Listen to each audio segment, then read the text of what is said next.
This is it, the final split of the NACL 2025 season. Rising stars, returning giants, and one last shot at promotion. The Skies will fight to hold their spot, but the challengers are hungry. With new teams from open qualifiers and a revamped format, anything can happen. This isn't just another split. It's the last stop before the LTA, before the big stage. NACL Split 2 starts July 17th. Let's finish the fight.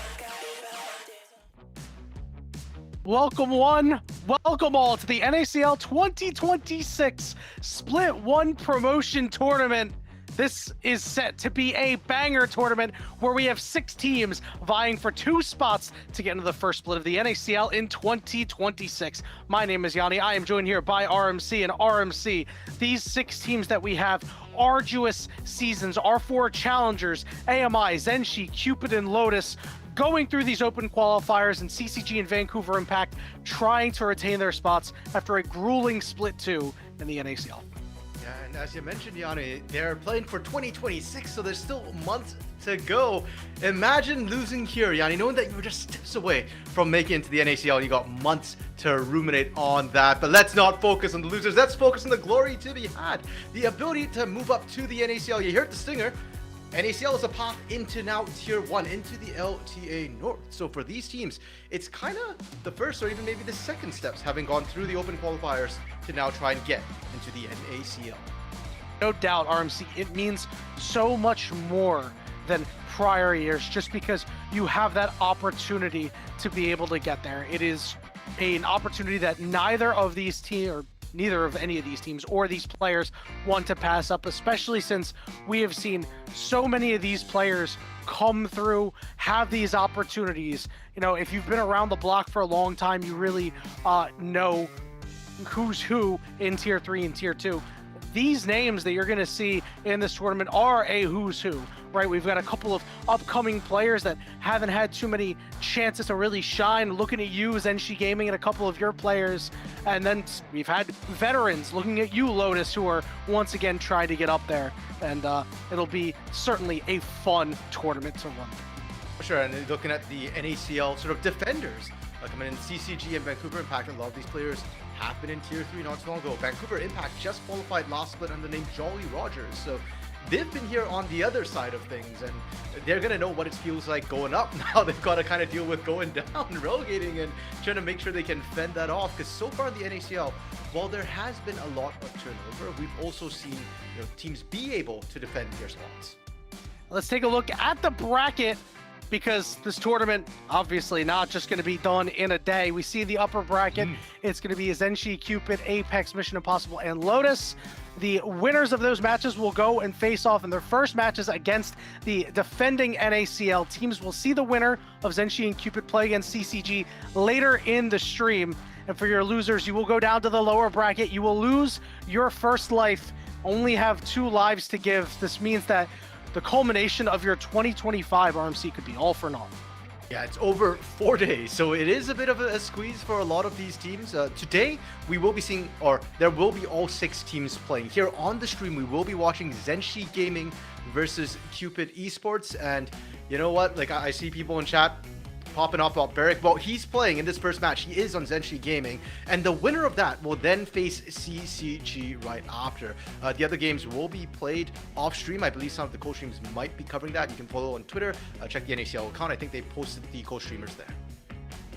Yep, big shout out to our co-streamers to be able to cover some of those games. It is important that all of our players get as much time in the sun as we can get. And now we'll take an opportunity to kind of have a look at what teams we have on the docket here. You know, we have a little bit of time before we start, so I want to talk a little bit about, CCG and Vancouver Impact RMC. CCG specifically because this team finished 3-6 in the NACL, right, in Split 2, which was a 4-way tie. Unfortunately, based on breakers, they were the ones who drew the short straw. But given the fact that we have such a glut of 3-6 teams, this team might be the favorite to requalify. Fair enough, and I think part of it is also sort of the hype that was around this roster in the first place. When you take a look at it, CCG as an org tends to build rosters with a lot of potential. I mean, you see names like, Crimson Music, Young, Shogo, Fatachan. There is the expectation they will do well. So when you end up being in that tiebreak situation, well, it is very, very tough. And Yanni, the potential has not yet been realized. While they've individually performed, hasn't quite clicked together, and they will need to do so here in this promo relegation tournament. They've already failed once in the NACL. They cannot afford to fail here. Yep, and we'll start taking a look at some of the rosters that we have as a whole. You heard CCG's for a minute there, but we're going to start having a look at the teams. ZNG Gaming, who is going to be on stream first. We're going to have them against Cupid. It's Barrick, NXI, Cupid, Globby, and Kim down. And for me, RMC, the two wild cards here are Cupid and Globby. These are guys that don't have a ton of competitive history. As we know from Cupid, very talented player playing these VTuber mid laners, as we like to call them, and he's been wildly successful on them. Fair enough, yeah. A lot of unique champions coming through for Cupid as well. And I think for ZNG Gaming as a whole, this top side with Barrick, NXI, Cupid, they've had experience on AoE in NACL. Kim Down's had experience on Team Liquid challenges before. So Globby is the big question mark for me. Cupid might be the man of mystery when it comes to his face, but Globby's play is the one I'm not sure about. We only got to see one of this series in the OQs that was streamed, so I don't know fully what to expect, but people keep telling me he's good. We'll cycle over, speaking of Cupid, to Cupid, as we have Dr. Calculus Bio, Adam, Hub, and Tub. What's really interesting about this roster, RMC, they have played together across multiple different organizations, and it has been really, really fun to see with these guys. I'm a really big fan of what they do. I mean, they've been with Pulse, they've been with Slated 6, and now with Cupid, it's the same guys. And on top of that too, I feel like for Cupid, they've been everywhere. They've done the OQs, they've done the NACL, and they've failed the promotion, and now they've coming down on the relegation, or now they're trying to do the promotion again. They failed the relegation prior, so yeah, it really feels like they're covering every facet of Tier 2 and Tier 3 here. Yeah, and it's a lot of guys that really haven't gotten too much of a shot outside of, being in the NACL for, the split, right? In split 1, a lot of these guys got their chance, got their taste of it. Now it's going to be time for them to go ahead and try to reclaim their spot. Now we're going to put our magnifying glass on AMI, Apex Mission Impossible, who are trying to get back to their former glory in split 1. The roster, though, is quite, has a bit of differences, right? Not exactly the same. It's Decoy, Lojaz, Retrozing, Baz, and Pros. Coach Cyanidins, I think Pocus is their main coach right now. Cyanidins is their manager, and Pocus was their previous support, now switched up for Protoss, still mentoring Protoss in here. And the other change from when they were in the NACL is in the mid lane, where prior it was Mini, now it's Retro Zing coming in. So we know this team on paper definitely has the ability to get into the NACL and play in there. The question is, can they do it a second time now? Yeah, guys like Retrozing and Protoss. I mean, like Protoss, obviously we know what he's about. This guy's been around for quite some time, but for Retrozing, this is a guy that I've, been fortunate to have a couple conversations with recently. This is a young, hungry guy who really is doing anything he can to possibly win. And then, if you've been around for a while, these guys have too. Lotus is the next team that we're going to have a look at. It's Porsche, Chad, Robbie Bob, Chrome, formerly Aaron, and Clarice. These guys, as we've alluded to, a who's who of Tier 2 and Tier 3, and guys that if you've been around the space for a while, and you probably love, hopefully so. I think they didn't send the headshots because they expect you to know them by now. I think the average experience, competitive experience these guys have is about 7 years each. So yeah, if you don't know them by now, get to know them now. Yeah. What's the meme? How many years of collective experience? I mean, these guys have a ton of it, right? It's 35 years of collective experience. That's absolutely ridiculous. RMC, these guys, you expect them to go in and definitely make an immediate impact. And now we turn our eyes toward CCG, who have gone through a lot of roster turnover, but it is the same roster for when they went in Split 2 with. It's Crimson, Music, Young Shogo, and Fadi-chan. And let me tell you something, RMC, the anchor for the CCG squad is their franchise player. He's been there almost 2 years, Crimson up in the top lane. Yeah, for all that we've mentioned, CCG builds rosters with a lot of potential. They've maintained Crimson throughout all this time, and I think that tells you a lot about what CCG see in Crimson here. But it's everybody else who kind of needs to step up, especially, I feel like, for me, Shogo, because he dominated the CLOL scene and hasn't found success here in Tier 2. Yeah, and teams are kind of built around Shogo, right? He's kind of the guy who really lifts them up and has these great performances and keeps them in a lot of games. And, you know, we've seen it sometimes, but it's just not at the same consistent level. And you know, that's something to be said for when the competition level rises just a bit. Our final team that we're going to have a look over is Vancouver Impact, the brand new organization with Dragoon, Shimmer, Sudsy, Zev, and Nukes. And RMC, they had a bit of a rough go at it. Zev and Nukes were lighting Tier 3 on fire, but we did not see the same in Tier 2. And this was a majority of the Jolly roster squad that got promoted, with really only Shimmer coming in for Will partway through the season. But if anything, that was a bit of an upgrade, honestly. I think Shimmer performed better than what we saw from Will early in the season. So a little bit surprised that they struggled as much as they did, but they have a second shot here, Yanni. If they can stay on, they get another split in the NACL. Yep. We'll see if they're able to do so, but that's neither here nor there for now, as our first match of the day is going to be ZNG Gaming versus Cupid Esports. RMC, I love the stories coming out of these teams. ZNG qualifying out of the winner's bracket. They beat Lotus 3-1. Already gives them a bit of a leg up in this tournament. Yes. Very little difficulty in their road to the promotion tournament. 9-1 over 4 matches. They beat a Faded 5 team, had some recognizable names on it, been tapped into Tier 3, as well as the Royals team that was the 6th seed coming into the open qualifier. So I don't want to say it's been all sunshine and rainbows, but they're not as battle-tested as Cupid.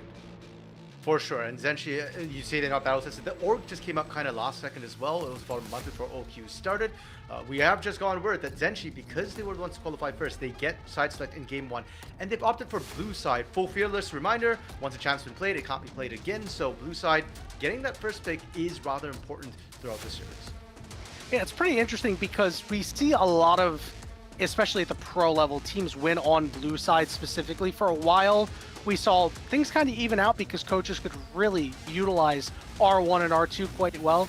We're starting to see some of that creep up again, but haven't really had the game success, at least from what I've observed. So ZNG picking the blue side, just going to go with your tried and true there. And you know, we were talking a little bit about the roads that these teams had. And Cupid Esports, these guys had a bumpy ride. You know, they're trying to get there. And hey, listen, they did a pretty good job. They had a first round bye, second round win of the open qualifier, third round, Milk Esports Whole Milk. That's former LCS coach Draxler in the jungle alongside Manui, Mini, Levitate, and Cryogen. That is crazy, RMC. That is such a hard match in the third round. They managed to take a 2-1 victory. From then on, they beat up on Zero Animosity, but then lost to AMI. Again, big concern here, losing to teams that are in the tournament. It is very worrisome, but then they were able to take on Flamingos, the full Brazilian team with a combination of Pro Tier 2 and CLOL talent, who also beat up on Whole Milk. They won, and they locked their spot. It's a tough road.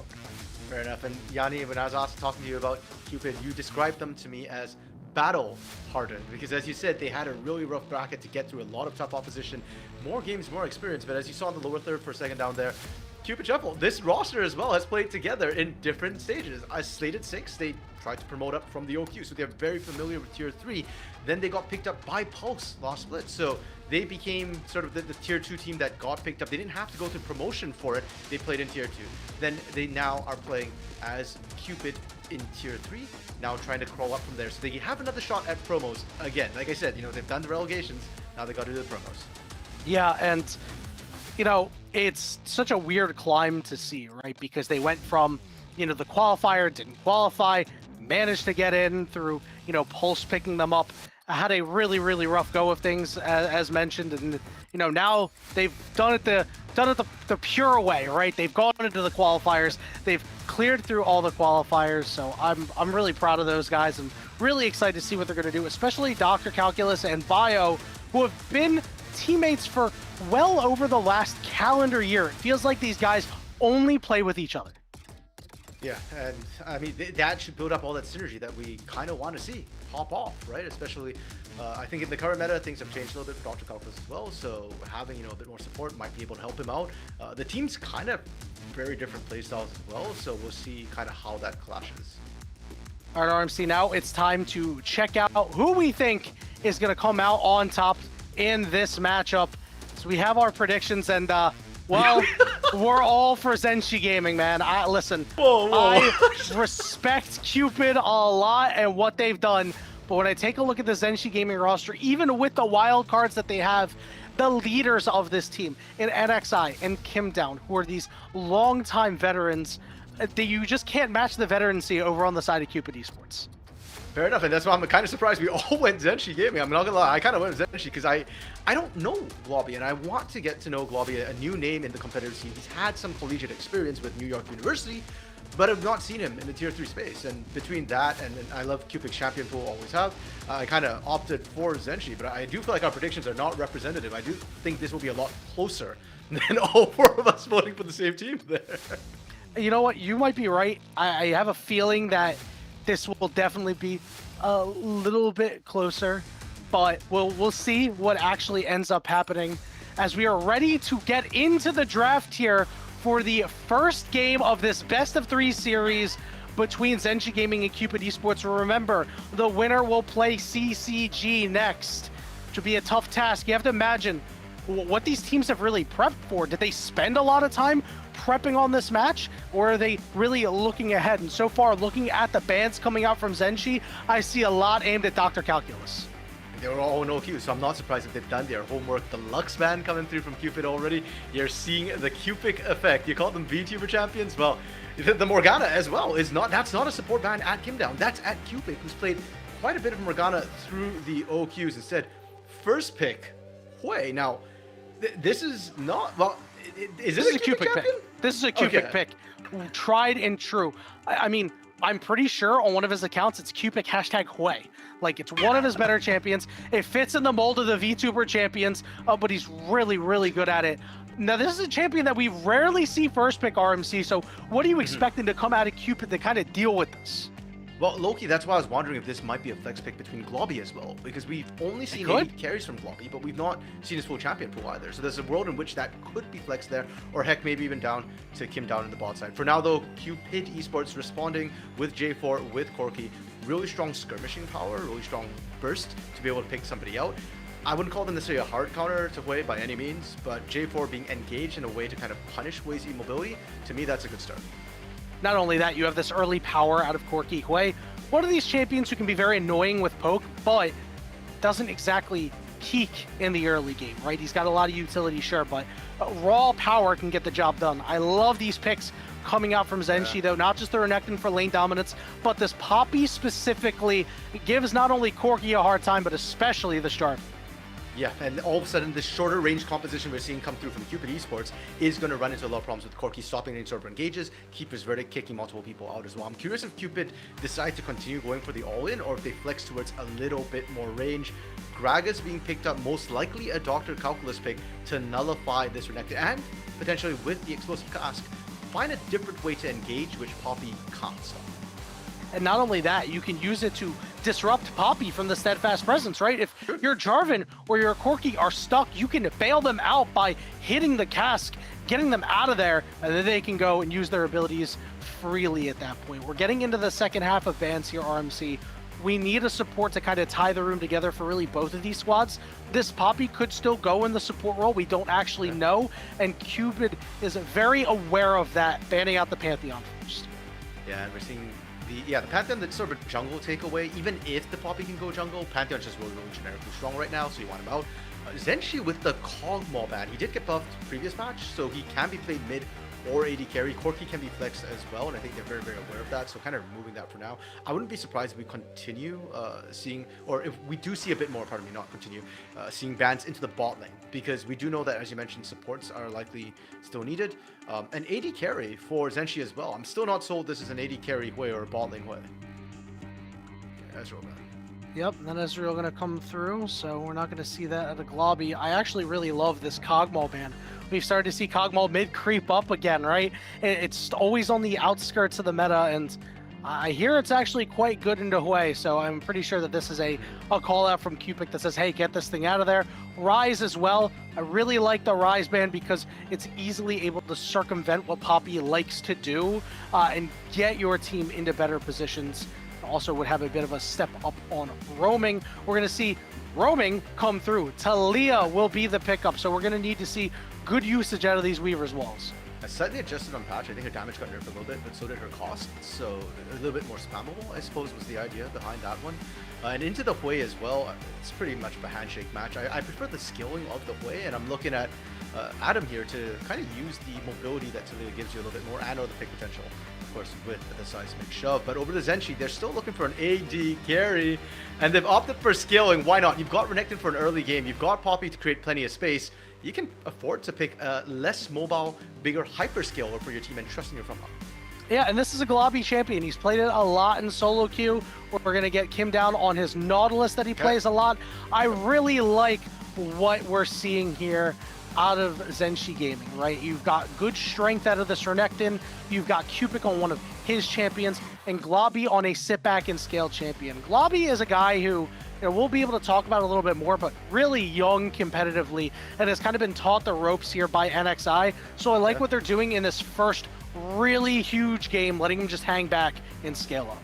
I don't even feel like they're showing too much of their cards, right? This is not necessarily how ZNG usually play, necessarily. We're not seeing VTuber champions. It's straight up just solid champions. And just good team fighting. For Cupid, they round out the composition with an Alistair for Tubbs here, another champion that can kind of go in. So Yanni, while it's a great team fighting composition, I am a little bit concerned with your range. That Poppy still feels like it's going to do a lot of work into this composition, even with the Talia, even with the Gragas. You can kind of try and play around it. Yeah, I'm with you on that, RMC. I'm very curious to see what Dr. Calculus is going to build, because the way I'm thinking of this game is that I think we're going to see Adam on Talia end up playing a bit more of a front to back role. Talia not only able to really roam around and be disruptive with the CC, but later on in the game becomes a really good front to back champion. It's going to be tough because I don't know if you're going to spike faster than the Smolder, but we'll see. I think the ball is in Cupid's court to make a lot of early plays. I don't think you should really be worried about that too much. Fair enough, and maybe that's what the Alistair is here, to just kind of start roaming with Bio as fast as possible. Maybe we see Dr. Calculus kind of sacking lane a little bit. He's known to be really good at playing weak side, and maybe sacking lane is a little bit of that strategy as well that you can afford to go with that Gragas. Over on the side of ZNG here, I mean, the name of the game is just like get Smolder strong, right? Use Hwei's utility to kind of spring the early strength of Poppy and Renekton forward. Now, RMC, oftentimes we see teams who are scaling kind of allow a couple dragons to be taken, right? I think for Cupid, the name of the game for them is get these dragons early, go up 2 drakes to nothing, and then from there, try to be ahead enough to win a third fight, coin flip that 4th dragon, and if you get a good soul, you can overcome the Smolder. What say you? I don't disagree with that. My only concern with that is dragons are a stacking sort of buff, so I would love to see them go for early kills instead and get gold and just try and shut down the game that way potentially. And one thing I love about these drafts is it plays to some of these players' strengths, right? And I think playing to your strengths is such an important aspect of the game as a whole. But you know who else can teach you important aspects of the game? Our coaches over at ProDiff. You can take the opportunity to learn directly from NACL pros. No matter your current rank, you can fast track your road to improvement by scheduling a one-on-one coaching session at prodiff.gg. Every coach on ProDiff is an active or recent NACL or LTA player, so you can be confident that they have the knowledge to help you climb faster. Get personalized coaching from prodiff.gg today. RMC, I've been thinking of scheduling a session in the off season, because let me tell you, I just emoted out of Emerald and I'm losing it right now. Fair enough. As a minion, I can't promote ProDiff because they'll teach you how to last hit minions, and that's rough for me. So need more gold, need more minions? Go ProDiff. You better hide on every single I'm out of here. Yeah, anytime you see where's guys, every time you scan that ProDiff code, a minion dies. Well, you know what, RMC? You are a worthy sacrifice. You'll respawn in 35 more seconds. Now, we have some very fun fan interaction. I and RMC want you to vote on who you think is going to win today's match. Hashtag ZNG for the blue squad over there, and hashtag CPD for Cupid. RMC, you already know what our predictions are. Everybody else does. We think that ZNG Gaming is going to get the job done, and it looks like chat believes so too.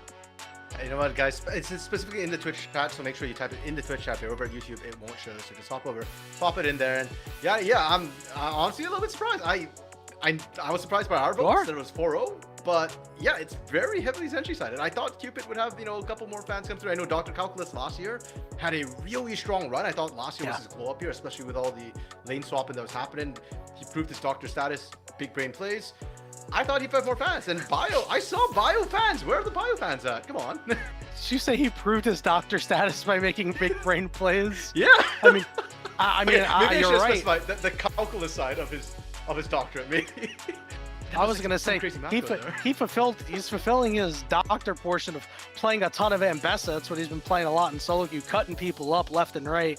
But you're right. I think Dr. Calculus did have a really fantastic year last year, and really had his big coming out because he played on Western for the longest time since 2022. His CLOL team didn't really start playing Tier 3 competitive until 2024, right? Played a little bit with the Ducky Getters, who had a really nice run. Played with the Straw Hat crew and ACL. That's how, he's got ties with current and former teammates. He's going up against Kim Down, a former teammate over there. But then 2025 was the big one for him. As RMC, we are ready to get on to Summoner's Rift for Game 1 of this best of 3 series here in the NACL 2026 Split 1 Promotion Tournament. ZNG Gaming, Cupid Esports, let's do it. And it's a best of 3. Reminder, folks, this is not single elimination, so winner here goes on to face CCG Nyx, but loser is not eliminated. They can still potentially play through a lower bracket, but it does matter. You don't want to be down that lower bracket if you don't have to. And these teams, we're already seeing them trade right away. Yeah, we're seeing some scrapping going on here. So Adam was able to get a nice little sidestep in. I saw that hook fly, and I was like, my guy Kim down. So a couple things to note here is that both supports, while very tanky, are opting into Summoner Spellbook. RMC, I'm not a fan of Summoner Spellbook when you've got an aggressive AD carry like a Corki. Well, I want to know your thoughts.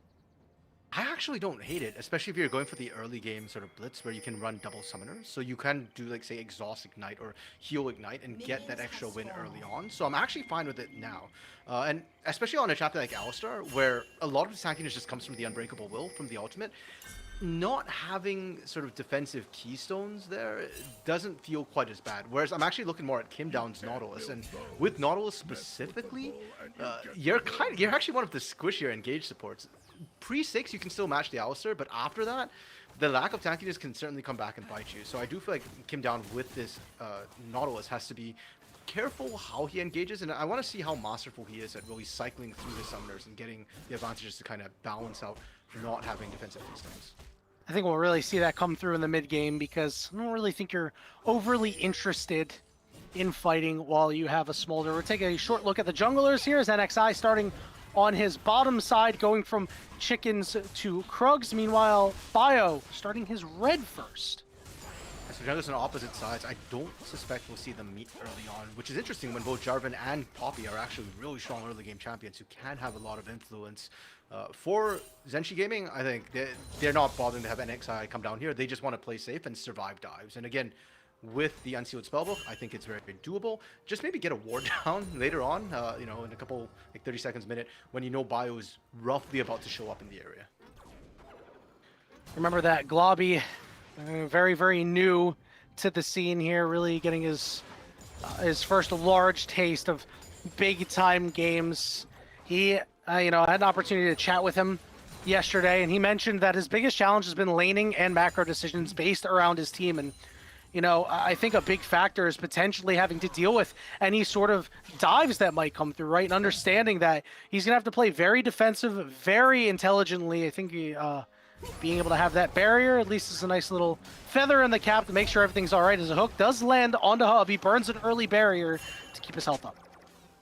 For now, though, answering back really well. Corki short range, unfortunately, meaning they don't get that much threat onto Globby as long as Kim Down is willing to stand up front. Junglers are sort of in the area where they're going to be looking for grubs and or pardon me, Scuttle and or ganks soon enough, and we get to see Barrack and Dr. Calculus as well, kind of trading. We focus so much on the bot lane, but up top, Dr. Calculus largely just looking to neutralize the lane, and I think he's fine. The waves pushing into him also mean that NXI doesn't have a good gank angle in this top lane whatsoever, and we might just end up seeing both junglers kind of power farm and not actually get early action down. And if that happens, I think that's a win for NXI, right? You talk a lot about whenever you see a Jarvan in a game that Jarvan's got to make a really big early impact, you know, pre-6. You're expecting some of these ganks to come through, a couple of cheeky, maybe like 2 camp ganks, but when you start on the top side, you don't really get that opportunity. So at this point, you're kind of in the level 6 waiting room, right? And we know that once he hits level 6, he's going to be targeting Q-Pick all day long. Yeah, Q-Pick for now. Just trading with Adam. Mid lane, we complain a lot about top lane wet noodle fights, but mid lane nowadays can be really boring as well. Usually they just kind of farm it up to level 6, I say, as they trade heavily. Q-Pick able to just barely dodge out on the seismic shove, and just like that, Yanni, no action in the mid lane. We can probably look away. No, we saw him scrap a little bit. Q-Pick hit him with a crushing wall and said, hey, you stay away from me. A couple of good wards got put down here by the side of Cupid, so they're aware of where NXI is. This does mean that Bio could have an opportunity to do something here.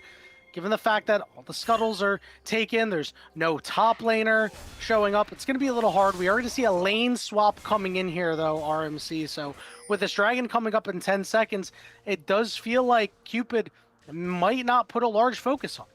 Yeah, and that was the thing. The moment the teleport started being channeled by Dr. Calculus, he gave away the information that the lane swap was coming through. And Cupid did at first get it, you know, without revealing who was going where. But Zenshi was just leaving base and was able to react to that TP play. So now Globby will be matching on the top side. We do see everything kind of flipped and reversed. And with that, suddenly I feel like the dragon, which perhaps Cupid could have looked at early, will not be the focus whatsoever. Because while Hub and Tub could get prio, Dr. Calculus is going to struggle, I think, to get significant prio without risking a lot of his mana and health. Yeah, we saw Cloud Dragon down there, just a little EP boy. He's hanging out. Nobody's bothering him, which is, you know, really great if you're a big dragon lover. But we'll see if Cupid ends up going after it because, again, we talked about the scaling that comes out of Zenshi Gaming, that if you just allow them to kind of rule the roost and hang out a little bit, they're going to get big. Now, the good news is, for Cupid, that Globby hasn't really done a whole lot in terms of CS yet. Sure, but I feel like it's a little bit unfair to say that, you know, allowing Zenshi to do that. I don't think Zenshi's allowing anybody to do anything. They're trying to get the pressure down. And even here, you can see Bio, you know, just chucking the spear, the javelin in there to check out the dragon. But he's kind of afraid to commit to it. And the wards that were tracking NXI, they've expired. They don't actually know where NXI is anymore. Now, they have no idea. They should have an idea, though, because we're seeing some respawn camps come up. A second scuttle taken, but so far, RMC, not a whole lot of action. Now, we do have Adam at level 6 now, which does mean the Weaver's Wall will be hopefully used sometime soon to go ahead and make a big play.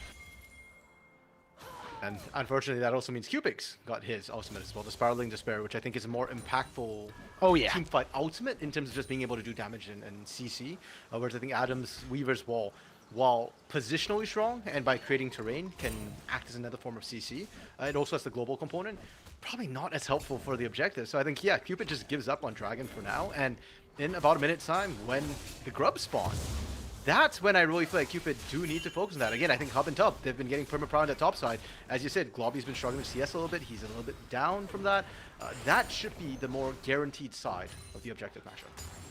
Yeah, and I love that you point out the grubs. I think they're really important for both sides for different reasons. Obviously, you want to give Barrack just as many grubs as possible, let Renekton cook in side lanes, but for the side of Cupid, because they're so short range, it's kind of difficult to siege, right? Yeah. And that means that every auto attack that you're going to get off on these turrets is going to mean that much more. It means that you can get in, get a hit, walk away, avoid some poke, and whittle down turrets if you're ever in the scenario. Especially early on. Like later, sure, there's missiles from Corki to poke, you know, there's the seismic shove pick potential, but Cupid don't want to go late. They don't want to go to the point where that siege potential comes through. They need to do it early. So getting those grubs, getting early plates, accelerating the game that way, I think is really what would benefit Cupid the most. But ZNG Gaming are aware of it. They're the first ones to, or pardon me, not the first ones, but they're already moving to try and stop this. Bio will take one grub, and then after this, it gets contested. All right, we'll see if Cupid won a piece of them. Tub is level 6. Kimdown's level 5. This is a big advantage. Adam looking for a key position here to get a Weaver's Wall down. Ooh. Will do so to cut off the rest of ZNG Gaming, but here comes a Spiraling Despair. It's right onto Adam. Mom over the top as well. Big burst damage as Bio has to get in there, but he's shoved up against the wall, and it's first blood going over to NXI. And ZNG isn't stuck in here with you, Bio. Bio, you're stuck in there with them. And the smite not used by NXI on that second grub as well does mean that the third grub was heavily contested. Cupid had to full send in order to try and secure it, and it backfires. They lose 2 grubs, they lose first blood, and ZNG, their skilling is accelerated. It was a beautiful job there by Cupid. A key Spiraling Despair that really forced these guys apart because of that big burst that comes at the end, even though it's so early. And really good stuff coming out from the ZNG Gaming squad. Up a kill now, have their 2 grubs. We still haven't seen anything happen with the Dragon yet. And can I just say, I love the end of that replay. The Cataclysm with the multiple members of ZNG just sitting there, and because of the like, angle. Okay, bro. Like, yeah, it looked like, that was a family photo picture, Like, we just all chilling before the walls came down. Say cheese before I ram you into the wall. Well, after. They finished off Bio. They didn't want, an interloper. They didn't want anybody photobombing that picture. This is the equivalent of telling somebody, hey, get out of this photobomb. You're not welcome here. The Dragon now finally getting started up. 10 minutes into the game almost. It looks like it'll be pretty free here for Cupid. But again, this means that this Dragon stacking is going to be a little slow. That might mean that Globby will have an opportunity to get online before the last Dragon spawns. Unfortunately, Globby, despite calling down Mom earlier, notably didn't get any assists. So he doesn't get accelerated by that fight. It was more NXI and Cupid kind of getting accelerated a little bit more. The Cloud Drake coming in for Cupid, though, we'll see if they're able to make good use of it. I do feel like it is a strong Drake, especially when your team wants to be kind of zipping around the map. You don't really want a team fight, and you might not scale as well. The additional movement speed on Tub, on Bio to roam around, could be impactful. And right now, we're already seeing Tub kind of sit in this mid lane, see if he can find anything. Unfortunately, Kimdown has already responded to that and will be spotted as they clear out wards. Yeah, and this is really so difficult because you're not leveraging the strength that your bot lane has, right? Tub really hasn't been able to do much. Hub is just kind of hanging out and farming, and as a Corki, you want to start fighting, and we might see an opportunity here at the very least. And XI is forced to flash away into the Cataclysm, and Hub gets booted out of the fight. Mom coming through. Meanwhile, over in the mid lane, a Spiraling Despair right on top of Adam. Who's going to get popped first? It's Adam. Cupid getting the solo kill. Bio able to flag and drag away as NXI is claimed by Tub. Yeah, Tub as the support chasing that one down, able to finish it, and Hub's still very healthy, so Globby and Kimdown have to be really careful here. Globby, big barrier, but a nice hook coming down from Kimdown. The health bars are starting to get really low. Globby's going to try to fly away there as Kimdown now taking a bunch of shots and has to flash away, but the rocket will be able to claim him as Hub finally gets on the board. And you asked Yanni, they delivered. You wanted to see the strength of this bot lane, the Hub-Tub combo, and they might keep going. Globby is very low. NXI running back to try and cover this lane once again, but you see the strength of the Corki. And this is before he's got the Trinity Force completed, before he's got the Mana Mune completed, the Mirror Mana completed as well. So that was what we were hoping to see leveraged around those grubs. That wasn't what happened, and I want to see Cupid continue to play to that strength right now. It's going to be really hard, RMC, because so far things just not really going fully their way. That kill in the mid lane means that Cupid is really big right now, starting to scale up. But as you said, that Trinity Force does mean there are opportunities here for Cupid, but they need to get on top of using some of these globals, right? The last play that they had with Adam didn't really result in much except for, your teammate dying. You had already secured your grub.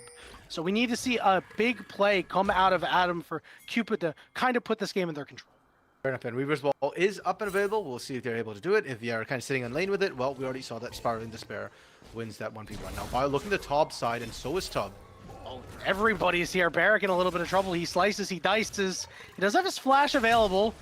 He will be able to flash the flag and drag as the rest of his squad, ZNG Gaming, are there to make sure everything's all right. We'll see a teleport come in the bot lane for Tub. Good roam.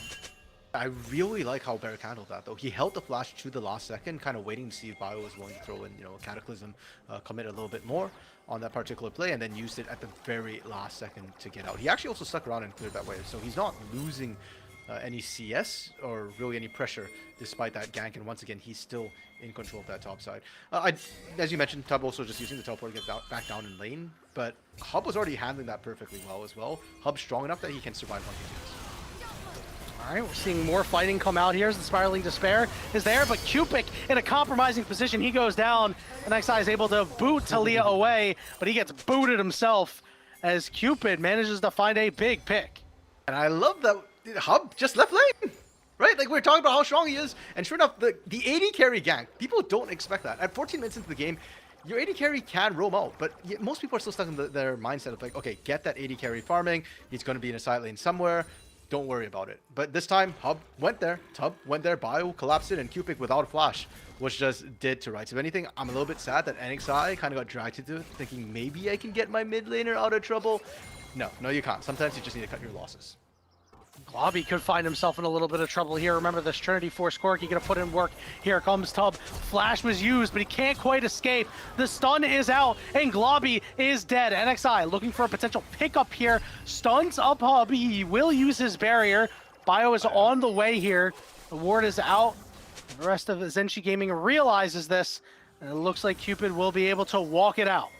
And Cupid, we talked so much about how they needed to accelerate the game, and the early part was kind of slow, but I love what they've been doing.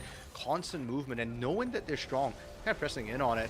Hub now 3-0-1 as well, is getting incredibly fed, accelerating this Corki. And Cupid, while their late game scaling doesn't match Zenshi's, their mid-game spike is going to be huge. So I'm waiting, for that service to come through from Adam, the mirror mana to come through from Hub. Heck, even right now, Hub is already an absolute menace, and I want to see more of this Tub Bio Roman, because so far, Tub's been Roman. It's not necessarily connecting with Bio. They've just been making plays independently, and it's been kind of working, but I think they can, together, they might actually be able to influence this top side a little bit more, where Barrick still holds reign.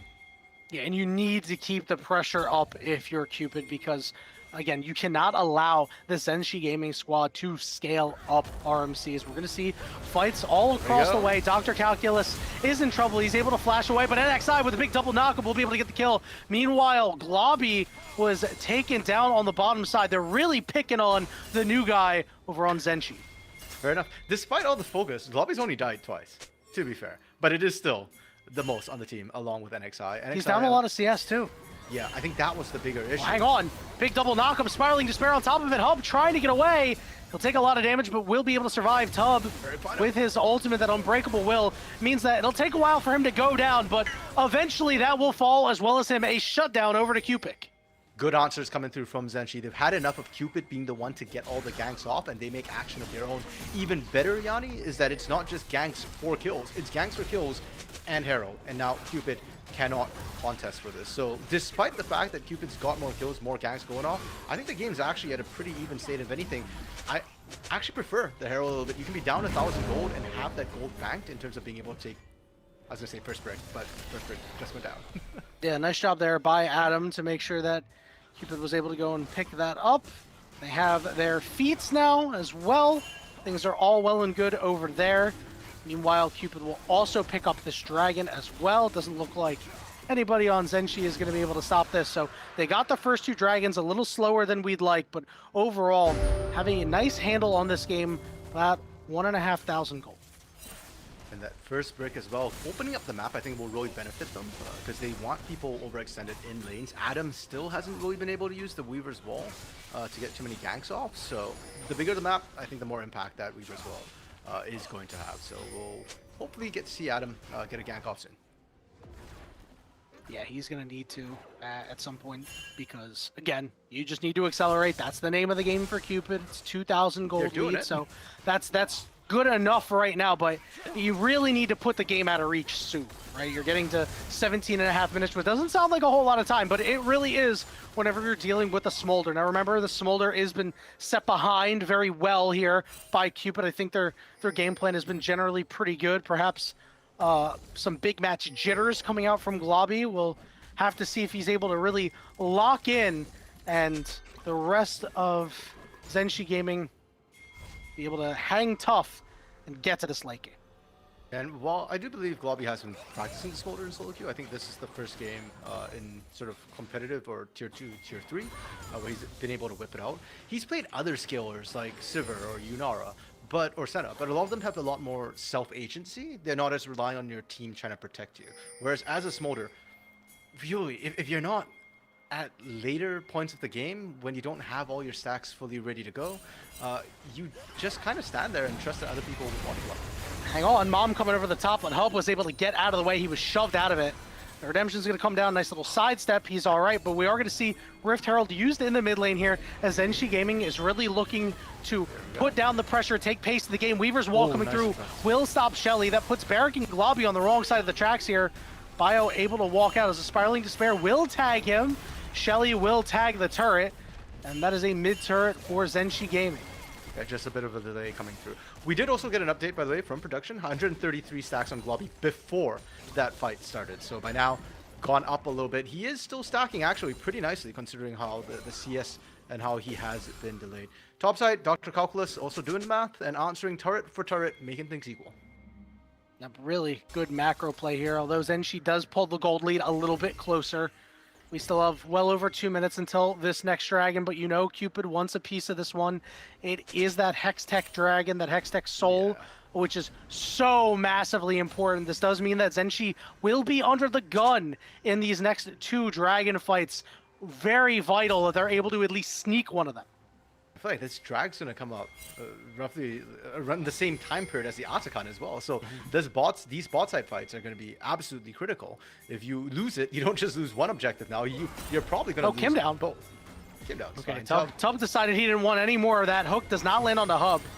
So now we're starting to see some jockeying for position here. Big double knockup from Tub as Globby looking to get some clean auto attacks down, but Dr. Calculus is behind him. He's forced to flash away. Meanwhile, Adam completely cut off from the fight as Cupid's trying to help out his team, but he's stuck in the back of the pit. Lots of damage coming down. The Spiraling Despair's on Tub. It tags a couple members. Mom over the top, but Cupid getting engaged on Tub will fall, and here we go. He's got the numbers. Big stunts coming down as they find Hub 2. It's a 3-0 for ZNG Gaming. Yanni Dragon isn't up, but Atakan is. Cupid taking stones to the face, and Adam doesn't quite find the kill, but is going to force ZNG to go for the recall. I don't think they can actually take Atakan in this case. They're a bit too low, and even with the Hex Gates, I don't know if they come back before Cupid is back up and ready. We get to see a replay of the fight, and I got really worried because Globby kind of got picked off on the side, but he pilots this fight so well, stays safe, and they kind of all in on the tanks. They don't really get onto the carries of Globby or Cupid. Cupid's full health off on the side, and so he's able to pump out the damage later on, and Cupid is just perma-split. Hub as well, unfortunately, I think just didn't have the range to get the damage down from safety. Every time Hub stepped up, he was either getting zoned out immediately or he gets just one shot, and that's kind of it. He wasn't able to pump out that damage, and now coming back, right back to Dragon and Atakan. ZNG Gaming, they've pulled ahead of this game for what feels like the first time this game. They've got a lead, and they did get to spend the money as well. We're seeing a teleport coming from Cupid. He was so vital in that last fight. Him stepping up was so bold, but it pulled Cupid's attention away. Speaking of pulling attention, Atakan has been started on a ward. Oh, wow. ZNG Gaming is on their way down. It's at less than 6,000 HP as it's rapidly dropping, but it's shredding Cupid. Weaver's Wall coming through, splitting everybody up. Barrack shoved over on the side as Atakan. They're looking to tether it. They're looking to keep it tethered. The damage is coming in. It's not going down super fast. Barrack is getting chunked out. Hammer goes down onto Bio. This means it'll be secured by the side of ZNG. Tub will fall. Bio gets in there. Double knockups on the backside, but I don't think it's going to be enough. He's low. He's feared. He's dead. Barrack is able to escape out as Cupid is putting in damage, meaning Cupid can't get any more. ZNG, it looks so close and down to the wire when Cupid was just ripping right through Atakan's health bar, but they time it to perfection, and the way they played it as well. Not only did they get Atakan, but the following subsequent fight, the fact that Globby just got to flap out of the Cataclysm, and the zoning that NXI and Cupid as well were just able to provide. Cupid looks like they're winning the initial fight, but they can't actually chase down all these low health members. It's only NXI being sacrificed. And a great job by Kim Down going after Hub there, forcing him to step backward as his Jarvan went forward. This 4-1 Corki wasn't able to make much more impact on that fight. He's now on his 2-item spike, so he is still relatively strong, as this Dragon is going to be the real one that separates the men from the boys, RMC. That's going to have a big hand in how the rest of this game goes. Senshi with a little bit of a lead. Let's see if they can hang on. Oh yeah, Zenji's been growing up awfully fast these last couple of minutes. The fact that they got the Herald, they got that gold, they've won the last 2 fights, plus the Atakan, the bonus damage, the AD and AP that they're getting from that can be significant. You can see Cupid not even contesting this, and frankly, I think that's the right call. Dr. Calculus eating all the poke from Cupid, but thankfully, he's tanky enough to survive. Yeah, Cupid, they don't need to fight this. It's only the first Drake for Zenshi. They've already picked up 2 for themselves. They're not going to win it. Just play for the macro instead. Play for other map objectives. And Adam right away to this top side with a lot of cover from his team as well, hoping that Zenshi might come up here, walk through jungle unwary, and get picked off. But Kloppy actually using Mom to scout out the blue buff. RMC, I'm not sure that I agree. I think if you're Cupid, your win condition, because of the way the game has gone since the early goings, is getting this soul. And if you allow more time for Zenshi to just get stronger and stronger, you're just doomed, right? I mean, Cupid is 5-1-4. Globby is still stacking up. I mean, this is a very real fear for Cupid. Sure, but you also don't want to hyper-accelerate them. They've lost 2 back-to-back fights, Yanni. If they lose 1 more, that's their worst nightmares realized. That's Zenshi fully accelerated at that point. If the game state stays the same way, does it not go to Zenshi? Oh, it's certainly rough. And we've got Smolder now at 207, so he's almost there, right? Like, it is certainly rough. And I do think Cupid do need to pick up a winning fight soon. But they need to do it on their own terms. And I don't think Dr. Calculus was quite ready. I don't think his Horizon Cosmic Drive was actually completed at that point. We're seeing Adam as well with the Void Stone, so a little bit more penetration. Maybe now is the time they could try and make it when they've got these power spikes they can actually play on. Yeah, and, you know, we were talking about how Talia can kind of play a front-to-back kind of game. It's going to be a lot harder with Dr. Calculus having this pseudo-tanky build. He's got a lot of health, but he doesn't really have a whole lot of resistances. A little bit of damage coming out, too. That is going to be really hard because you're not really going to have too much in the way of thickness on your front line, right? Bio on Jarvan, sure, Jarvan has some health, but he doesn't really have resistances. He's not what you'd call a tank. Tub obviously can do what he can, but eventually his ultimate, his Unbreakable will run out. It's going to be really hard. Cupid need to get some of these picks going. We need to see Clutch Weaver's walls do something to get picks. Okay, now, Cupid, I feel like does have to pick now because when we checked it was 207, I think Globby is probably at the 225. He's got to be there, right? Yeah, he's got to be there. So the next fight's going to be really, really strong for Zenshi. And if that's the case, then Cupid needs some sort of big difference maker, a big swing, whether it be item power spike or sort of pick. And frankly, Yanni, I'm looking at pick, and I'm not sure they've got the vision to do it. It's all blue right now around Baron, and the game is revolving around Baron.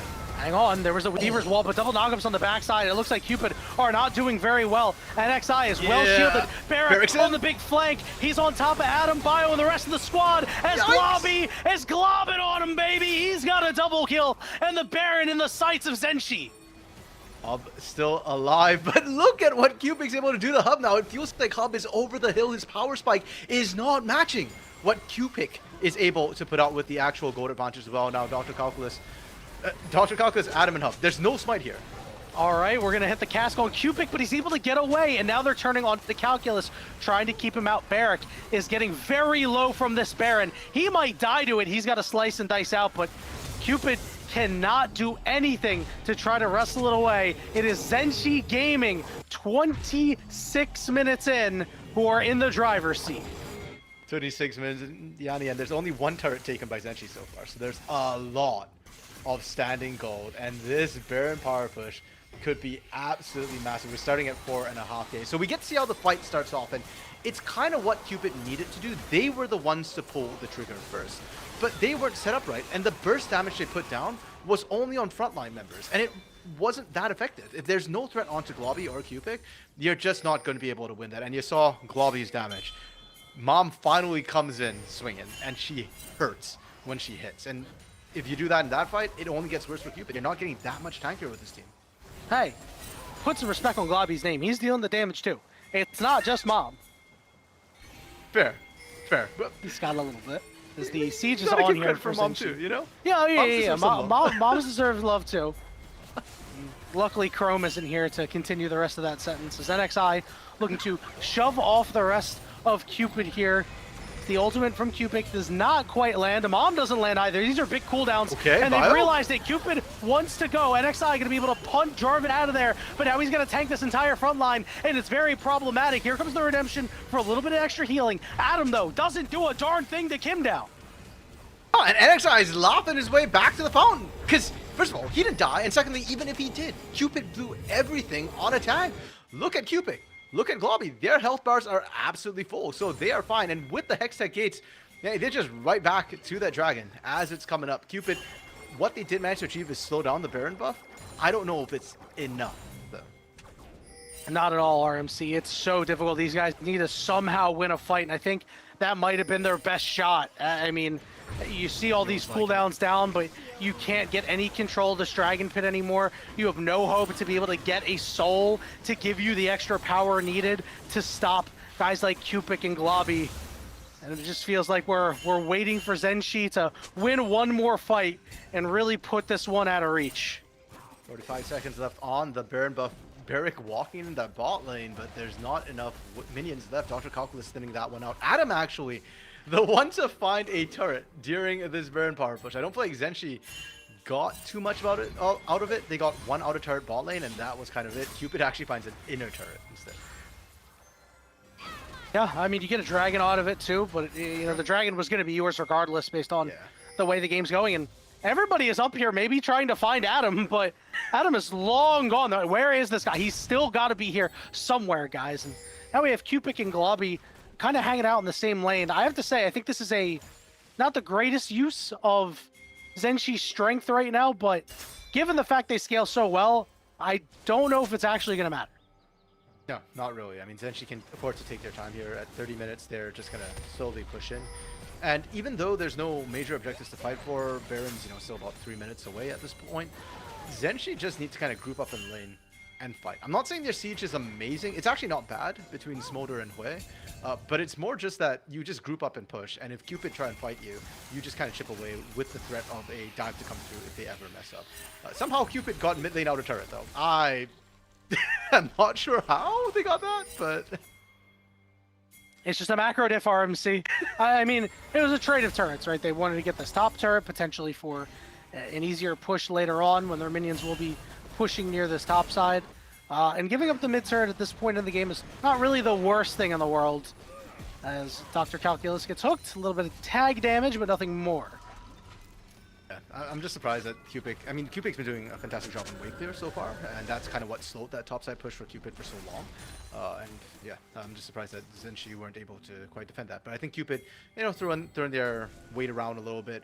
As you said, recognizing that Zenshi was up top, and most importantly, Globby is up top, because Globby is the biggest team fight threat that Cupid have to deal with right now. They are just trying to play away from this tiny little dragon that's hitting a lot harder. Are you sure about that, RMC? Because Cupid is on 4 items right now. Barrick finds himself in a bit of a tough scenario here. It's a 2v1, but guess what? The rest of the squad is coming through to try to cause some problems. Barrick gonna get knocked up again. Hub manages to find his way over with the Valkyrie. That is a big shutdown going to the Jarvan. And Zenshi's trying to take advantage of that into the mid lane inner turret. We go only Adam here to wave clear. And NXI is actually behind the turret. Oh, Adam, you're dead, buddy. Everybody gets on top of him and takes him down. Redemption can't save you. Now it's Tub looking to get more chip damage on Kim down while Dr. Calculus is on a flank. Here comes Bio, denied by NXI, but a good flash from Globby. Good heads up play as they're looking to turn the fight around. Cupid is now on the way. Globby is doing whatever damage he can, forcing Bio off. Yeah, I feel pretty confident about what I said. Globby was definitely the bigger problem. Because Cupid wasn't even there. Oh, they would have won the game if Cupid was there, maybe. I'd actually very well have. I mean, Globby's burst damage, what he did to Adam is so strong. Yeah, and look, as much as I think Globby does more damage in a team fight, just because he's an AD carry and is more sustained damage, Cupid definitely bursts harder. And at this point in the game, maybe Cupid can even burst down the likes of Dr. Calculus or Bio, or heck, even Tub through Unbreakable. I mean, to give credit, like, Tub isn't a support. He's on a very, very limited budget. Yeah, he's having it rough out there, especially now you got to build redemption too because of how strong it is. Not exactly a tank support item, although it does give you a little bit of health, but it's just too good of an active not to have. So makes these tank supports even squishier.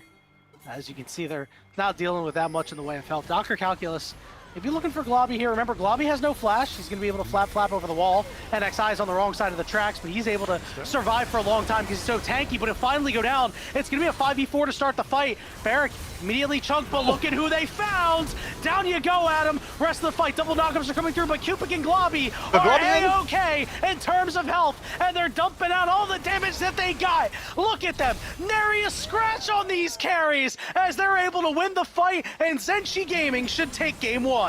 And as you called, Yanni, if Cupid was out of fight, they win that. They wipe it. A 5-for-1. Now, they just got to wait for the minions to come on in. But with 30-second death timers for Cupid, I don't know. This one feels kind of done and dusted. Fantastic play from ZNG, and especially Barrack in that last fight. In a 4v5 situation, Barrack gets in there, distracts everybody. Tub gets a beautiful knock-in from Globby, but ain't nobody got time to hit Globby when Barrack's in your backline.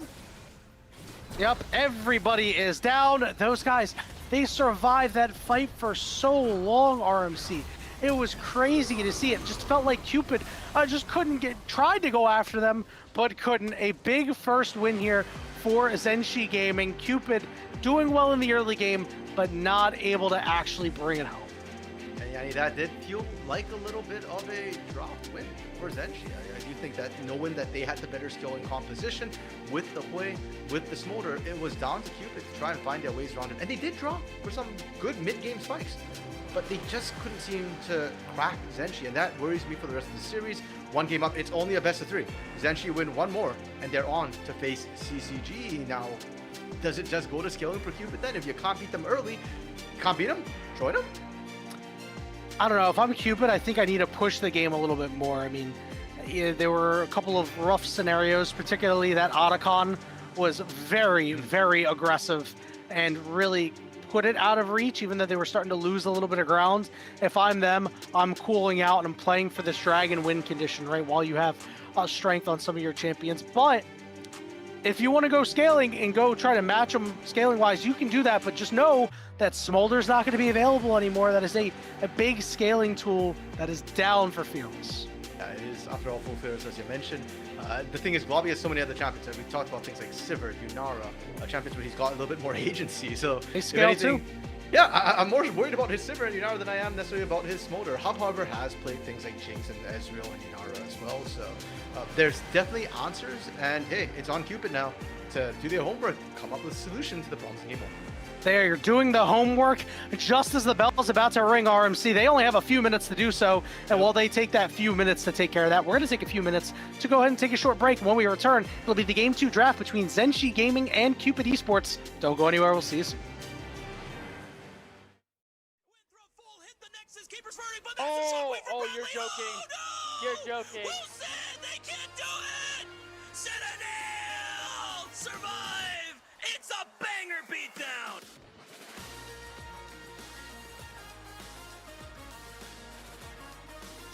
Hey guys, Bradley here. I'm the mid laner for Citadel, and I'm here to break down the crazy ending of our match against Winthrop University from week 1, day 1 of the NACL in this Pro Diff deep dive. So right here, we're trying to siege. We have Baron and Elder, right? I think we're all just thinking right now, okay, we just need to have one good engage. We have Baron and Elder. It's really easy, right? So right here, Campy finds a good opening. I combo it with my Shockwave, but I think we managed to kind of miss the mark overall on the engage. So they actually were able to live, which was pretty scary. I think at first everyone is thinking, oh, make sure not to die, right? Everyone kind of back up a little bit, regroup, as you guys can kind of see that here. And then I think Sword finds a really good base TP and then ult angle. I think I griefed right here by not flashing initially. I think I should just flash this wall instead of trying to walk past it. But Denethor finds a really nice flash follow, and then as you guys can see here, then T5 was kind of wraps after that. Only 35 gets a really nice recon engage, and we kind of get squad wiped. And at this point, we're all a little nervous. We're telling Philip right now, oh, make sure to get the wave, make sure to get the wave. But they did a good job at stopping that. And I think right here, you know, we're all a little bit nervous because in our minds, we're like, oh no, is the game really just over like that? Like just one small mistake, right? And here, I'm not going to lie, I think I mind controlled my jungler because I told him to Baron the wave, but he does it by queuing over, and then which in turn gets him Poppy E'd. So I felt like really guilty here because I was like, oh god, like I don't think they would have been able to end, but like I think now that this happened, like now they might have actually been able to end. So I was feeling a little guilty here, but regardless, still focusing on the game. I think the only thing that is to talk about is Lux and what she can do. So all our comms here are just try and slow down the wave as much as possible, right? So that's what Diamond does. He tries to put his E as far as possible. Ulti it right, he's keeping the E so it slows. And right here is when we're basically just praying that we get up on time. And I'm going to pause it here in a second because right here, there are two very key things to note from this that I think a lot of people may have missed that I personally thought were game changing. Okay, and the first one I'm going to point out is Instinct's Poppy R block. Because if he doesn't block Poppy R, I don't get my Ori R off, right? And the second thing that I will talk about is a sidestep on Talia W that I had in order to get my ult off as well. So both plays kind of integrating into each other that was able to form this kind of miracle base defense that I think a lot of people might miss. So just as you're watching this, look at what Instinct does and watch my dodge, and then the rest is history. So I dodged this, he blocks Poppy R, and just like that, they got destroyed by the shockwave. And I think, to be honest, if they had played it a little bit better, maybe we would have lost.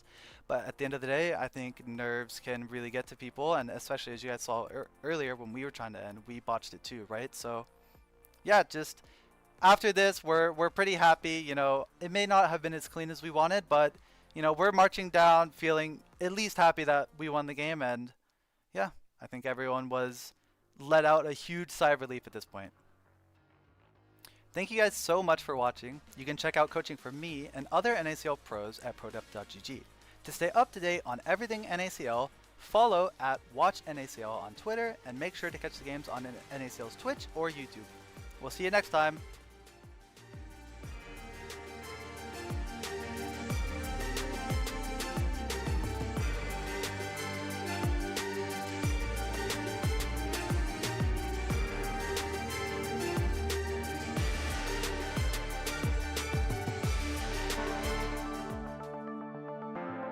Welcome back, everybody, to the NACL 2026 Split 1 Promotion Tournament. ZNG Gaming and Cupid Esports had a pretty fun first game. As you can take a look at some of the highlights, some of the fun that was had. This fight especially was the big turning point, RMC, as ZNG were able to take game one. And it just feels like ZNG was better at team fighting. Because early on, we did especially see Cupid with some really good ganks, and they were getting some good map action going. But I feel like all these highlights, it's just going to be a highlight package of ZNG, because it's all team fights, and ZNG won all of them. Yeah, the early game was certainly Cupid's to lose. They took the bull by the horns in the early game, did a good job, but then the game started slowly slipping out of their fingers. And we talk about Adam on this Talia waiting for some of these really strong Weaver's walls, and we just didn't see any of them. And I want to give props a little bit to ZNG's tanks in this game, NXI and Barrick, because okay, NXI got some pretty nice, keeper's verdicts to boot people out. But at the same time, I do feel like Barrick, unfortunately, wasn't the focus. But the two of them were getting to enemy backlines. This last critical fight, like, look at how Barrick actually gets there. This is a 4v5 situation, and Barrick zones out 3. And even when Globby actually gets knocked back in, like, Tub, fantastic Mission Impossible, gets the AD carry. Well, guess what? Again, nobody's there because Barrick is sitting on all their AD carries, and even right to the bitter end. Barrick knows his job. If he dies there, he does not care. His job was to lock Hub down for a second, buy time, make sure his team finishes that off, and he doesn't need to be there to finish this actual game out. Yeah, I agree with you, and definitely deserves a shout, especially because that last fight came down to NXI had died immediately, right? You have no Poppy, who is your biggest tank, because you're going full tank on the Poppy. Obviously, your support's not going to be as tanky. That's a fight where things could have gone really, really badly for ZNG Gaming, but they did not, due to the strong play of Kim Down and Barrick. And it just feels like these wild cards, they came through, right? More so Cupic, yes, Globby had a rough early game and later on came on strong, but that's what Smolders do. I think wire to wire, Cupic played a really, really good game. It was a big reason why Zenshi were able to win a lot of these fights. He put in some really good damage. And now on the other side, this does mean that Cupid, Adam really has to step up now against this guy. I imagine we're going to see a lot more bans come out on Cupid. And one thing to note is that Cupid, they're going to pick red side RMC. So as I mentioned a little bit earlier, we're seeing some teams who think they can get the draft advantage go take R1, R2. Yeah, and I think that is rather interesting that Cupid have opted for red side, especially in full Fearless. I do think early on, you can afford to go red side and just kind of pick the other OBs that are open, right? You get 2 to the 1 that blue side has. You just lose out the most powerful one, but you get counterpick. And counterpick usually goes to your solo lanes. Now, Dr. Calculus isn't known as sort of a counter lane kind of, counter matchup kind of guy in lane. He likes his tanks, he likes his neutralizing lanes, and he's great at them. We saw it on the Gragas last game. So I'm thinking you're giving counterpick to Adam, and you're just saying, Yanni, that, hey, we need to see Adam step up. This is an opportunity. He gets counterpick status. He gets a chance to do that. I think Hub and Tub stepped up. Bio stepped up. I'm looking at Adam as another carry who needs to kind of be that thing that tip Cupid over the line. Yeah, and for him, I want to see some of his really signature champions like his Azir and his Yone, right? Obviously, you're going to need proper conditions for them, RMC, and you're not always going to get them. But listen, I'd rather see you live and die by these sort of champions. We are in the Game 2 draft between Zenshi and Cupid. We're already seeing that Lux, that rank 1 Lux NA, rank 4 in the world. Cupid not able to pick that champion up. I don't think he's going to get it the entire tournament. No, and right now, I mean, I expect similar bans for Cupid, right? So it's the Lux, Sion, Morgana. Those were the 3 bans that Cupid went with. On the other hand, okay, the Aurora has been opened up by Zenshi to take Yorick out of the picture, so they just first pick Aurora here? That could be the case. We'll see if this Aurora is the one that gets banned out of Cupid, but I mean, no, it's a good takeaway from Dr. Calculus. So if they want to go for it, sure. Cupid doesn't really play a whole lot of it. We're going to see the Ambessa get taken away. We're going to see a first pick Rel come through for Zenshi, so that opens the door for Calculus Aurora. I was just surprised that they banned Ambessa on the side of Cupid. It just feels like such a risky endeavor when Aurora could have been first picked by Cupid. And Cupid has played it. He might not be a champion he's particularly known for, but he's good on it as well, and he's definitely put in some time. So maybe it's thrown in a bit of wrench in the works, Cupid now thinking what they want to go when they have so many options open. Rel did not feel like necessarily the highest prio champion right now that was available. All right, we're going to see a Wukong get locked in here, and this raises a lot of questions, RMC, about what Adam is going to play, because his typical champions, now that Talia is gone, aren't exactly amazing pairings with Wukong, so we might have to dig a little bit deeper into these pockets, onto these champions. He might not necessarily be his best. We are going to see the Nico come through, though, so I really like what Cupid's putting together with teamfights.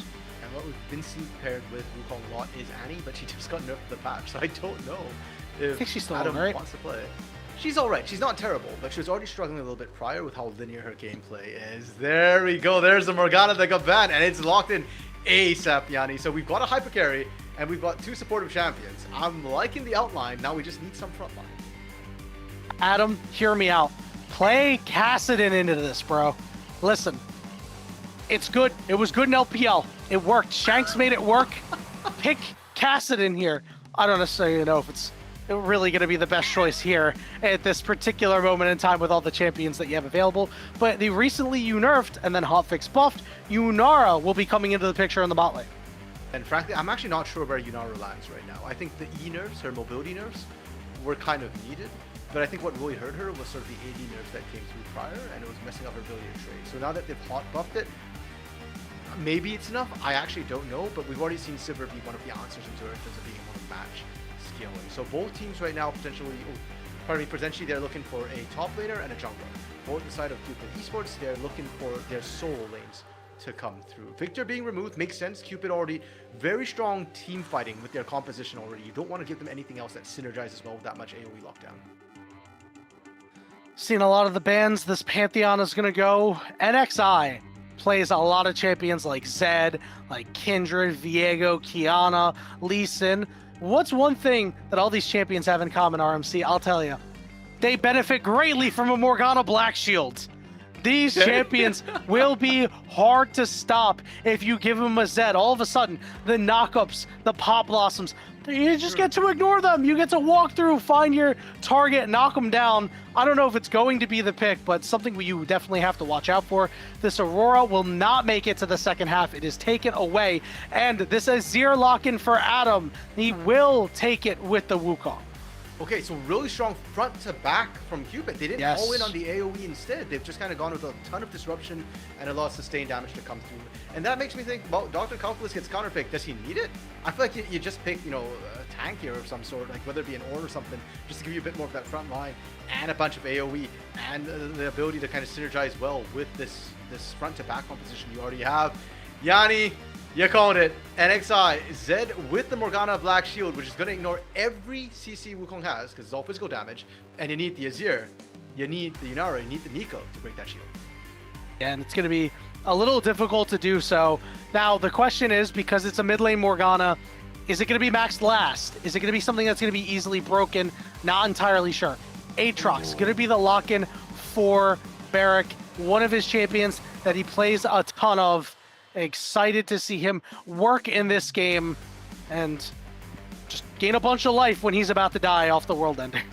And it's a really good sort of answer into these compositions that want to just bunch up and, front to back, because Aatrox is strong enough to actually rip through their front line. And if, Lord forbid, if he gets into that back line, Aatrox will literally end worlds when he gets back there. So Cupid Esports, okay, I like the adaptation. It's still a tank, not quite indexing quite as hard into the team fight aspect of it, but I like the fact that Cassante can remove somebody from the fight. Specifically, we just talked about Barrack and Aatrox getting the back line. Well, if it does, you've got a panic button, just go all, take him out, and trust the rest of your fight to be able to just do the front to back by themselves.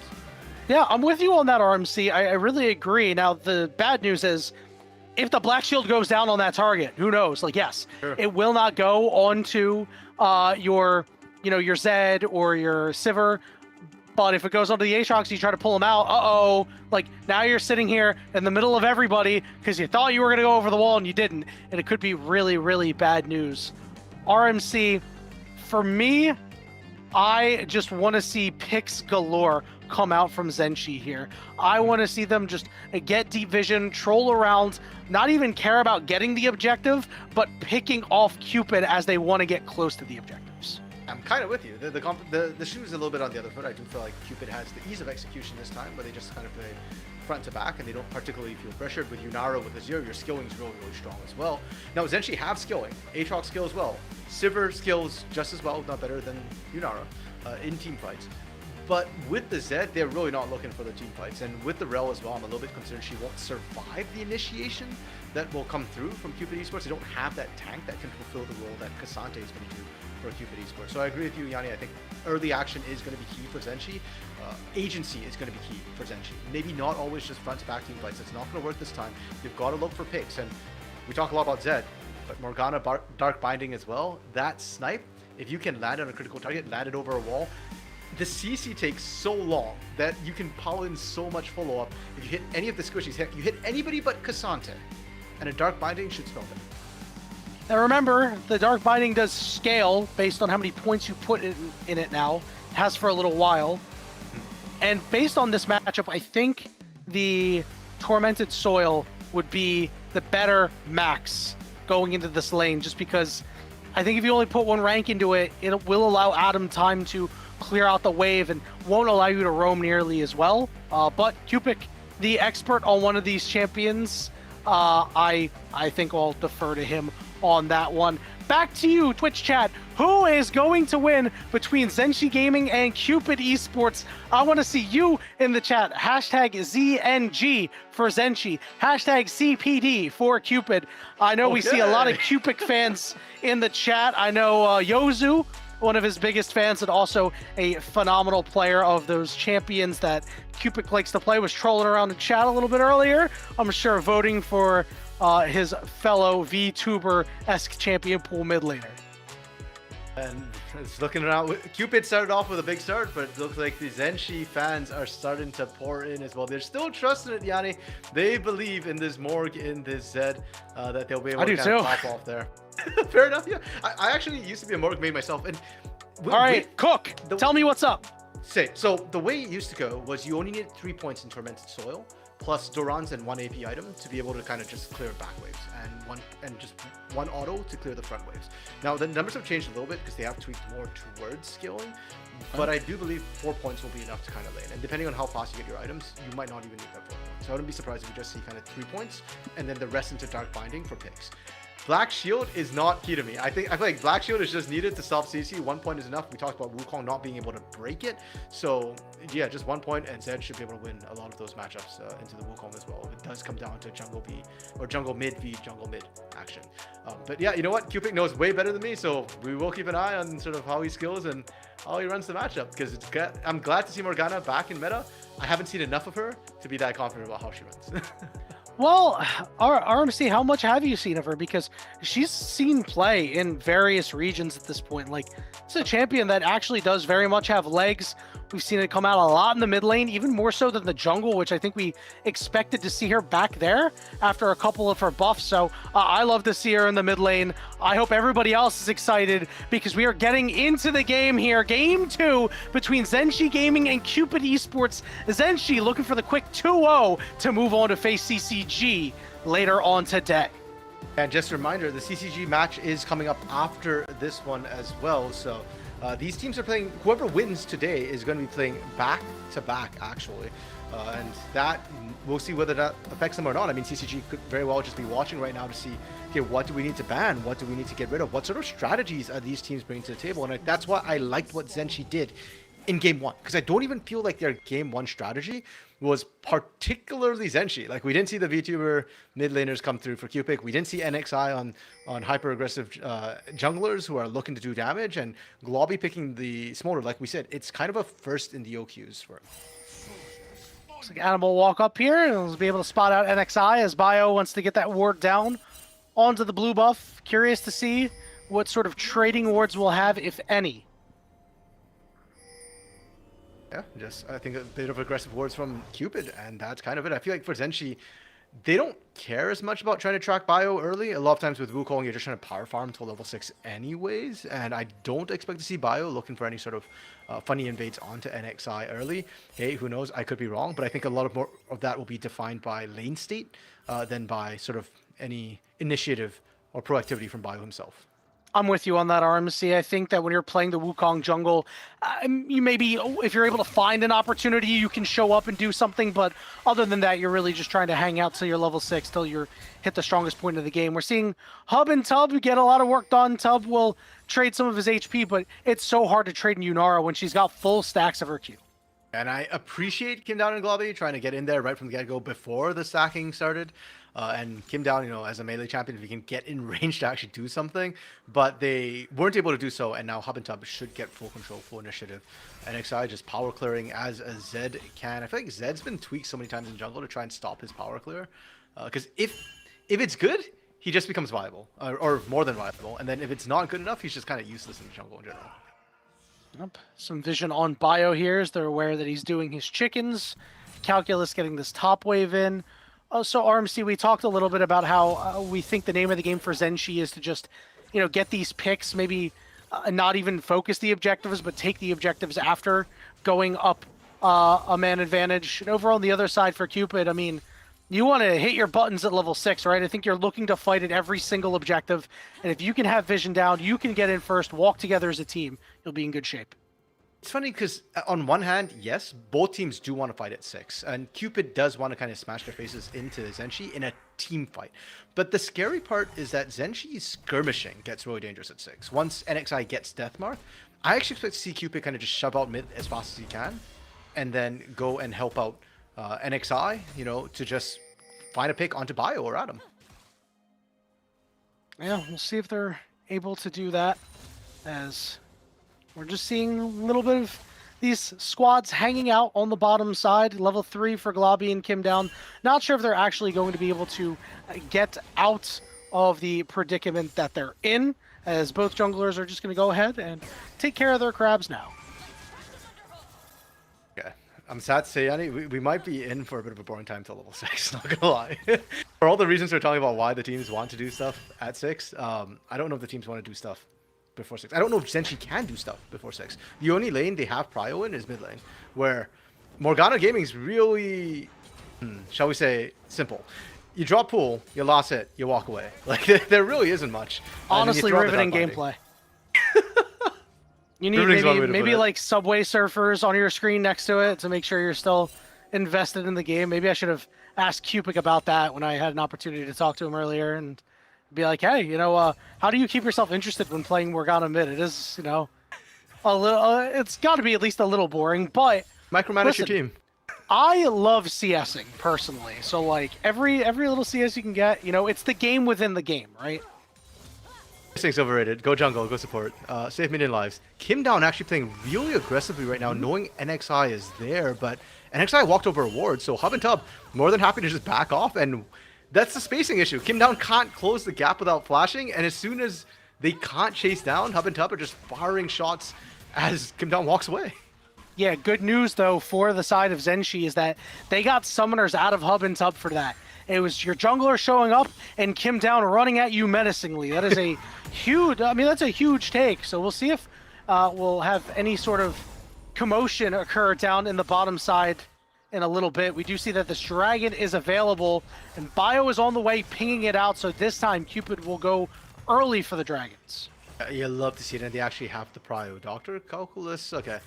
Varric doesn't want to full commit yet, doesn't quite have the World Ender just ready yet.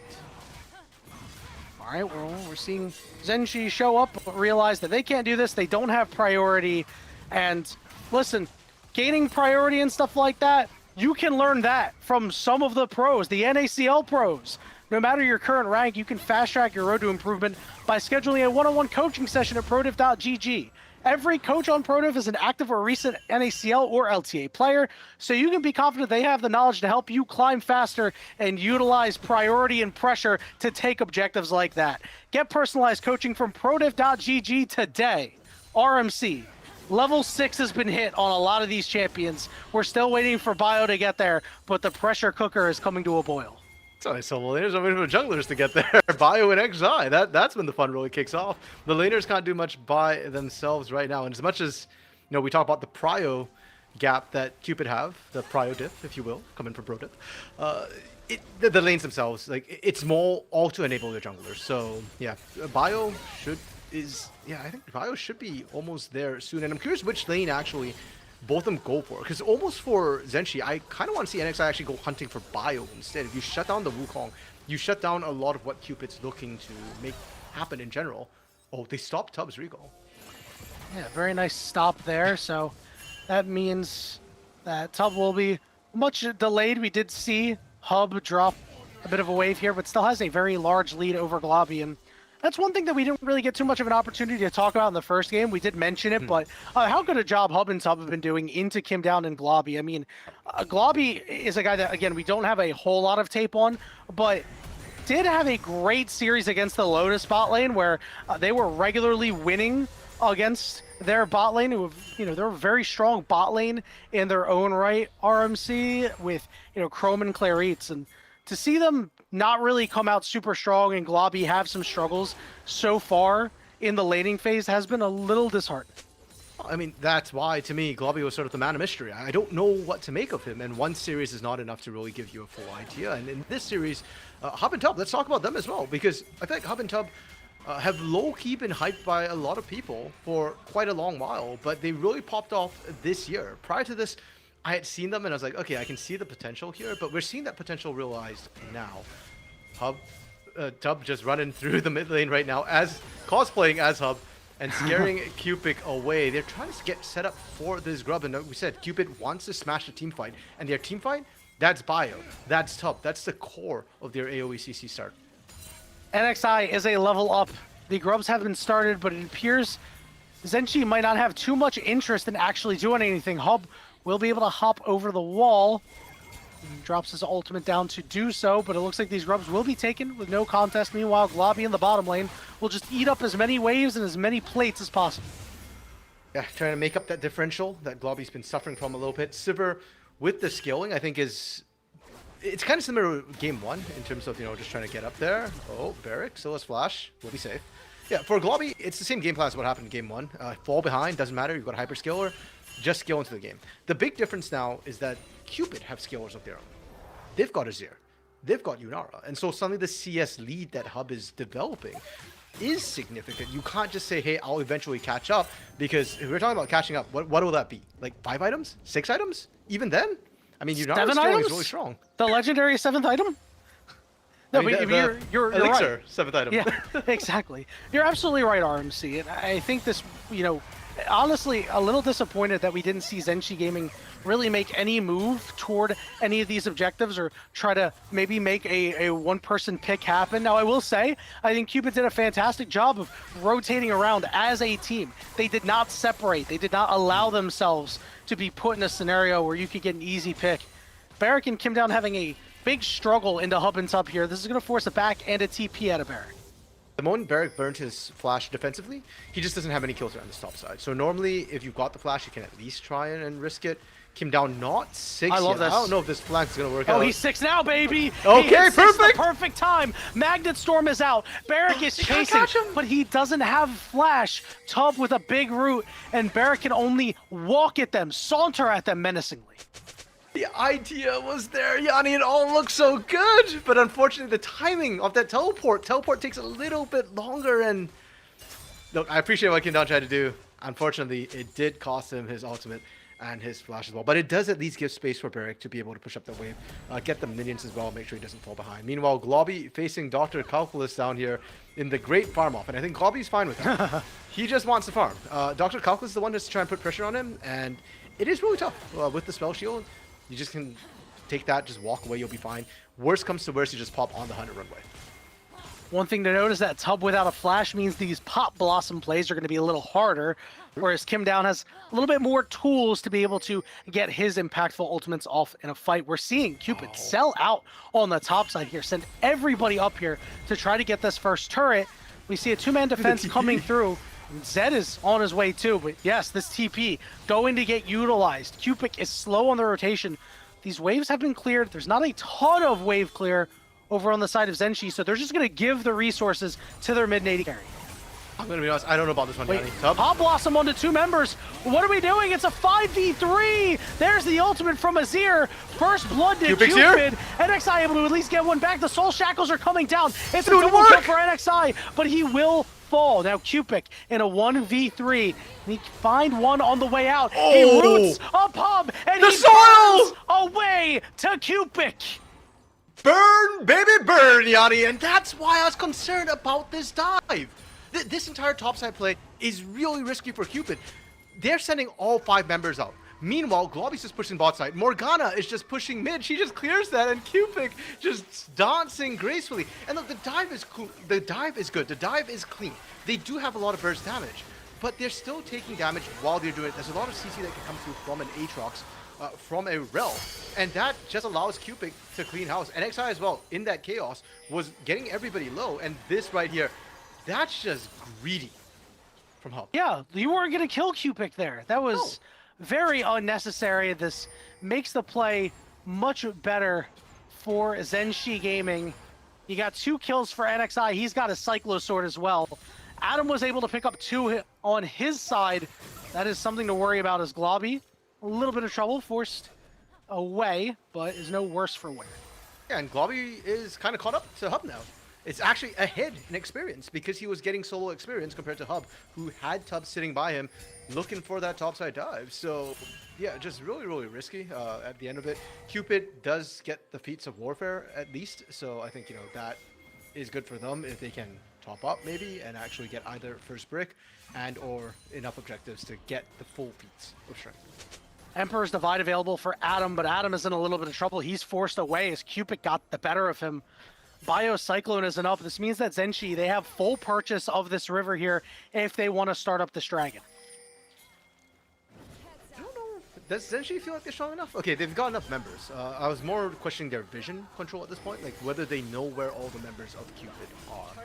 But yeah, Cupid was backing off at this time, so Zenshi able to pick this one up with no contest. See how quickly it absolutely melts. And for Zenshi, that's fine. Getting objectives off the map is really good for them because, again, team fighting gets a little bit questionable for them. It's a little bit tougher to do, especially before Globby is fully online. So if you remove these things which attract team fights and then look for skirmishes and or counter dives when Cupid's messing up, or heck, dives of your own, because NXI, as you mentioned, has Cyclo Sword, has the Death Mark ready to roll, I think Zenshi is much more comfortable in neutral states.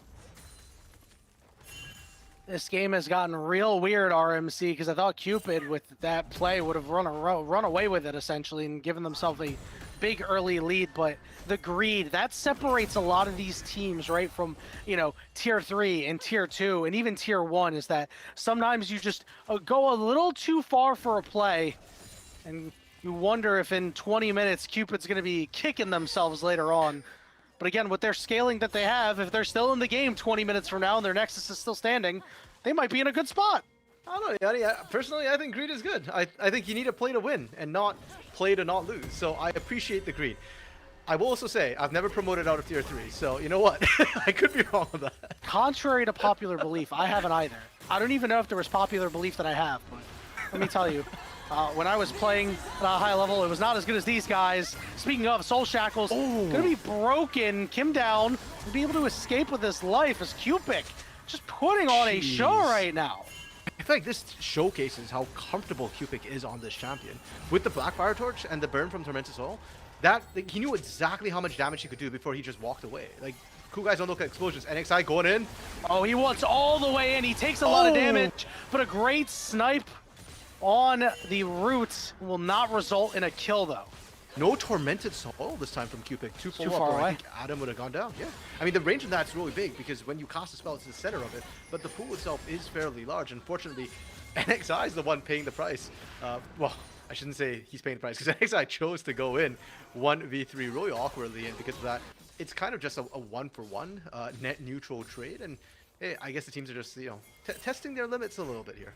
Yeah, that was a black shield play too, and it didn't really do all that much, right? He threw it on NXI and said, we can go, and it was immediately popped, and now yeah, you have to wonder if maybe an extra point would have helped out there. It's really hard going into the Azir, going into the Nico at the same time. Rift Herald gonna get started up here from Cupid. We'll see if Zenshi want to force a fight. NXI has no ultimate, but is on the way. Oh yeah, they do. NXI's in the area. He wants to steal at the very least. He does have the flash ready to go. Cupid walking over a ward. A TP now being channeled. Yeah, this is gonna make the difference. It'll be a 5v4. Root will occur, but a turret in the top side will go over to Cupid as well. It's actually the first turret of the game. It's killed by minions.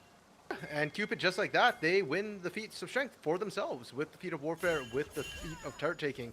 And I was thinking, okay, you know, that play, that's fine. TPing Dr. Calculus out gives Globby first break. Well, Globby didn't get first break. Globby does get a bunch of CS at least. And that's really what's keeping the gold as even as it stands now with both the turrets having gone down. Yeah, they're looking to make this game really simple for Globby. I think they've realized that early on, it was a little difficult on the Smolder. Obviously in the lane, it was difficult here. So perhaps they're just going and understanding there that, you know, Globby might have a bit of a weakness there, and to make sure that he doesn't have to interact with that many champions until later on in the game, right, where he's able to kind of team fight and be in his element. And I think that goes back to what we talked about, where, you know, he's had to learn a lot about competitive play, about playing for and around his team. Give down, managing to get the Cyclone out of bio. Big ultimate taken away, but no major objective to fight for, so I think Cupid more than happy to kind of blow that one. Yanni, to go back to your point about Globby, right? Like, you think that laning is a very mechanical thing, something that you can really practice in solo queue, and to a certain extent that's true, but, you know, practicing sort of the team synergy and knowing about the roams that are coming out from mid lane, knowing about jungle timings, that's not something you can really practice in solo queue. You need a team around you, and more importantly, you need an organized team playing against you to be able to punish. And to be fair to Globby, we've not seen the ganks go down mid, but there's been a lot of roaming for Cupid. Yeah, they've done quite a bit here. The teams will jockey for position in the mid lane here. 20 seconds until the next dragon is up, but Bio's ultimate will be on cooldown. The Rift Herald will be dropped in the mid lane, looking to get that river control. Justice Dragon spawning as well, so they want early access towards that dragon. Zenshi, I don't think they're going to be able to clear Herald fast enough. There's no particular ability that stops the charge from coming through, so you might just have to eat it and yeah, just kind of go from there and then contest Dragon. I think the Dragon's the more important part of it. Yep, this Dragon is really starting to burn down here, about half HP as Cupid starting to throw some bindings once they get his team in. Barrack coming from the side as well as a bit of a flag. Kim down, going all the way in with his ultimate. It's stolen away as well. Emperor's Divide pushes two away, but NXI's in the back line. Three-man Pop Blossom is good, but Cupid is in the thick of things. He's knocked up, he's got the Soul Shackles down onto two targets. Dr. Calculus is in the middle of everybody because his team has fallen around him. Triple kill, NXI, ace for Zenshi Gaming. Barrack lived? He's not even running Sundered Sky. It was just enough with the Black Cleaver and the innate healing he got. That's absolutely disgusting. Cupid, they panicked at the last second and they lost everything. They lost all the kills, they lost the Dragon, and now they're going to lose the turret. And right here, when they went in, there was a second where Bio was thinking, I'm going to get out, but Kim Down's engaged. The Magnum Storm to yoink everybody back in to set up for Barrack was the nightmare situation, and Globby off on the side just got to fire uncontested once again. Kind of clean up house. All that gold they've been funneling into Globby. I think we're about to hit the point where the Sivir's going to start paying her way back for all the gold that the team has given her earlier. Yeah, you're now starting to be able to operate in free reign in these fights, and I mean, I think a lot of it has to do with the fact that Barrack and NXI and Cupid can split up this death ball that Cupid want to put together, right? They want to go and they want to fight on top of each other almost with Bio's ultimate and with the Emperor's Divide coming out from Adam, but once Cupid drops the Soul Shackles, everybody scatters, and that allows Globby the space to be able to put down really good damage. Hub even using the ultimate there onto Kim Down. I think the one he got over that wall, he was done. He was safe to right.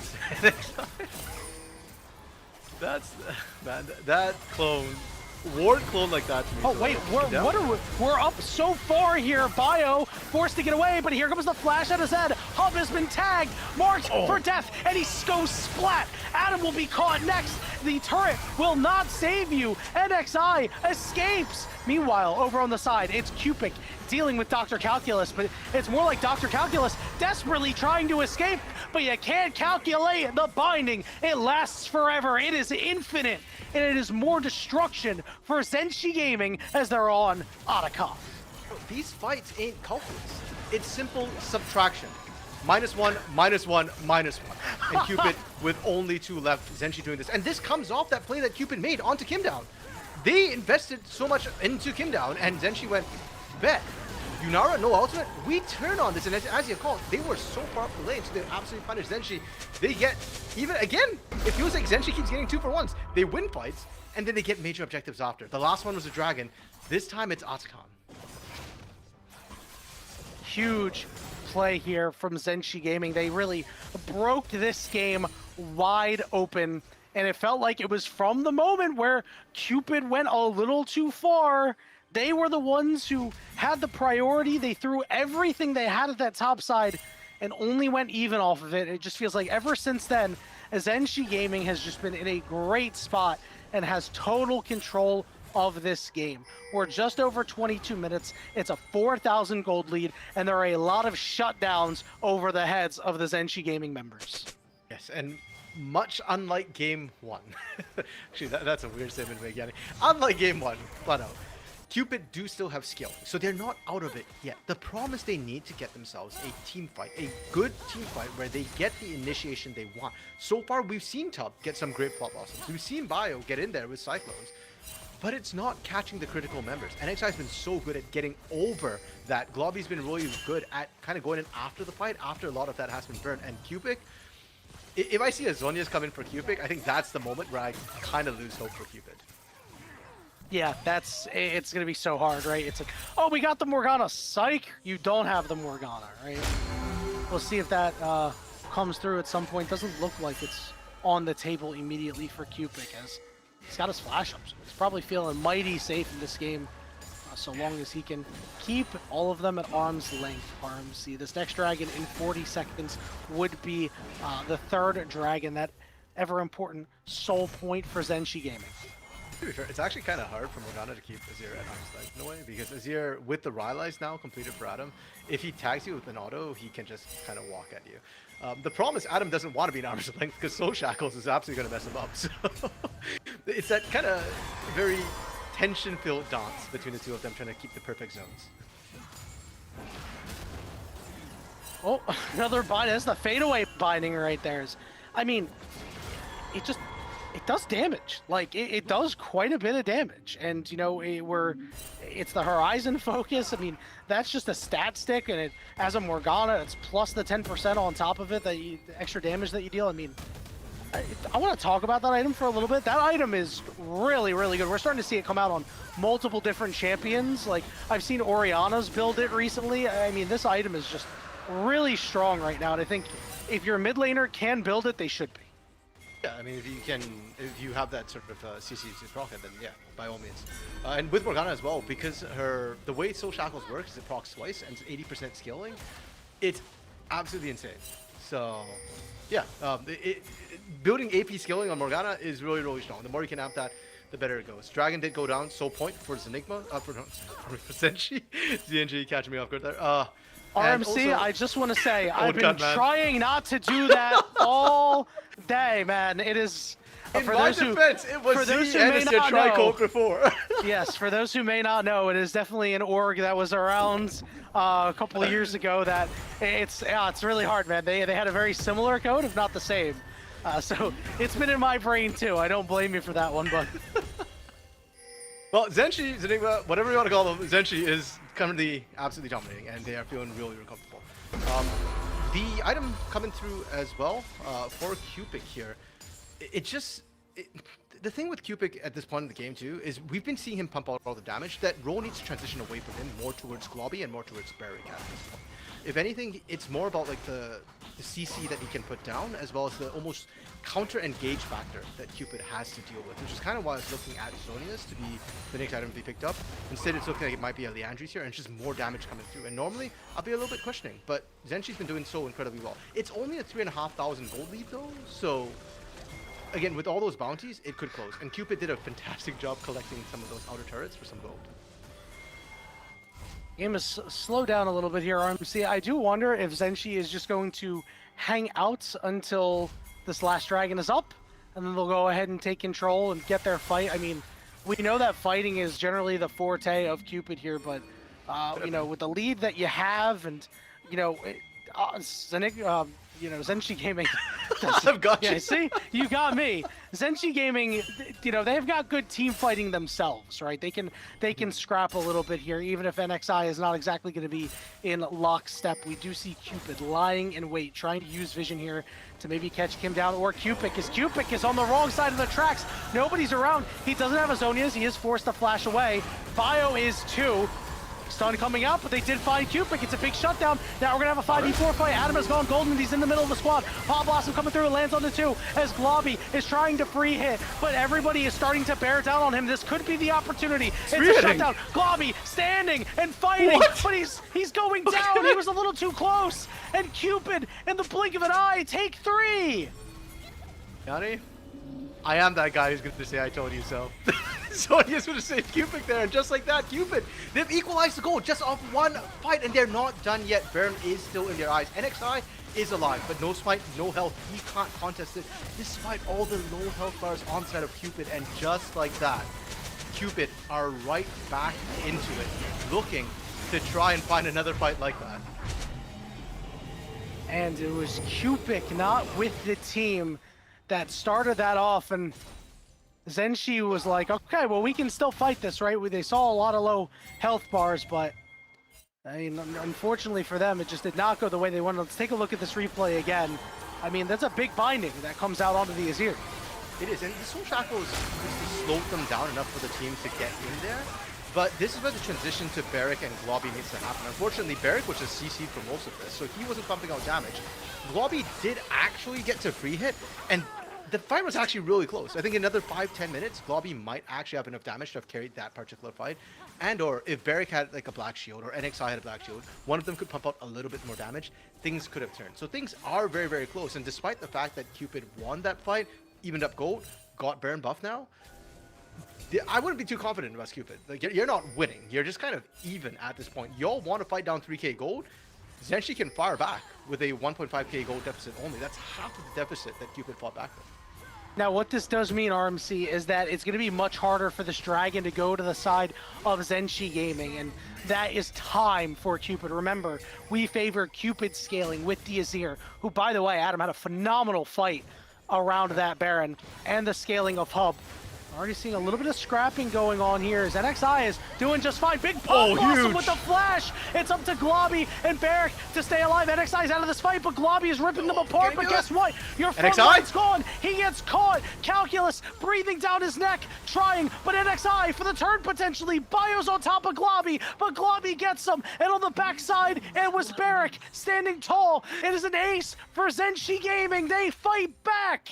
Scratch 5 minutes. Globby's online now as long as Barrick can frontline. And that was beautifully played. It looked really bad for them initially, but as the fight played out, they were all able to kind of get away, not get bursted down right from the get-go. And right here, huge Tub ultimate. The Pop Blossom found a lot of the critical targets, but now they're all bunched up. And look at Globby's position. Because Barrick's up front, because Barrick was willing to step up there, they couldn't really go on Globby. It was only Dr. Calculus, and NXI was always waiting to just try and clean up as well. Those bouncing blades doing a lot of work, and Barrick just being a world ender because the damage, the focus from Cupid ended up being so split towards the end.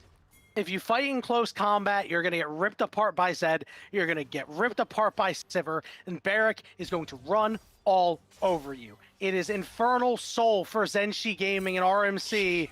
It is bad news for Cupid here. You have to manage to hold out against the Infernal Soul for a chance to fight an Elder.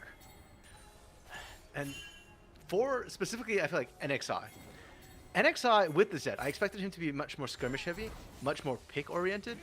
He's been playing this Zed like a team fight champion for the most part. He's there at the team fights and he's causing a lot of chaos. I'm hoping with the Inferno now, he might actually get a pick before the fight actually even starts proper. Like you see Bio there. Yeah, I think he can actually maybe run down Bio before the fight starts. Even if Bio survives, if he tries to Cyclone in the midst of it, he'll go down immediately.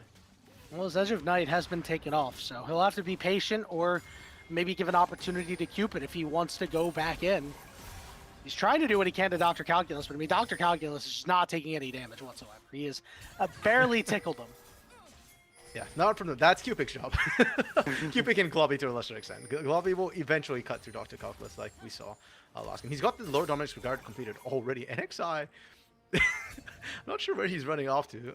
I think he knew that was tough, but just not confident on being able to turn around. And for ZNG, they're fine. Right now, there's no rush or pressure for them to do anything. They're just waiting for objectives to come up. Baron in 2 minutes, Elder in 3, and while Cupid scaling for team fights is still good, I think ZNG is very confident, especially on open ground where there's not places for Tub and Bio to just pop up over a wall and suddenly find a flank with the backline. Cresting toward the 32-minute mark. Remember what I said at about the 14-minute mark. If you're 20 minutes in this game and your Nexus is still standing, you're probably looking good if you're a Cupid, but that should have had an asterisk there that, hey, if you're staring down an Infernal Soul, maybe not, right? But the thing is, ZNG haven't really done anything with this Infernal Soul yet. It is still allowing time for Adam and Hub to get big, right? Hub is now on 4 items. Adam is working on his 4th item. I mean, these are real things that you need to be aware of if you're ZNG, right? Especially to not get picked off the way you did around that Baron. Cupid can still win a fight. Sure, but the same can be said for the other side as well. Essentially, Cupid is building his 4th item as well. Both of them kind of set on a needlessly large rod. I'm curious if we just see death caps come through. Cupid's building a very aggressive Morgana as well. One of the Bloodletters, not even Leandri, so straight up just trying to kill people if he lands a single Dark Binding. And it's kind of worked. And I think for Cupid, they actually need to pull the trigger harder because in these face-off situations, they're losing the Cupid. But when they've managed to pick Cupid off, that was when they found their big turnabout. I'm with you on that, RMC. I think you're absolutely right. But I do think if you're Cupid, you need to find a really good angle or you need to wait for this Elder Dragon. You see Bio lying in wait for an opportunity. NXI is going to show himself here. He's got his shield on. As Barrick is going to go over and find Bio. Bio says, we have to go, guys. Double knockums, but look at the backside. Only one person going to get caught with the Pop Blossom is NXI lying in wait for his next time to go in. Tub has been chunked. Hub is a little low. They're going to turn on to NXI. And he's able to get away, but Bio dies on the other side. And Barrick is ready to end the world of Cupid. Big binding goes down, and they find Hub. Double kill for Cupid. Adam can only go golden, but all that glitters is not gold as he's able to dash away, take a blast plant out, but I fear the only thing he can do is teleport back and realize I think we're a little cooked, boys, as the push is on for ZNG Gaming. They are looking to win and face CCG next. And ZNG's gonna just keep on fishing with those Dark Bindings. If they land it, it's pretty much a kill. But It's two! As you said, they answer Globby with the double because of Cupid's binding. A 2-0 for ZNG Gaming, and they will be facing CCG next. Just that easy, Yanni. And towards the end there, like we said, Cupid was going for straight damage. He wanted kills, he wanted blood. It landed, and they got 2 under the turrets with nowhere to go. ZNG Gaming looking real scary, but Yanni, I will say this much about them.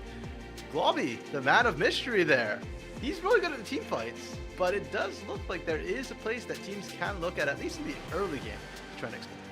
And not to get too far ahead of ourselves, but you know the bottom lane that they're going to go against next.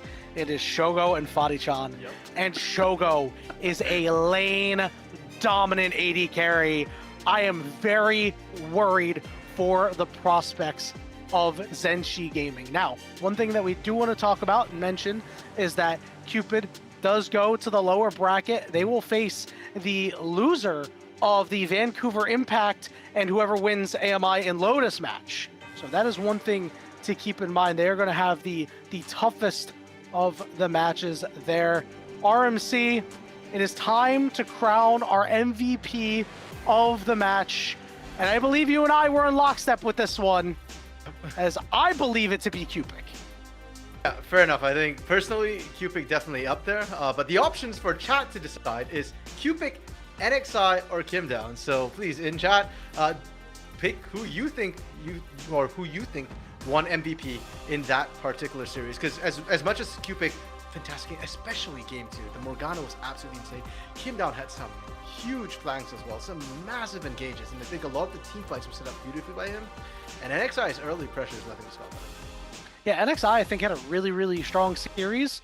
You know, kudos, props to him. I think Kim Down also played pretty well, and you know, overall ZNG looked really solid. Obviously, you know, Barrick later on in that game came on really strong. Again, the first game he did what he had to do, so I want to give him a shout out because you know your top laners who just kind of go through it sometimes deserve some love too. But I think that you know Cupid really made this series his own. I mean, also with the champions that he plays, you know, had the Hui and the Morgana mid lane. You just don't see them all the time, although, you know, they are on the outskirts of the pro meta, and I think it makes it really hard for some mid laners to deal with. No, for sure. And the other thing is just the fact that other mid laners haven't picked it up yet, so it's almost forcing bans because you can't pick it away in a full fearless system, or you just kind of give it over. And best of 3 full fearless is kind of short. You don't have the leeway to be letting those picks through and then saying, okay, we'll play after, you know, around it. I do want to shout out Dr. Calculus as well, because I do feel like Barrick is getting shafted by the fact that he's playing against Dr. Calculus, because Dr. Calculus is really good at neutralizing lanes. Like, it's hard to be the carry against a guy like that who just kind of soaks all your pressure and just says, hey, you got to stay in lane with me, because if you don't, I'm taking turrets. And if you go join your team, sure, you could have impact, but is it worth it, right? I want to talk a little bit about Cupid here because they're not done yet, but they've lost their extra life. So now they are going to have to make a nice dance in the lower bracket. RMC, what do you think about the squad? I think that Hub and Tub in particular played really well. I think this is a bot lane that a lot of people, as you mentioned earlier, are very high on. I wanted to see a little bit more out of Bio and Adam in this series. Bio specifically because this was a really, I think, a prove-it match against a guy in NXI who's been around for a little bit. Yeah, fair enough. I do think that they, as a team, there's a lot that they can do. They just need to pull up a little bit here and there.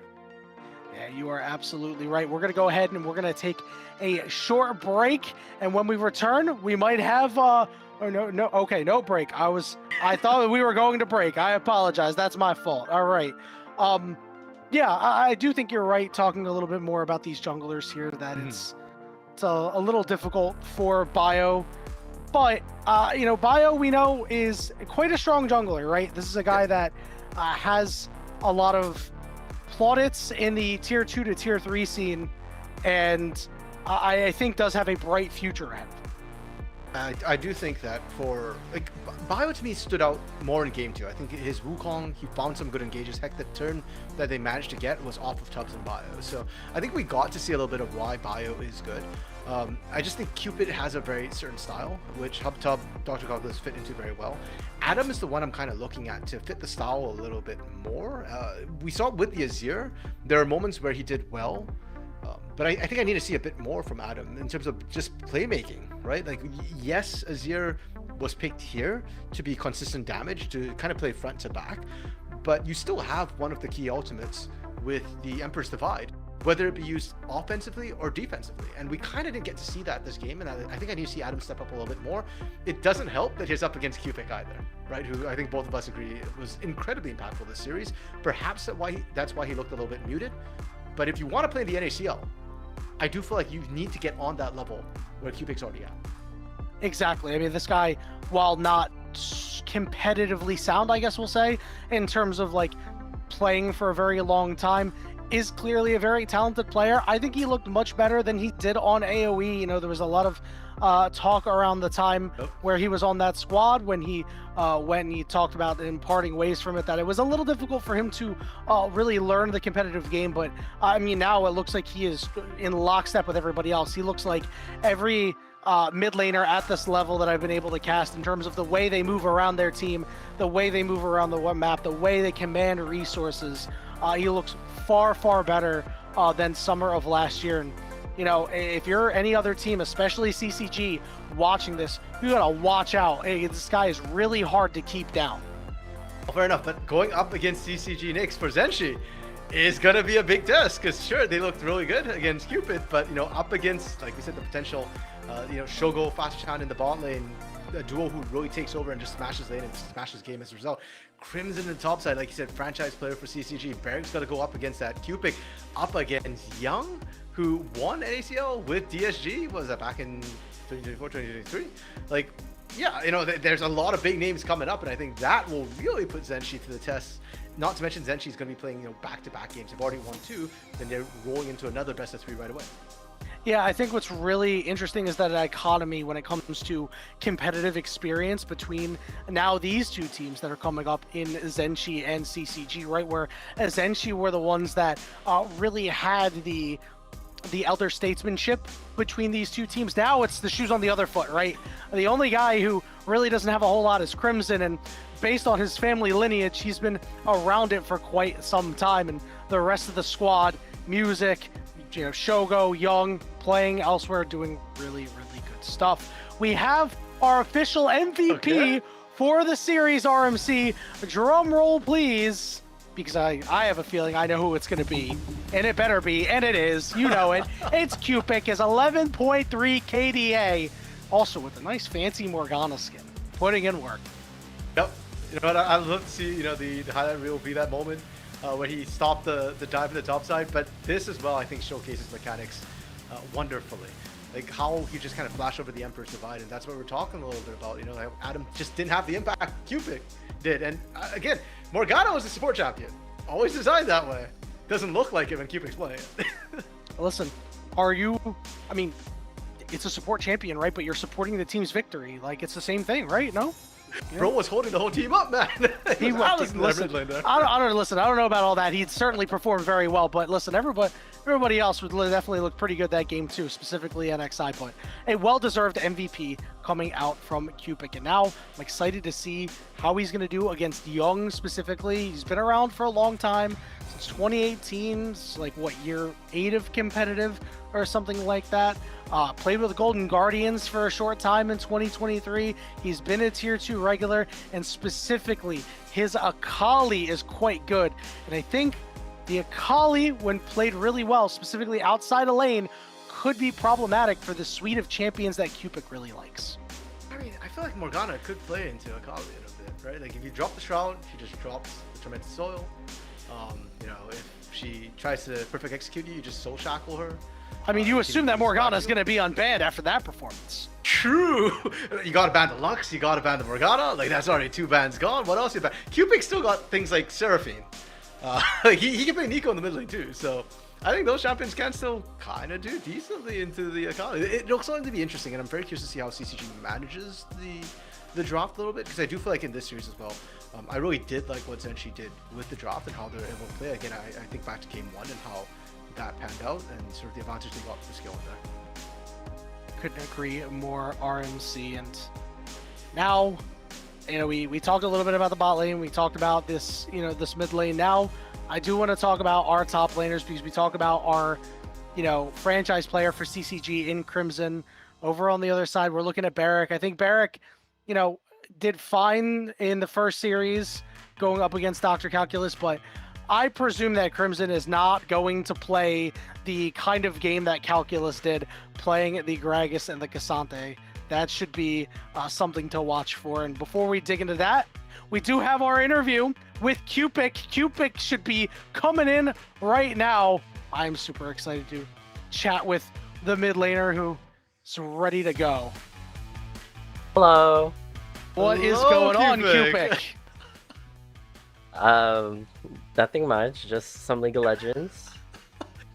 Really? Oh, wow. Bro just This- bodied them 2-0 and said nothing much. Okay, Nah, okay. yeah. Just another day at the office for you, Cupic. You got to play your suite of champions here. How difficult do you think your champion pool makes it for opposing teams' coaches, because they have to ban so much? I feel like people don't like playing against us. It's a bit unique for sure. It's not very meta, so it's hard for teams to draft against us, and people don't really like scrimming us too much. But yeah. I imagine that can be a little hard. And, with that Morgana, I mean, listen, not really meta, but that champion, I'm sure, as you know, starting to creep through elsewhere in other leagues and things like that. All right, so now you're going up against Young in your next match. Former LCS mid laner. He played a couple games for Golden Guardians, a guy who's been around the block in Tier 2. Do you have any particular thoughts on the matchup? Is this something that you had prepared for coming into today, or you're just like, I'm just playing who's in front of me? I'm just playing who's in front of me.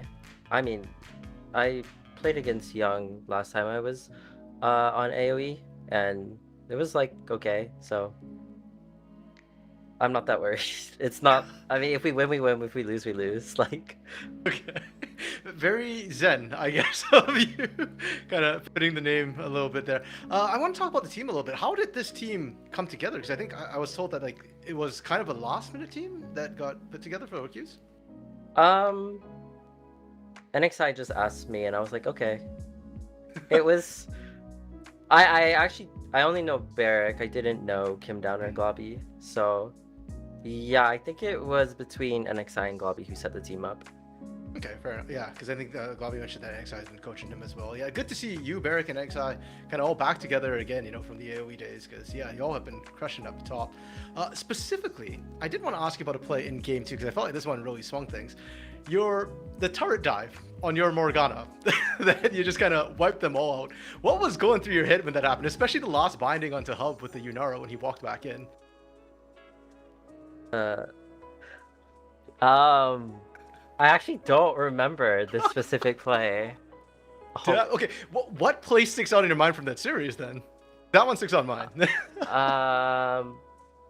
I just feel like I messed up at the Baron fight, and that was a pretty big mistake from me. That sticks out to me.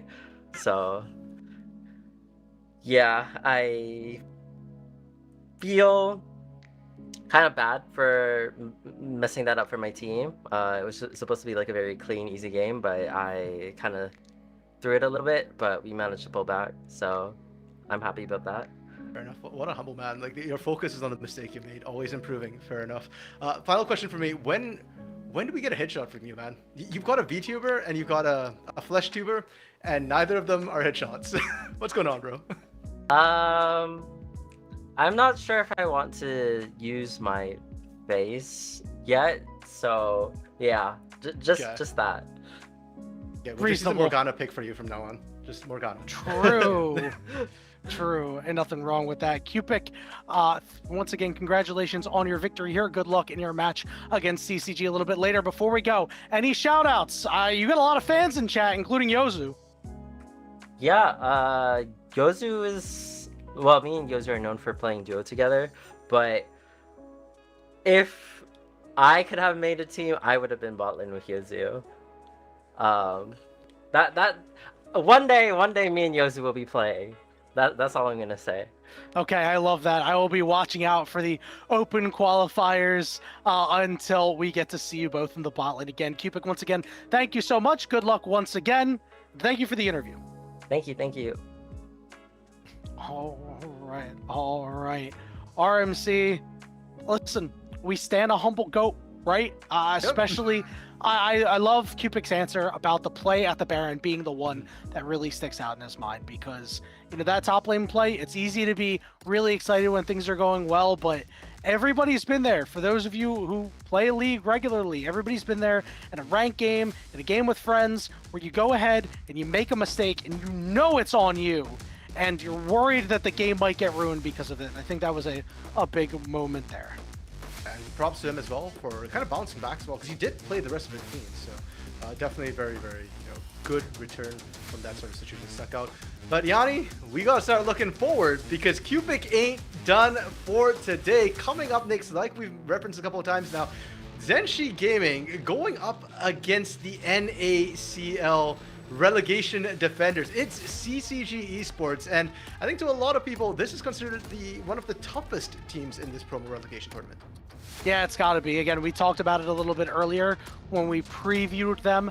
They finished 3-6 in Split 2, and listen, 3-6 was good enough to get you what? 8, 7, 6. Well, good enough to get you 5th. Don't let me, don't let casters do math on cast, but yeah, it was good enough to finish 5th, right? You had a glut there at 3-6, and unfortunately for CCG, they were the ones who had to go and be in the bottom 2. And it's a rough life, but it's a life that they have to live. And we'll see if they're able to survive, especially against ZNG Gaming. CCG will be on the blue side for this match. And again, we talk about it. We think a big problem is going to be with this bot lane here. Yeah, I think just as a whole, CCG is so scary. But that's kind of the problem with CCG, right? They've always had this potential. You look at the names and they always look scary. You look at their numbers, the statistics, considering that they are down in relegation, they were the second last team after tiebreaks were applied. But when you look at their stats, they don't look it. But somehow it just never connected. And especially I feel like in the mid game was where sometimes those desyncs would show a little bit, and the NACL teams were able to take advantage of it. Whether the OQ teams can take advantage of it, I think that is going to be the bigger question. The question we're going to see in these coming days. Without a doubt, RMC, is things can get very interesting with a ZNG Gaming win here, right? This could be a big potential upset that could really, I would think, ruin the bracket or what's expected out of these teams. I'm really, really excited, RMC, as we are getting into the first draft of this best of 3 series between CCG and ZNG Gaming. Right back into the fire. Cupid immediately heads back from the interview and is like, put me in, coach, I'm ready to go. Generally, I thought he'd have a little bit more time, and we have a little bit more time to introduce the teams. But no, we are right in it. CCG onto the blue side, and fair enough, the Lux ban immediately. They were taking notes from game 1. Way being taken away as well. Now, do they do a triple ban? And do they ban Morg as well? I mean, would you not at this point? It just feels like it might be malpractice to not do so. Like, I'm not kidding, right? Like, this is a big concern that you're going to have. Well, we'll see what the move is here from CCG. Yeah. They go and they take out the Scion. Okay, not overly surprised by that. And maybe they just won't give away a good Morgana angle. Fair enough, and I think in terms of tanks that Barrick plays, that feels like one of the few ones that he really wants to go for right now. So perhaps they're trying to set up for something that can burst teams down a little bit more effectively, remove the tanks away from ZNG, so that CCG can play more carries, because that feels like what they like to do. And literally every single player, Crimson, Music, Young, Shogo, heck, even Fati-chan, who's actually an AD carry who's converted to support, they all like their carries. They all like to kind of do the extra damage, the deeps, the pop-offs, and fair enough, right away, Pantheon, a champion who is great at just bursting down squishy targets, has a lot of that burst damage. Whoa, what is going on here? That's we slam. Get Cogwall into the Pantheon and then Nunu coming out here. This is, all right, I was not expecting this coming out of ZNG Gaming. RMC, this feels like this is something that they know that CCG might not. Fair enough, and we did see a Cog ban come out as well from ZNG last series. So We did, yes.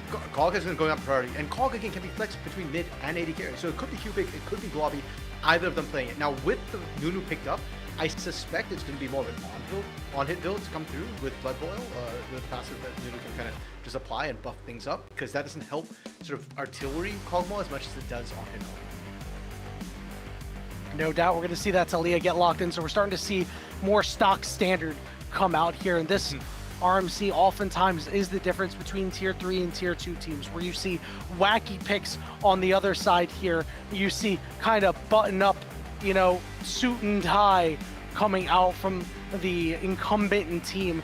Renekton going to get locked in here for the top side. Yeah, if it ain't broke, don't fix it, right? CCG's been running comps like this all throughout, so why not do it now? We know how strong Pantheon Talia can be as a duo in terms of the CC lockdown burst damage they can provide, but also the double globals they can provide as well. And now you can kind of round it up with pretty much any bot lane that you want.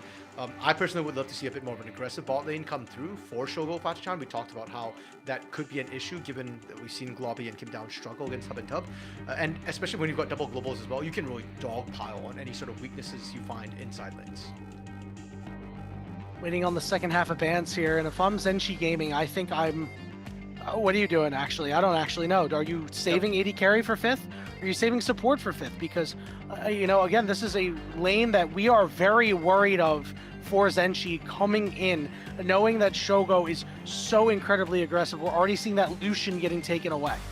I think you save AD carry or mid for last pick. You pick your support blind, and then you keep the mystery alive. Is that mid cog, or is that AD carry cog for ZNG? I do like solution ban though. Yeah, and I think they're trying to just remove these sort of early game champions that can absolutely run the cog ball over.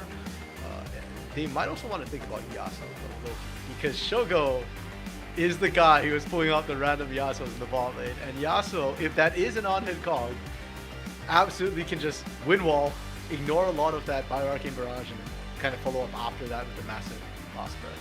On the one hand, completely agree. On the other hand, I have seen this go very poorly for Shogo on multiple occasions. I do not think But you have seen it go well too. thing to do. I've seen it go well post laning phase, but during laning phase, it's not been very good in my opinion. And I think that if that's your biggest strength, then why would you go away from that, right? We are going to see that Sivir get locked in, so it looks like we are going to save support here for Kim Down. Now it's time for CCG to go pick their bot lane. Listen, pick Draven. Just do it. I don't think it's good here, but just do it. I mean, they know what they're running into now. It's going to be the Sivir that they're playing into. So it is Kog'Maw in the mid lane instead, which honestly I'm a little bit scared for, because I feel like Pantheon Talia can really punish a Kog'Maw who's not the most mobile champion in mid lane. And what does Shogo want to pick here to try and shut down Sivir? Sivir's synergizing again quite well with the Nunu. Can be a hyperscaler, and you don't need another engaged champion for ZNG as well. You could just go with Enchanter. Yanni! Dogo did it for you! My goats. My goats.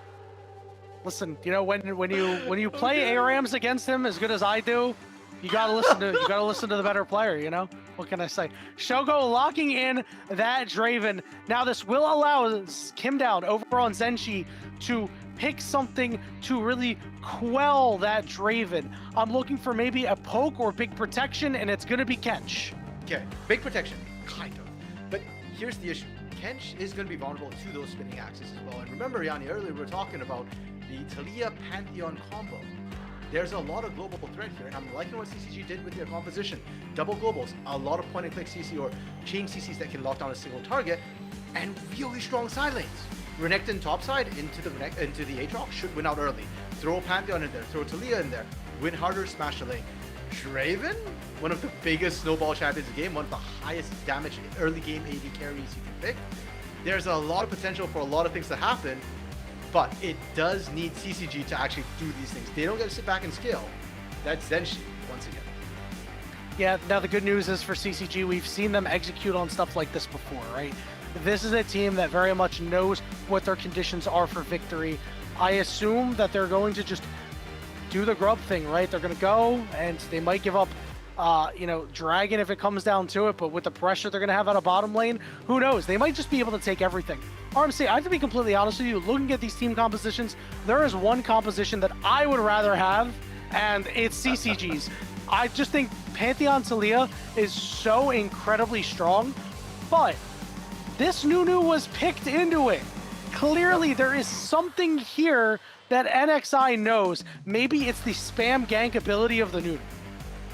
And to be fair, the Nunu came out pretty early, so I think all they kind of seen at the point was It was just the Pantheon. Yeah, so I think the idea here with the Nunu is that he's got a lot of CC as well, and he's kind of good at soaking the engage.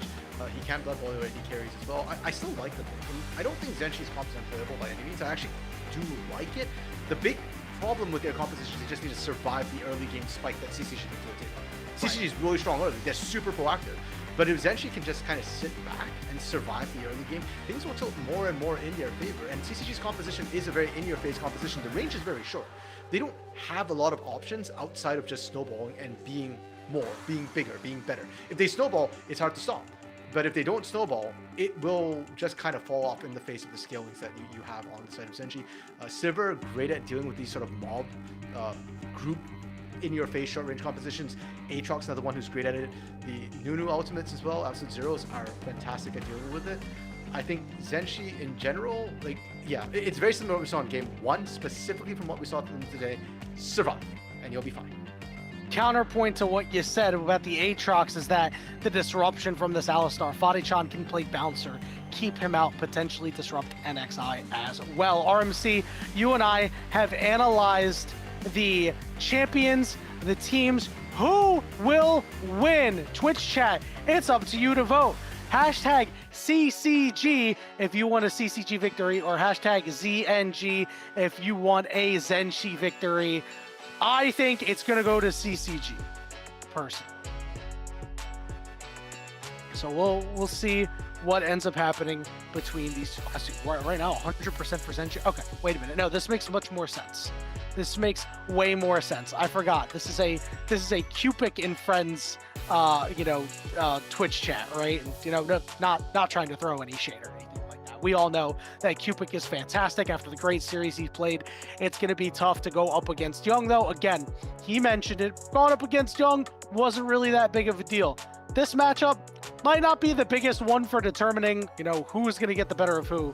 But again, we really need to watch out for that bot lane. Shogo has been known year over year for playing these aggressive champions, being overly aggressive in lane to a fault at times, and really forcing teams that he's on to kind of coalesce around what he's doing. And with this Draven, that pick will force you to really play for your Draven, right? You want to make sure he's the one getting the kills. He's the one being stacked up. He's the one being protected in these fights. If you have to make a decision, the decision is always protect the Draven. And we'll see if they are able to do so, as CCG and Zenshi are ready to get on Summoner's Rift for Game 1 of this best of 3 series. The winner here will go into a qualification match.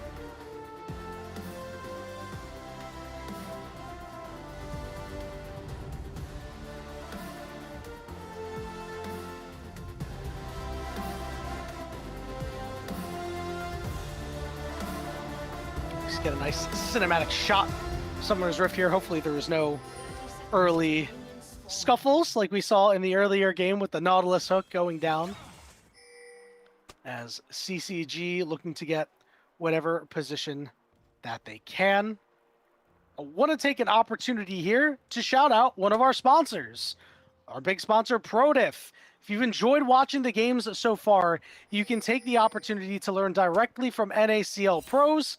No matter your current rank, you can fast track your road to improvement by scheduling a one-on-one coaching session at prodiff.gg.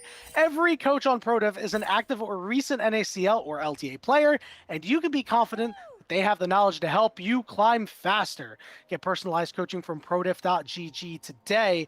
I believe we do have a couple of ProDiff members here on CCG. Crimson and Music are ProDiff coaches, so if they pop off, or even you like what you see out of them, go ahead and schedule a session with those guys. Those guys, especially Music, who coming into 2025 was one of the junglers to watch in Tier 2, certainly will be a guy that you can get a lot of value out of.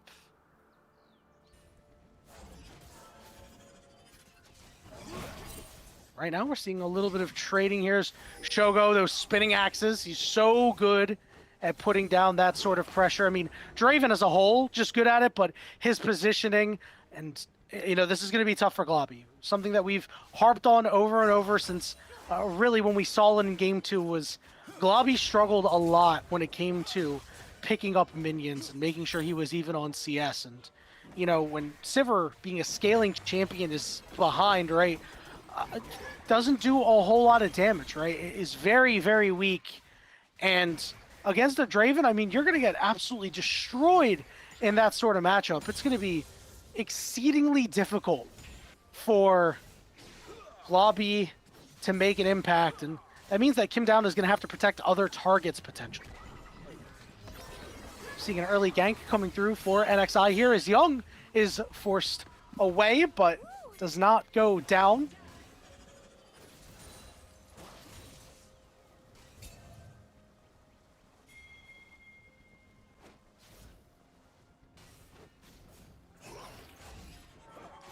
Shogo. Oh, here we go. Fadi-chan. Big knock up there. Is getting some damage onto Kim Down as I believe RMC has returned. Yeah, talking about big knockups, I guess got knocked out completely as well. The draft, the Draven, too good. It's such a good draft. That's why. All right, RMC. We haven't seen much happen here except exactly what we're expecting in the bottom lane so far. A large CS lead. Okay. I was just getting around to ZNG, I think, and what I'm hoping to see from them a little bit. We talked a lot about their scaling, but I think for the early game, I need to see NXI kind of get around the map and help out a little bit. We're already seeing Globby and Kim Down. They're struggling. The Tom Catch is going to be great later on, but early on, he's not that tanky, and Draven's just chew right through those health bars. Yeah, and this blue buff is still up, by the way. And with the move, Shogo being able to just stay there in the face of Kim Down and Globby, that meant that Fadi-chan was able to move in with music. They're able to swipe this blue buff away from NXI. And that's really rough when we're kind of looking at NXI to try and stabilize the early game for the team. But I think CCG, we talked about the proactivity and the experience that they're coming in with. And it's really showing with that invade. They know they're stronger. And the opposite is true as well for the Nunu. What we want to see from NXI, we needed to see from NXI. It's really bad if music starts getting a lead as well. Because not only is Pantheon really good at early ganks, point and click CC, plus a lot of base damage, but at level 6, getting access to Grand Starfall as well, being able to influence those lanes, if he's ahead, there's not a lot of answers that ZNG have on their side. You're right. It is going to be difficult to have these answers. Oh my god, we've got triple longsword coming out from music. Like, that's worrisome. Any fight he's going to show up to, he's going to be the one dealing the most damage. We do have Dragon up. It is an Infernal Dragon to kick things off on the Rift. But as we mentioned before, we're not entirely sure when we're going to see these dragons get picked up. We see Young picking up the remnants of this last wave, and so far an 11 CS lead for Cupid, doing a really good job. Yeah, and if you are going AP cog or artillery cog, he needs AP to actually scale up. His base damages aren't that amazing, so props to Cupid for doing that and kind of being able to equalize. Down bot, Shogo also has a lead, but surprisingly not as large as the mid lane lead, and he's just running Kim Down right now. Kim Down's fine, but yeah, the bot lane lead actually is not as bad as the mid lane lead for now, and that I find very curious and very, very interesting as well. If Kim Down and Globby can just kind of play defensively, we already saw Globby come back from like 30 CS deficits, and again, this is very similar where he's got the scaling side of it. 30 CS can be made up as long as your team stays alive long enough. You're absolutely right, RMC, but one of the big problems is that you're down that heal summoner, and you know CCG wants to fight. That means you have to play so passive. We're seeing Music and Fadi-chan look to invade here, as NXI is doing that Gromp. Music fully stacked up, which means that Spear is going to do a heck of a lot of damage here. He gets the stun onto NXI. Big knockup is there too. Kim Down here to maybe save the days. NXI got ignited, got tagged, and gets speared by Music from downtown. He gets it done. It's first blood. I was looking at Shogo wondering, like, okay, are they waiting for 6? Is that they're going for it? No.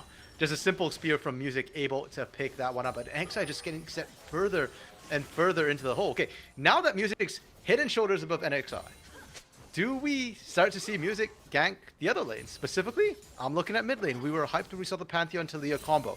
That is the sort of normal mid-jungle duo that we came to expect in the meta. But so far, Music has not spent any attention there. Instead, he's been sending a lot of attention down towards this bot half of the map. Granted, it's all jungle pressure, but it's still on the bottom half of the jungle. Take a look at that replay. Music lining that up perfectly. Globby and Kim down couldn't stop him. And now this Pantheon is going to get the party started. As we see Fadichan over up on the top side here. It looks like we might get ready for a dive, RMC. Barrick. Level 7 does have World Ender, but he sat on just 2 Duran Shield and 2 Biscuits. We don't even need Young's Weaver's Wall either. He was there just in case. And that's the power of the globals that we talked about. Music making plays from coast to coast as well as Fadichan. Well, maybe that saves the Weaver's Wall for Young to go into the bot lane. What it does give up, unfortunately, is going to be this Dragon, and XI good rotate to just pick this one up, knowing that there was nothing you can do. And the moment Music showed top, you knew that you had time and that there wouldn't be a global to be able to answer down bot. If you're able to get these Dragons, that means it's plus 5 minutes, right, of scaling that you get, provided the game is not out of reach. Now, against this comp, you and I have harped on it. That could very well happen. We'll have to see if CCG is able to continue to increase their lead, as the Grubs now will get started up by CCG. Nobody appears to be around to stop Music. Not gonna lie, Yanni, I don't know if CCG cares about the Dragons. Normally, you're right, add 5 minutes to the timer, because Soul is often a win con for a lot of these teams. But for CCG, they don't need Soul if they can snowball hard enough early. Music, though, getting a little bit greedy, starting these Grubs up when he was low, and it's giving ZNG a chance to come back into this one a little bit at this specific spot. Well, Weaver's Wall went down, but Young wasn't able to follow it, so Kim down, just hanging around, sees a couple of members here, and it'll just be a 2-for-1. Grubs go to CCG, but hey, able to at least snipe one away. That's pretty good. You'll take it. Fair enough, and I don't think Globby's missing out too much either in the bot side. Once again, in the sort of 80 carry 1v1 against a top laner, Globby's just happy to sit back and farm. So, ZNG, good that they got the one grub, but I don't think CCG is crying for it either. They're fine. They're still in control, and I'm still looking at them to continue running this early game. Speaking of running the early game, Cupix still has that very large CS lead. It's at about 20-ish right now. I mean, this guy on this Cogmaul that is, you know, really cropped up, is, I believe it was Insanity that played it. It's just crazy, crazy pick, honestly. It does so much damage. I had to play against it the other day. I hated my life playing it. I imagine Young is having similar troubles. And again, this is not even the worst part of AP Cogmaul. Like, the AP is not in yet. The skilling hasn't hit. Right now, this Cogmaul is mostly just wave clear at this point and just trying to farm. And granted, the Void Ooze is a pretty good form of wave clear. But everybody else is enjoying their time besides Young right now. We're seeing Shogo just chunk away that turret. Barrett can't really do much to stop it. And Crimson in the bot lane is actually doing pretty well into Globby. Sure, Globby has the range advantage and can farm. But anytime Globby tries to leave turret, he just gets threatened by Crimson. And in fact, they're now calling for the lane swap back, which CCG is matching immediately. And I think this is a good time to point out the dichotomy of our bot laners here, right? Because we saw Crimson able to increase his CS lead over Barrack, you know, when we see them into the opposing team's AD carries. And I think that just goes to show that how aggressive Shogo can be, how he can make you miss CS. And Globby wasn't able to have that same effect on Crimson. And we also have to keep in mind as well where the supports were. Fasi-chan was with Shogo, so you know there is a bit more threat onto that, whereas Kim Down was covering with Barrack to try and let Barrack get a little bit more CS, get in minion range. So Globby didn't have that ability to kind of get in there and chunk Crimson or have any sort of trades with Crimson, on top of the fact that you're also playing Super, who doesn't have a lot of early game damage. I think CCG as well might also just have more experience in lane swap situations. That was a meta CCG has had to play through. Whereas for ZNG, individually, some of these players have to deal with that. But together as a team, I don't know how coordinated they've been. And we know that they're a bit of a younger, newer team to come together. That's a great shout, RMC. Young, Music in position for a potential turret dive to be had here. NXI is trying to come through, but it's going to be a 4v2, shortly into a 4v3, but they already claimed the feat of warfare. Knockup trying to come through on the Music. They do find it, but they don't have any follow-up damage. Cupid gets teleported down, and now Young is cut off from the rest of the squad, but he will be able to walk away. Yanni, Young got the kill. He got involved. He got paid off. I think that's massive for him. He has been the one who's kind of been left alone by his team, left to his own devices, and left to suffer under Cupid's 10 administrations. So the fact that he gets the kill to kind of equalize things a lot will help things a lot, which is good for him. Shogo Fatih-chan and Music, are they looking for the redive? They know 100% that somebody's going to be around. Shogo stepping up. I think that was in an effort to get Kim down, baited in, and it looks like that was successful as he is down a flash. And the control ward instantly gets cleared out as well.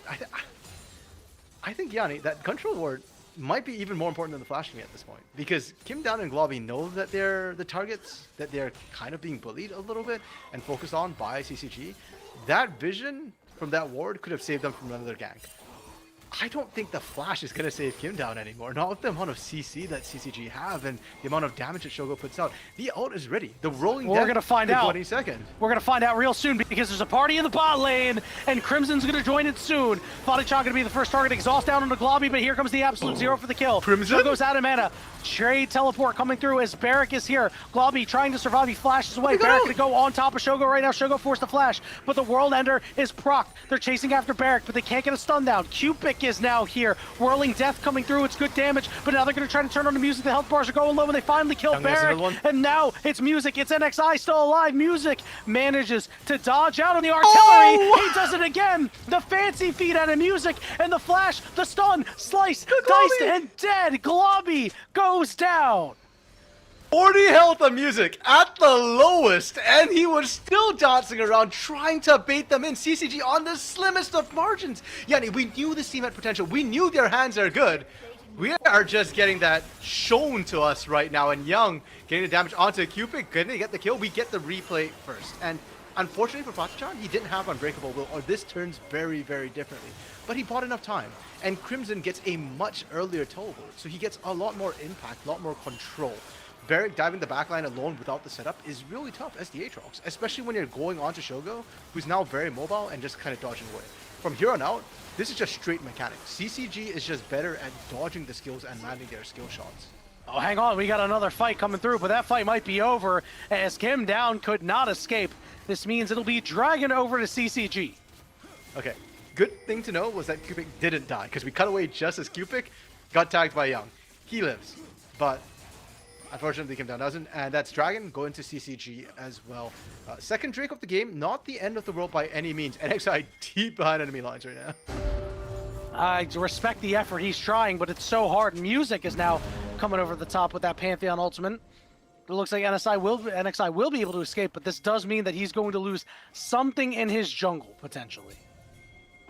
Is there anything for him to lose right now? Raptor, okay, they're successfully They want pushing back out in. CCG. CCG doesn't want back in. They're just happy to take the scuttle and walk out. There's not enough in there to interest them, and I think Music's happy to take his own jungle. But glad to see that ZNG is still, willing to play aggressive. Their composition is behind 4,000 gold right now. Their comp as well is a bit of a scaling comp that hasn't had time to fully come online. Cupid is strong now with 1 item completed. The Luden's Companion can certainly do a lot of work, especially if he can land multiple rounds of his spells. But besides him, I don't think Barrack and Globby are really at the point where they should be wanting to look for skirmishes. Uh-oh! Young, watch out! He's in the bush behind you! He's right behind me, isn't he? Young, in a little bit of trouble here, is forced to flash away, but Barrack won't be able to find anything more because that Rift Herald going down sends off the dinner bell. That CCG really want a piece of this Aatrox right now. Music, Crimson, Fatih-chan all here. He's corralled, and NXI can only watch as his top laner is stuck on an island. The full engage is there, and they take him out. That was a certified call an ambulance, but not for me moment. It looked like Barrack was going to be able to chunk Young, but Young, one flash and he's fine. He's safe. He's got the distance he needs, and it really feels like Barrack needs some setup. Young keeps going, bringing the Herald in for the extra charge. Just half health on the inner turret, and fair enough. Why not? ZNG has no answer to it. Yeah, no fear from this CCG squad. Up 4,500 gold right now. They are just running this game, RMC. And it's really funny. It's not in the spot that we expected it. Shogo is 0-0-3. Sure, he's up CS, but it was Music, the one who was really coming clutch. And giving away this Pantheon champion is just so difficult against a guy who you know is going to be able to execute it. He has been the linchpin setting up the plays along with Fatih-chan. And Yanni, the scariest part is that the gold is already 5k difference. And as you said, Shogo hasn't gotten a kill. That means there's a lot of gold in that Draven's pocket. He also hasn't died yet. Yep, when he gets a kill. Because it's going to happen. I refuse to believe Shogo goes killless this game. there's going to be another massive gold spike. And then you've got really problems. We go from 5k at the point, 6k easy, maybe even 7 depending on how long this goes on. So for Zenshi, there's a lot of pressure on their minds. And like you said, music's the problem right now. So you want to shut music down. Young's probably the easiest to find a pick onto, or was until he got those 3 kills. So he's a target you want to look for. But then at the same time, you've got to take Shogo down and cut those stacks before he actually cashes them in. I mean, you have a lot of other things you got to worry about. You got to somehow kill Crimson. You got to kill Music. I mean, it's going to be really difficult. And I think what's really hard about this is, you know, NXI is right now building into damage, right? He does have a Bambi Cinder, so has a little bit of extra health, but isn't really going to be a frontline tank or anything like that. This is not going to allow a lot of time for Cupid to kind of free hit and use his damage. Well, to be fair to Zenshi, I don't think you should be building tank right now. When you're this far in the hole, you need damage to try and convert some of those bounties as fast as you can. Fatih-chan? Yeah, he's a little far, but Music is nearby, Young is nearby, and you're beginning to see the jungle get taken away from NXI. Okay, wall. Weaver's Wall going to break things up. Kim down, waddling around. He is ghosted as the turret is going to fall. Let's see if we see anything more in the fight. Fatih-chan trying to run. They're going to pull Music back in here. Now it's time to turn around to potentially fight. We're not seeing Cupid's ultimates really land, but when they do good damage. NXI looking in for round 2 with the biggest snowball ever. It's going to just chunk the minion wave. Throughout all of this, Yanni, Fatih-chan doesn't even pop Unbreakable. Like, he was eating all that damage from Globby early without Unbreakable, and he was fine with it. This entire time, he was just holding on in case the fight actually breaks out proper. And CCG just brute force down that mid-outer turret. For Zenshi, they're lucky they don't have any other outers standing, or else that's just going to happen over and over again to those outer turrets. And each time it happens, sure, having all of them down is bad because CCG got a lot of gold, but having them up would give CCG an opportunity to try and bait Zenshi into a fight. And if they get the turret and get the kills, I'd say the game snowballs out of control at that point, but frankly, we are, I feel like, already past the point of snowballing out of control. Yeah, we're at a very tenuous point where another fight win, it doesn't even need to be super large, might tip this into the very difficult to win, the Miracle Stage territory. But when you have a Kog'Maw and you have a Sivir, you do have scaling on your side. This squad over on Zenshi does outscale CCG. The problem is, can you actually get there? Down 6k, you're going to be down 2 dragons to 1 in a moment, and I'm sure that Otacon will definitely be looked at by CCG once this dragon's done. Yeah, I see your skill, Yanni, and I raise you 8 kills. Okay, 8-1, to be fair. Zenshi did get 1 kill. They are on the board. But certainly, yeah, I think what I need to see from Zenshi a little bit to kind of relieve me right now is them getting a pick of some sort. Because yes, the skilling is on their side, but CCG's not sitting back and just letting them skill. Look at what they're doing. Objective comes up, they take it. Atakan's there, we take it. You know, they're just constantly rotating into all of this, and it's increasing the speed of the game, and that means that Zenshi has to fight, or they're going to be so far behind. But I don't think they win 5v5, so you got to look for a pick, I guess. Well, Otacon's going to help you out. Now it's down to about 5,000 HP. I think this is probably the best shot you're going to get if you're Zenshi Gaming. Now the question is, do they want to keep Otacon tethered? If I'm them, I don't. I want CCG to try to do this and to try to be in a better position to take advantage of a fight. We're already seeing on the side, Crimson and Fatih-chan were split off, but they don't really have a good way to start a fight. And hey, for Zenshi, props to Cupid specifically, because Cupid was just landing shot after shot of those ultimates, and that's really what ended up forcing Young completely out of that fight. But yeah, they as you said, don't have great ways. It's NXI running in, and NXI, as you said, with the Andries, he's kind of squishy. He wouldn't survive the engage, so Zenshi's got to wait for CCG to get chunked, to get shredded by the Otacon before they can look for that action. And when they couldn't find a kill there, it just was like, well, it's going to fizzle out. Zenshi's okay with it fizzling out, though. They just want a skill. They just want time. It just feels really bad to know how far behind you are. Yeah, and the worst part is, it's not like you're buying yourself that much extra time because the dragons, right, that are going toward the side of CCG. Now, it is a Chemtech Soul. That is problematic, though. If you get them low, CCG would just, get stronger. And, you are on a bit of a timer there because at that point, CCG will forcibly fight you. But for right now, they've kept it a little easy since then. Oh, I'm pretty sure they're going right back to it soon enough. Shogo and Young on the same lane right now as they're pressuring in, leaving Crimson to get some time alone up in this top lane, but with teleport available. And remember how the last big fight actually went. Crimson gets the TP off first. Varric needs to be very, very aware, not just of the 1v1 situation, but of if his team needs him to get down there for the Otacon. We saw Music take a recall. If Zenshi are aware, this could be their time to fight. I mean, it looks like he'll be able to come out of base without much of a problem. They chunked They're out not Fadi-chan a little bit. Yeah, I mean, it's hard, right? Because you're not able to get this vision. You just can't walk up to this team. It is so exceedingly dangerous, RMC. We saw Zenshi in the last series get very good vision control around objectives, but CCG is doing just the same. Oh, so now no. shoes on the other foot. Oh, no. All right, Weaver's wall going to come down. That means Kim Down is stuck in the corner. He does have his flash available. Will use it a little later than you'd like as he gets pulled back in. And Shogo cashes out! Shogo cashes out, and here comes the rest of the fight. Crimson getting back to that redemption. Here comes Pantheon on the top. They find one. NXI gets stunned. He's going to go down next. Knockup is there onto Cupid. He's forced to flash away, but Fadi-chan looking to run him down. Will tank up a bunch of turret shots and will fall on the backside. Cupid is able to get him, but it is finally the cash out for Shogo that we've been waiting for. Just like this, CCG, they get the kills, they get the objective. But once again, Yanni, it's the worst case scenario over and over again. But you know what my biggest takeaway from that fight was? Go on. Don't dive Cupic. Didn't work last series, it's still not working this series. True, honestly, true. You did see Cupid get one back on the back end. It is but a crumb of gold into the pockets. And well, after this replay, we'll see what Shogo gets in his inventory. Kim Down just undecisive about that flash.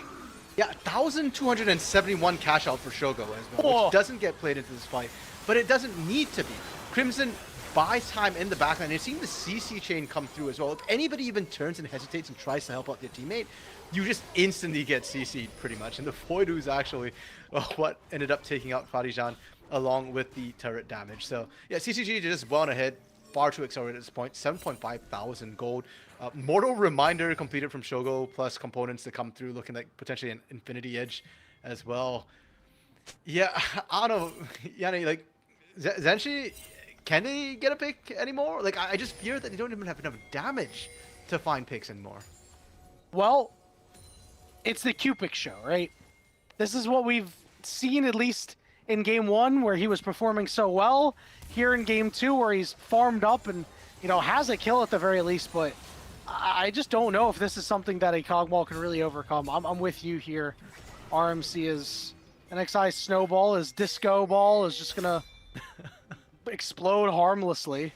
And there's not really much for Zenshi Gaming to do here, right? This Dragon is going to be taken by CCG. It's going to put them on Soul Point. This Baron is up in 4 seconds, and I think that's really where we're going to see this game end. 100%.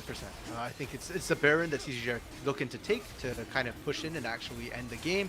The siege from their comp isn't the best, and while they do have a significant gold lead, I think they've already learned the follies of turret diving, which gets a little bit dicey into the Kog'Maw, into the Tahm Kench, into the Nunu as well. So Baron's probably really what they're looking for. CCG is resetting though, and Zenshi, they're in the Baron pit. Are they desperate enough to try and start this out? No, they aren't. Okay, so they're just getting vision for now, and I guess we're just going for that one last big Baron dance, the last big Baron fight, where Zenshi will be looking to try and get CCG while they're shredded and distracted. I mean, maybe NXI is able to steal it. I mean, it is a Nunu, right? We always talk about how Nunu secures objectives incredibly well. Maybe he's able to take a blast plant over. Maybe he flashes over, and he's able to take it away. And if he's the only one who dies, then, you know, it might be okay, right? It might be okay for Zenshi. They might be able to hang on a little bit longer, but it feels so difficult here, RMC. And, you know, one thing I want to talk about is we talked positively about the dichotomy of champions that Zenshi likes to play in Game 1 in their last matchup against Cupid. But in this one, this is where it really hurts you, because CCG are just able to take Pantheon to Leah, and it either wasn't on your radar or you think you could beat it. And this combo exists to be feared in Pro for a reason. And it's easy to execute, which I feel like is one of the biggest things. It's easy to execute, and you have alternatives. Whereas, as much as I like the Kog'Maw and what it brings to the table, and we've seen Cupid be able to, you know, get some damage down with the Kog'Maw. We see why it's being picked up.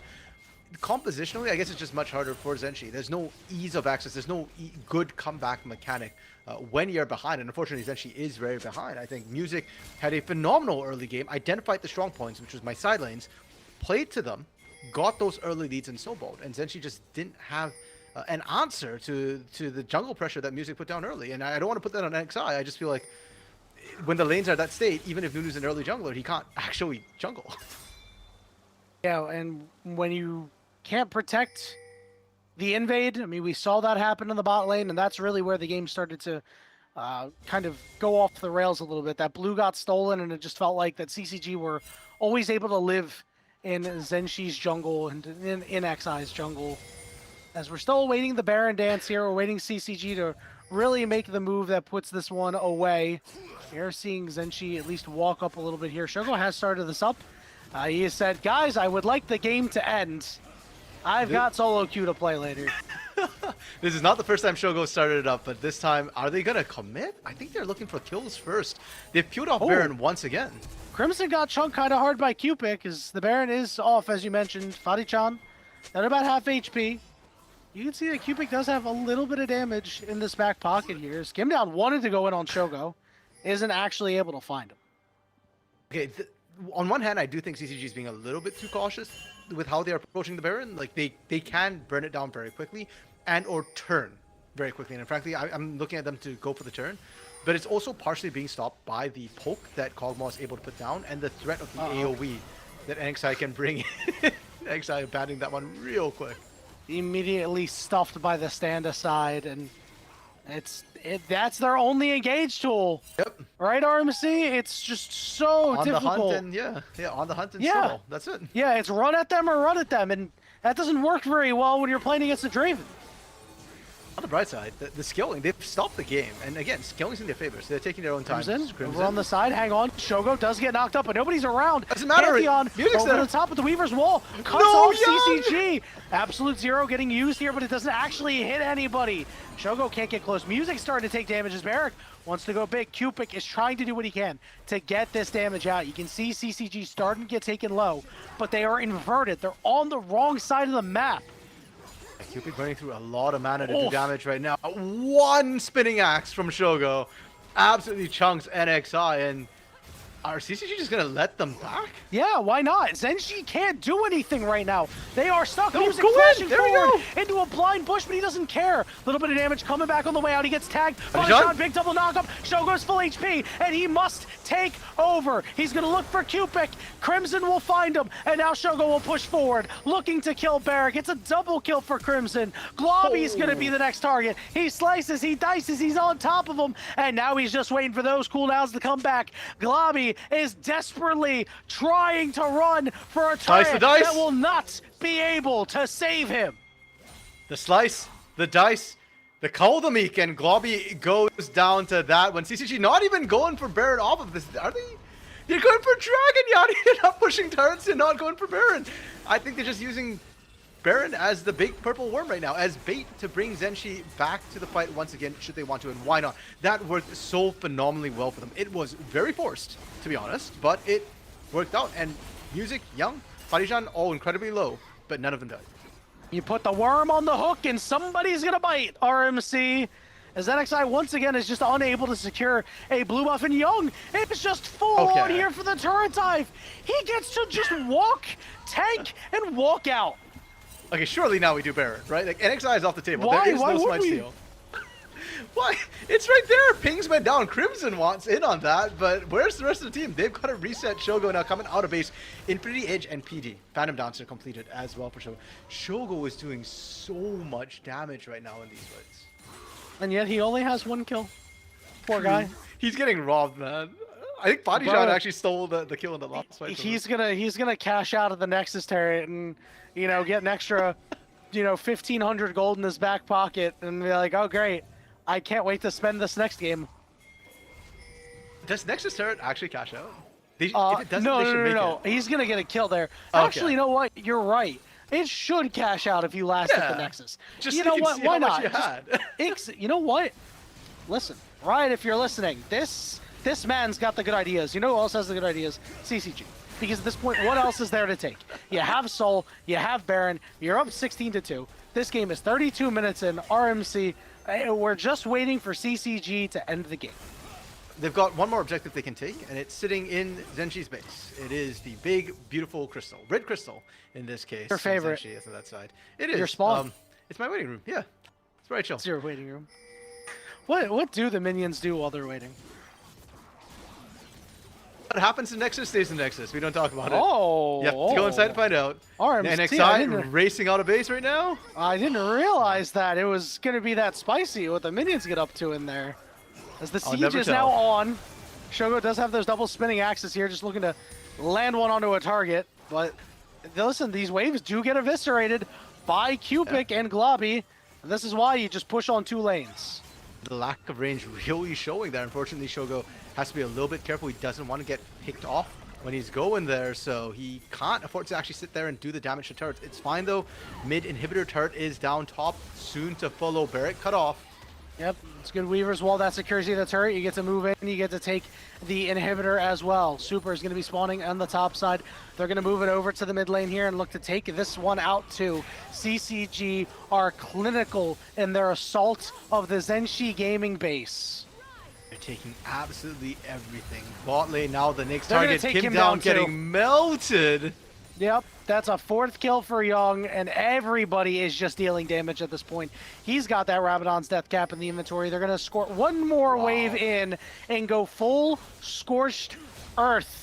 No inhibitors remain, just 2 Nexus turrets. They're looking to have a 20k gold lead victory. Let's see if ZNG can do anything to try to stop these guys. They've given up all the ground that they can, RMC. There's no more ground to give. Fadachan using his ultimate to tank up everything. Music getting in there. Double knockup is there. Shogo and Young were hitting the turrets, but have now decided to hit the champions. Globby is stuck in the fountain. The Nexus will fall. It is a 20k gold victory. A 34-minute game. CCG crush Zenshi game. Dang, Crush doesn't feel strong enough for that. Yeah, that's just ridiculous. 20,000, that is huge.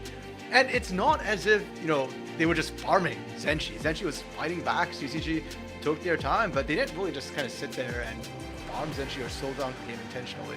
Really well played for them. It feels like this is the difference between Tier 2 and Tier 3. And unfortunately for our OQ teams, this is the barrier you need to overcome. CCG, honestly, watching NACL didn't feel like the second weakest team to me. So this is, to me at least, a mid-range sort of NACL team that you're playing up against. And the difference is, it's one hell of a wake-up call. Yeah, you're absolutely right, RMC. And I think a lot of that has to do with how the split went, right? I mean, again, they were 3-6, 3-6, 3-6, 3-6. There were 4 teams at 3-6. It could have been Blue Otter, could have been Winthrop, it could have been Dorado. It ended up being CCG.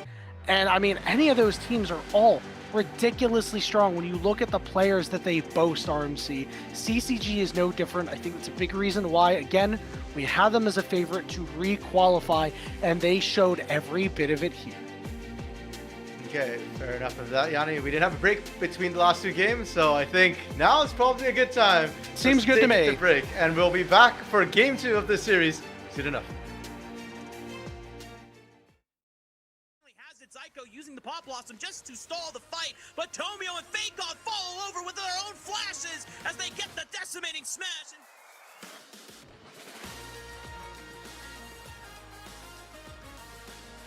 Hey everyone, I'm Tomio, jungler for Luminosity, and I'm here to break down the early macro sequence that gave us a big lead going into the mid game against Darkseer Dragonsteel from week 2, day 2 of the NACL in this Pro Div deep dive. Starting off, we have a numbers advantage on the top side of the map, and we show as if we're looking to make a play on the top lane outer turret. Our vision line in DZ's topside jungle lets us know that Kizno isn't on the top part of the map, so Kaze and Bessa is forced to use teleport from bot lane in order to defend the play. Since we know that Kizno's Inzao is on the top side, his natural response to a top lane play from us is to use Rift Herald mid. Since we're not actually planning on committing to a fight top lane, I shadow mid lane and wait for Kizno to use the Rift Herald.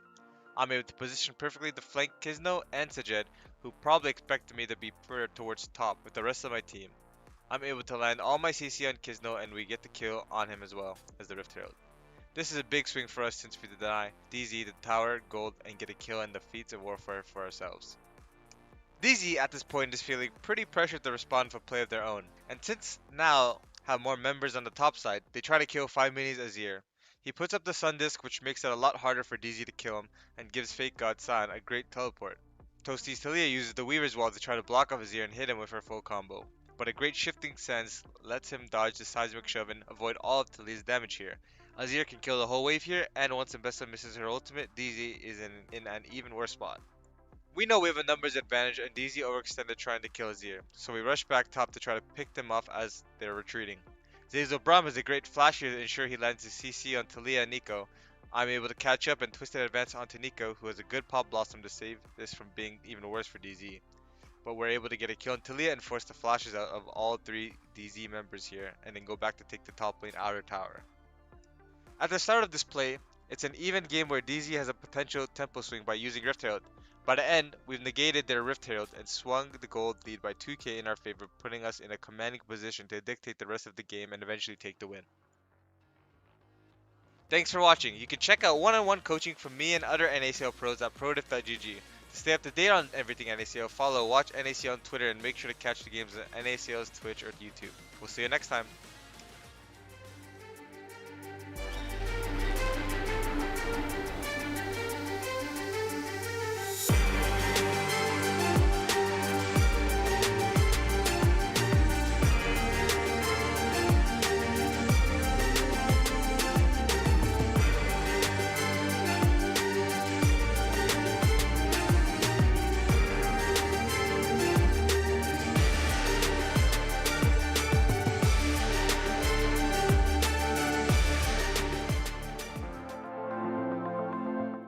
Back, everybody, to CCG versus ZNG Gaming for the NACL 2026 Split 1 Promotion Tournament. Remember, the winner of this match will go to their qualifying match to try to get into the NACL next year. CCG just absolutely taking ZNG to school in this game, RMC. And just right from the get-go, the early game, we saw it in Drop and we knew what they had to do. And apparently so did they, because they understood the assignment and they executed flawlessly on it. It was just lead after lead after lead. Every single fight they won. And ZNG just never had any way to do anything. And part of that does come down to draft. So going into game 2, I do feel like there are some quick, fast, easy fixes they can try and apply to have a better game 2. I don't know if it's enough to win game 2, but certainly to not put themselves in a massive hole that they couldn't climb out. Yeah, I'm with you on that. And I think the one thing they need to do is they need to be a little bit more active, right? I think you need to have a heavy ganker coming in from NXI for him to be able to impact every lane and, you know, punish the push that can come out from the bot lane of CCG, right? It seemed like this team was just too content to hang out and scale, and they got burnt badly for it, RMC. And somewhat understandable. I mean, their series in game 1 against Cupid, they weren't punished for picking all these scaling champions. They just had to sit and wait, and Cupid wasn't able to get in there fast enough, do enough damage. But CCG, on the other hand, it's a whole different level. So I agree with the whole point. NXI, a heavy ganking jumper would be nice, but I also think ZNG needs to help out NXI as well. Get a winning lane somewhere that he can play through, so he doesn't get perma invaded like he did in the first game. If he has a side that's at least stronger, he can answer back with invading. ZNG Gaming will be on the blue side for this next game, so gonna try to get their power first pick and call it a day. And while we did see a lot of good champions taken off the board, we know that Music can play a wide array. He had a fantastic first game, my player of the game. And let's see if he can get CCG at 2-0 and maybe snag himself an MVP. Fair enough. And Yanni, part of me, well, I'm very curious actually. What champion do you want to see in this game? Because 2 games ago, you wanted the Zed and the Monkey's Paw crawled, where we got the Zed and he didn't get any picks. Then last game, you wanted the Draven and the Monkey Paw crawled again, where Shogo got Draven, but only got 1 kill all game. So where are we at now in game 2 of the series? Viego, let's play a reset comp. Let me see Music's Viego. I want to see a reset comp. They're going to get no kills. They're not going to get any resets whatsoever. We're going to see Ari, we're going to see Jinx, and no resets whatsoever. They're going to, you know, 9 kills to nothing or something like that. It's like, oh wow, this reset comp so good. Way to go, Yanni. It'll be the old school called LCK it. games of just macro. Yes, just rotations all day. exactly. Oh man, that I'd be down to watch music play Viego though. He did, especially back on last split when he was on Blue Water. I loved his Viego, very aggressive champion, and he made some really nice plays on it. So I'd be down for that. But looking at Zenshi on blue side, I'm curious what the priority is here for them because NXI and Cupid play so many off-meta champions.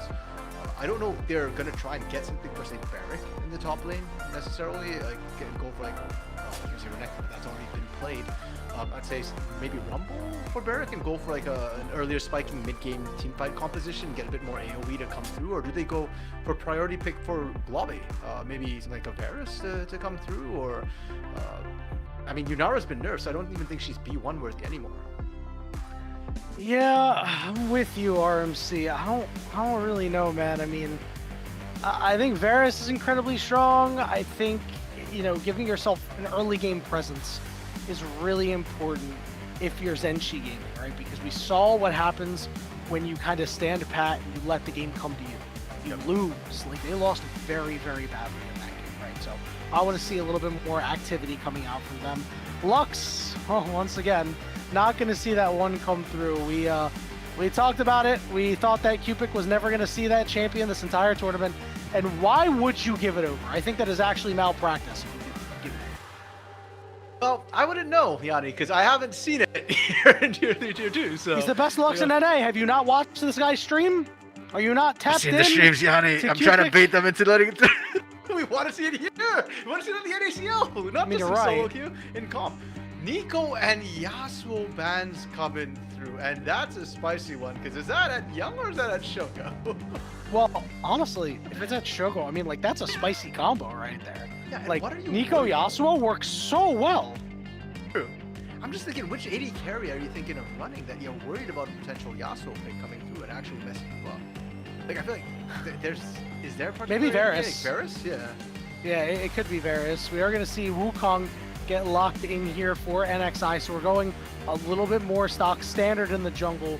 But again, something that we note is that there's not really that many good pair-ups with your mid-jungle synergy because of the pool that Cupid plays. These champions are not typically super good with Wukong. Now, I do think this could be a good Morgana game to get him the shield to make sure that NXI is able to do his thing.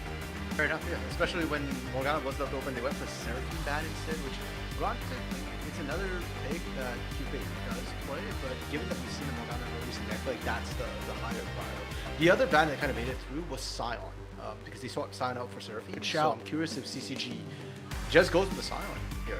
It's one way to kind of deal with Wukong, because Wukong can get to the backline and cause chaos, but if Scion can stop everybody else from getting through, then you're just a lonely monkey in the middle of 5 people. It's not a good... I've seen how that ends, and usually it ends with the call to the SPCA. We're going to see the Rumble come through here. It's going to go for Crimson up in this top lane. He plays quite a bit of Rumble, and hopefully we'll be able to see some big plays come through out of Crimson here. He's a guy that obviously has had his long, deep pedigree, but is also a great in his own right, really developing as one of the better top laners in Tier 3 and Tier 2. And he's going to get his shot here on this Rumble. And there's the team fight that we're looking for. It's going to be Rel, it's going to be Morgana. These teams are going to hit level 6 RMC, and they're going to smash face. And it's going to be an interesting one, and how they're going to smash. Because Xin Zhao especially breaks up a lot of these team fights. And I actually don't like him on Teams of Rumble, because there's a lot of anti-synergy with that, where you lay down the red carpet, and then Xin Zhao sweeps them off of it. But at the same time, it is going to be very good into this Wukong. In fact, that's why we see a lot of Xin Zhao as an answer to Wukong. And to the Morgana as well. We can knock her back, break those tethers from the soul shackles. That'll do a lot for your team. CCG though, zero fear. They see the team fight. They see the wombo combo. They see the AoE. And they go, bet we are still picking a short range AD carry who's playing inside those ranges, because we think Shogo is just that good. Well, I'm going to be completely honest with you. As good as the Morgana ultimate can be, I mean, not exactly something I would call high damage, right? So you're looking to really just chunk out some of these members early on using this Corki and hopefully maneuvering yourself in or out. We're not really sure who it's going to be, whether it's Young or Shogo, as Zenshi is also unsure. They're going to take a couple of bans, or at least one, out of the middle. Yeah, specifically for Morgana, Yanni. 0.8 ratio, 80% ratio on each tick, 160% ratio. That is, for my money, probably one of the highest, if not highest. AP It is, but it doesn't do a whole lot when you barely have an item. True, when you barely have an item. I'm just thinking back to, Cupid was rushing just straight damage, forget the Rallies, forget the Zonias, just straight damage. It looks pretty good. For now, though, they are predicting that Shogo's the one piloting the Corki. I'm kind of with them on that. I don't think Young's played the Corki much this year. Last year he was, but last year Corki Azir was the meta at that point. So I'm curious to see actually if Young has an answer into this Morgana, or do we just pick something that outskills the Morgana and just sacrifice the laning? I love this move out from CCG. Just maintain that flex because you can pair anything with a Nautilus, right? And you already have enough magic damage coming out of the Rumble, which means if they pick an exploitable bot lane, you could like pick a Tristana or something like that. I actually would be pretty interested to see this Corki go in the mid lane. I would really like to see how Cupid is going to deal with that because, still learning when it comes to the Morgana, right? This is a champion that has not really seen the light of higher level play, tier 2, tier 1 play for some time until recently. So the matchups, maybe not everybody's super familiar with. That's where Cupid gets you. Yep, and I mean with the Corki, I can kind of see it because it's just auto attack, and that's one of the ways you can win against Morgana for sure. For now, though, we'll have to see as Ornn is picked up for Barrick, so he's now going on the tanky side of things, really good engage, and the Varus we were talking about, Yanni. We were talking about it like it's B1. It was B5 coming through from ZNG, and the Corki Varus matchup is one that we do see quite a bit as well. So we know that oftentimes if Corki can get in range and get full trade off, he can win those trades, but Varus has a bit of a range advantage. Granted, I'm assuming lethality Varus to come through since I'm not seeing any real tanks on the side of CCG. Yep, I think lethality Varus would be pretty good here, although there is 3 melees, and there is the Vayne. Shogo has been playing a lot of Vayne in solo queue. It's gonna get locked in here in game 2 with CCG trying to get back into their qualification match. I love it, RMC, although it's gonna be tough to pilot in these fights. Shogo, this is why we love watching Shogo and CeeLo, and I'm glad that this part transferred well here into tier 2, tier 3. All these very interesting pocket picks, very lane dominant, or probably not lane dominant, but just can be dominant picks coming through. Draven, very much lane dominant. Vayne, she skills up and then she hunts people down. Now, she is very short range, and this entire composition from CCG, all those concerns we had about Corki, they are magnified in the Vayne. Vayne has absolutely no range, like long range poke that can play outside of whatever ZNG is bringing to the table. Corki at least has those missiles. Vayne has none of that. She's in and she cleans house. So kind of playing on a tightrope for Shogo, but if you can get those early leads, like you did last game, granted it's a lot easier in Draven, but if you can get it on the Vayne, the game's pretty much over at that point. I'm with you on that, RMC, and this is going to be really difficult for CCG because I think they're more of a pick comp here, right? They're a Nautilus landed a hook on you, Xin Zhao and Corki, ganged up on you and took you out, and they got 1 kill and they chunked somebody to half, and ZNG can't fight anymore. And ZNG, on the other hand, again, hit 6, we're gonna smash face. It feels like the CCG comp kind of took like a right turn and is no longer all in for that, and that kind of surprises me, especially with Crimson's pick here. I think the Rumble loses a lot of value because you're not gonna have traditional team fights where you're controlling a lot of spaces. You're gonna be scattered a little bit when it comes to this Corgi and when it comes to this Vayne. What I really think is important, I think Young's game is so important here because he as the early game damage is the bridge for Shogo later. So Young needs to be on top of it in this Morgana matchup. To be fair, CCG, I think it's not just on Young. It is majority on Young. I fully agree with you on that. But I think it on Crimson, on Music as well, to try and get those leads where you can, because they're great skillers. Rumble, unfortunately, is not the best skiller. Yes, Bloodletters helps a lot with that, and so does Leandries. You'll still remain relevant, but you're not quite as strong as you are in the early mid-game part of things. And Xin Zhao as well, great at breaking up the team fight, and that utility will remain. It's going to be super good against ZNG's composition, which wants to just kind of AoE wombo combo in there, but the damage part does fall off a little bit for Xin Zhao. So fun comp from CCG, very hands-heavy comp from CCG. ZNG, I think, simplified things and making up for a lot of the issues they had last game. And not only that, RMC, they have action. They are able to snap, engage, whenever they want. And now that everybody's armed with the knowledge of that, who's going to win? Is it going to be hashtag ZNG for Zenshi Gaming or a hashtag CCG for CCG? Listen, if we're just going off comps, you know where my vote's going in this game. It's going to Zenshi. But after what I saw in the first game, RMC, I'm hard-pressed to vote against CCG. Looks like the chat is too. Where are the CCG fans at? There we go, there we go. They're pushing back. For a second I was like... Oh my god, they're pushing back so hard!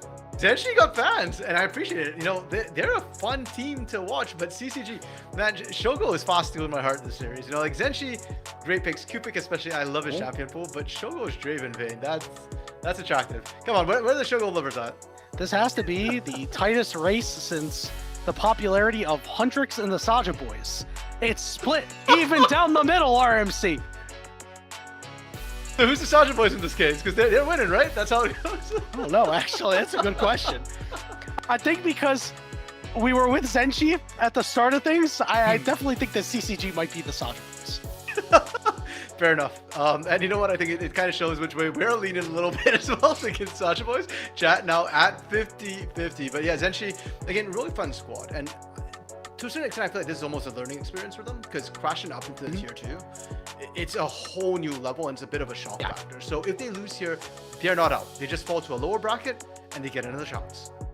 Without a doubt, RMC, and you'd rather win, but you'd know that you have that extra life. Summoner's Rift, Game 2 of this best of 3 series. Zenshi Gaming looking to hang on to force Game 3, where CCG is looking to get to their qualification match. And I do believe I've been updated as well that the other match ended as well, and and on the other side was Apex Mission Impossible with a 2-0 over Lotus as well. So another quick match on that side, and that will leave Apex Mission Impossible facing off against Vancouver Impact. Hopefully we'll get some updates on how that's going, but for now we're back to this one with CCG 1-0 in the series, looking to close it out. I know I voted for Lotus over there, so I must say I'm a little surprised by that. But that's a solid win out of AMI. You know, AMI, a team that will hopefully get an opportunity to cover. Given the fact that they won, actually, we should get an opportunity to cover them at some point. A team with a lot of history, surprisingly, in their rather young existence. I'm very, very pleased with the way this team has sort of developed over the last 2 years. Yeah, right. For now, though, a little bit of a tense face-off. I was actually wondering if we'd get any action happening there. But a very different start to this game, I feel like. A lot calmer start to come through. And I'm still looking at Music to take over early, because NXI, he wants to skill up to 6. Music took over in that last game, and remember, we shouted out before, we're gonna shout him out again. This guy does have coaching sessions on ProDiff. No matter your current rank, you can fast track your road to improvement by scheduling a one-on-one coaching session at prodiff.gg.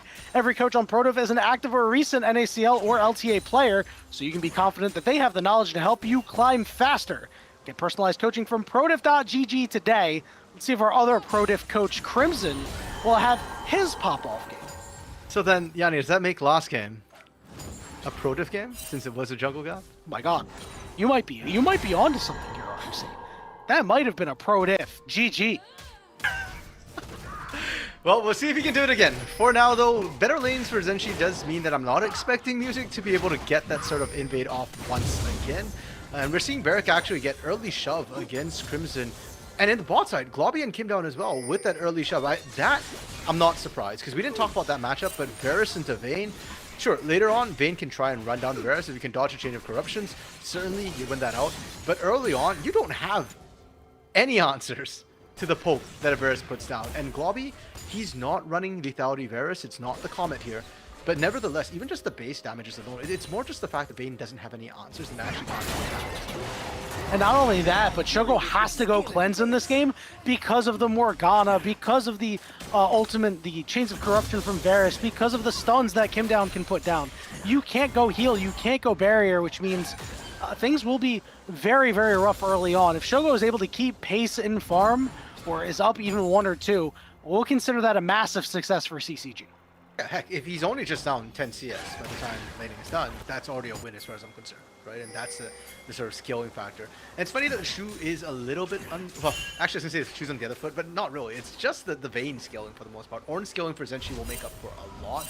And because we are seeing the lethal tempo come through for Varus as well, his skillings will actually be pretty good. I'm surprised they went with the lethal tempo. I feel like lethality would have worked fine to sort of the lack of true tanks on CCG side.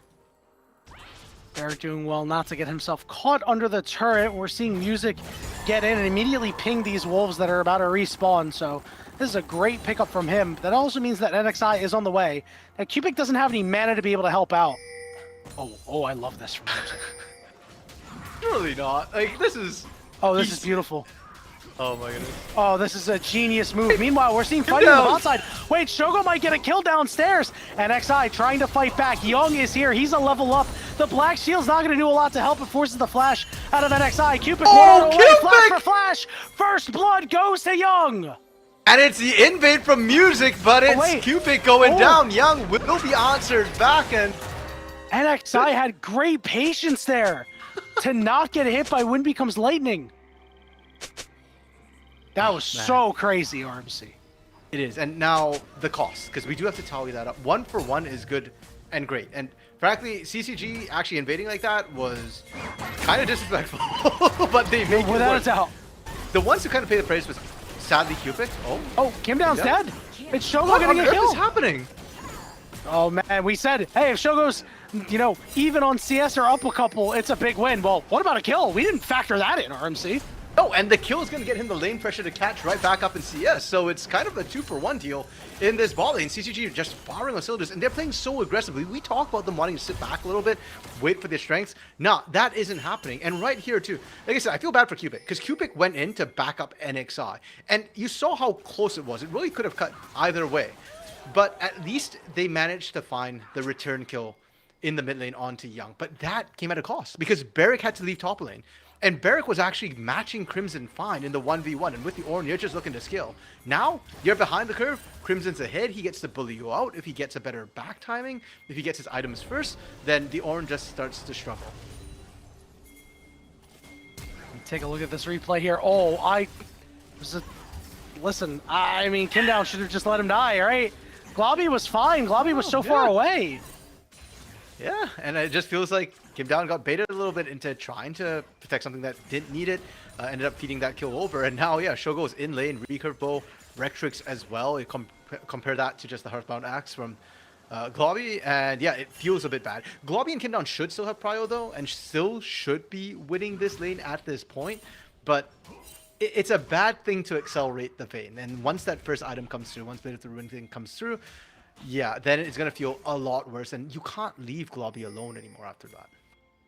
No, not at all. This is going to be a big problem, given the fact that Shogo still has all of his summoners, so even if you try something, you won't be able to get it. Music gonna snipe away this wolf camp. Meanwhile, the dragon being done by the Wukong is really one of those wolves, man. He says, listen, jungle diff. It's a pro diff jungle diff right there. A minute until the grubs are up, and I think that might be the bigger prize for CCG to give them over to their 80 carries. Sure, and for Music, I think that's actually the right call. First of all, he's already marked his stamp on those wolves. He invaded the first time. He's definitely going for it the second time. But they weren't going to get Dragon. As we said, Shogo getting that kill was kind of a shocker. Shouldn't have happened, and it did. A minor miracle. But winning the fight would not have been possible. They don't have enough CC yet. Fatih-chan doesn't have the depth charge either, so they don't have AoE to really enable that sort of fight, and it's best they just stay away and take advantage of somewhere else. The top side, I think, will be the fight that they might want to think about, and even then, I'm going to be honest, Yanni, like I said, I don't like Rumble Shinjao synergy. I feel like there's massive dissynergy there. Even if Crimson has prio, that grub fight is contestable for ZNG. Absolutely right. RMC is... Well, you get to have a look here. Young has a CS lead over Cupic. I think this is the first time that anybody's had a CS lead over Cupic. I think this Corki pick has been remarkable so far into this Morgana. We're starting to see the rest of CCG get here. Fatih-chan will Hex Flash, but we'll think better of getting a hook in. Everybody is moving over. Globby still on the bottom side. He is not going to be around for this fight. No, and therefore this is not contestable. If you had 5v5, maybe doable. Young getting some big chunk onto NXI and Kupik. Oh wait, we're just walking into this. should not be doing Equalizer's this. going down. Call the Forge on the backside, knocks up 2. NXI is able to slide out of there, but Young is going to continue to put the pressure down on him and try to take him out. Q-Pick, the big ultimate coming down. The Soul Shackles stun up 2, but it doesn't matter. The cleanse is out. Shogo in trouble, trying to get away from Kim down, but he can't escape. Barrack joining the fight is Globby. Globby taking a lot of damage, but he's doing a lot back, but Young does have these auto attacks. He's running low on mana. He's 1 auto away from getting a kill. These guys are so low. But no further kills here. Oh man. Jeez, RMC, that fight was close. Yeah, we've been told in our ears 12th health was how close that was for some people going down. But Young, as you said, out of mana, no more rockets left to fire. And Zenshi, sure, Zenshi lose the fight. It is a 1-for-2 trade, and CCG get all 3 grubs. But that fight was incredibly close, considering Zenshi started it 4v5. Globby was still walking up, and that's why, to me, I found it kind of bad that Globby was still in the bot lane when all that's happening. If Zenshi makes the call to leave Globby bot, that's fine. Then you just push as much as you can. But trying to start this fight off like this in a 4v5 situation was super rough. Kim Down was just zoned out pretty much from the get-go. He doesn't have much impact in this fight, and they are lucky that it took as long as it did for Young to finish off NXI, that he didn't get in sooner, or this could have been a much, much cleaner wipe coming through, a much, much worse situation as it stands. Yeah, Kim Down just limping away Globby as well, and the 12th health. That's He had the insane. sidestep limp too, you know. He was able to escape out of that. But, you know, RMC, we really see the lack of competitive experience out of Globby there. Because on Sivir, it's excusable. You can be in the bot lane, you can say, hey, we're going to give our gold to our late game Sivir. On Varus, you can't be doing that. You need to be around for these fights. Your chain of corruption is far too important. And instead of staying down there and going to take plates, he elected to leave and walk all the way up. And sure, the fight wasn't as bad. I think it almost baited his team to stick around a little bit longer. I mean, this is, you know, a guy that, again, we've just mentioned it, he's not really played too much comp. You know, played comp with his club team, as we're seeing a full engage in the mid lane here as they find Q-Pick. Really well played from Fadijan to just burn the black shield the first time with the hook, wrap right back around and Young. Oh, that dog is so cute. That recall animation is awesome. That also means Young picks up Trinity Force and, most importantly, gets boots. Because we actually saw in the trade leading up to that, that Q-Pick with boots would just kind of drop Tormented Soul and walk away, and Young just gets 1 missile. He gets the fire in the back, and that's it. If he doesn't land that, he loses the trade immediately. Even if he lands it, he's still not winning that trade. But now with boots, he actually can try and stay in range to get the Gatling Cannon down, get the Phosphorus Bomb trade, and because that's an AD carry, Young, if he dodges the binding, will win these trades. He's absolutely massive. Shogo's got his first item as well, even though he's down CS. Music has his, that's Sundered Sky. The sustain is going to mean so much. And if you're Zenshi Gaming, you must have to wait. You have to wait until you get your Trinity Force out of the Wukong, right? That's where you're going to have some big damage coming out of NXI. And right now, it's not looking very good at all, RMC. It's about a 2,000 gold deficit. This dragon is coming up, and CCG, hey, bring it. Bring it, Zenshi. They do not care. Yeah, I feel like this is lasting damage from game 1. Like, 2K is still playable, especially with this composition, normally speaking. And you're right, we're waiting for the Trinity Force to come through from an NXI. We're waiting for first item on Globby to actually look for these team fights. But given how dominant CCG has been, and how well they know how to play with an early lead, this looks like such a tall task for Zenshi to come back from when they're down 2K at 12.5 minutes. Even worse is the ticking time bomb that is still Shogo. Kraken Slayer picked up for Shogo early, so it wasn't Blade of the Ruined King build that came through. That's going to be better for the team fights. Not as good as running down a single target or being able to kind of trade back and heal up from that. But I don't think Shogo cares about that. Like, I don't think Shogo is saying that, okay, guys, I'm the sole carry for this team. Everything revolves around me. I think he's just going, okay, I'm here for maximal damage. And don't worry, I'll get second items eventually and still be able to run everybody down and win those fights. My goodness, Young is just so far ahead right now. You know, talking about Shogo running people down. I mean, Young is out CSing his other AD carry by 30. I mean, that's how ahead this guy is. They're going to try to make a play onto him here. Fadi-chan going to block the way. He'll take a lot of damage. I don't know if Young has the damage to be able to stop what's going on here. As NXI, a tough kill. They fought for every inch. A lot of damage. Young did pump out, but not enough. And Fadi-chan fighting the good fight. That is good support play, what you're supposed to do. When your mid laner or your carries get caught, you throw your body in there and you buy time. So well played from them. But ZNG, good collapse in, good kill as well. Trinity Force now completed for NXI, and immediately using it to try and regain control of the game a little bit, try and get tempo back into this one. 1 minute and 20 seconds before Herald spawns. That's the one I kind of want to see, how ZNG approaches. Because I think CCG should be the ones who really set up for that one and are in the advantage as they approach it. Right, if you let ZNG just kind of sit there, hang on, Chains of Corruption going down with the flash on top of it, and it looks like they're going to be able to find Crimson. He flashed but died anyway. Globby and Kim down, get it done. Just like that, that 2k gold lead we were talking about, it's down to 1k. Yani, they slashed it right in half. This is still very playable for ZNG. All right, Barrick on an island here. NXI going to try to link up. Here comes the Call of the Forge God trying to disrupt this. The hook went down. Perfectly timed. He goes unstoppable now, but he's very, very much stopped. NXI desperately trying to get away, but Shogo looking to mow him down too. It's a double kill for this Vayne. No, Barrick is really tanky, but most of it's health. And you know what Vayne does? She does percent health damage. She does true damage. She does not care about your health. She will just melt you right through. Kim down, approaching this one. Why? Kim down. Globby's got no ultimate. It's another kill for Shogo. He cleanses, but he will go down. Now it's Globby desperately trying to kite this one out. He's going to barrier it up. He's going to flash. Oh, man. A good attempt by Globby, but music shuts him down. The idea was good. And I think it says a lot. Watching Globby kind of do the damage check with that fight, Globby is doing a lot of work if he gets those autos off. So I can kind of see why Kim Down went in that aggressively, thinking maybe Globby could clean house. Young chasing down on Cupid. Cupid tried to pull that wave. I mean, he takes a lot for it. Good binding on the backside. He doesn't have the Valkyrie, and here comes NXI. Knockup is going to come through to disrupt NXI. Now Young wants to stick around a little bit here. He is very low on HP. He should just get out of there. Yeah, huge props. Be thankful your support saved you. Yeah, he's been bodyguarding Young more than he has Shogo, and he's kept Young alive twice now. That huge from him, and he's willing to sacrifice his life each time. Shogo, though, in a 2v4? He dodges the binding, but Fadi-chan went up a little bit too far. Like CCG just wasn't ready for what ZNG Gaming brought him in, and now they're a man up for Herald. And CCG feels like, they are getting a little bit sloppy with this. They're trying to brute force a lot of these fights, just saying, hey, we are better, we are stronger. Here's the thing. Does CCG scale better individually? Yes. Have they scaled at this point better individually? Not so much. So you still have to be careful about this. Yes, the hands are good, but additional numbers on ZNG is very quickly equalizing that.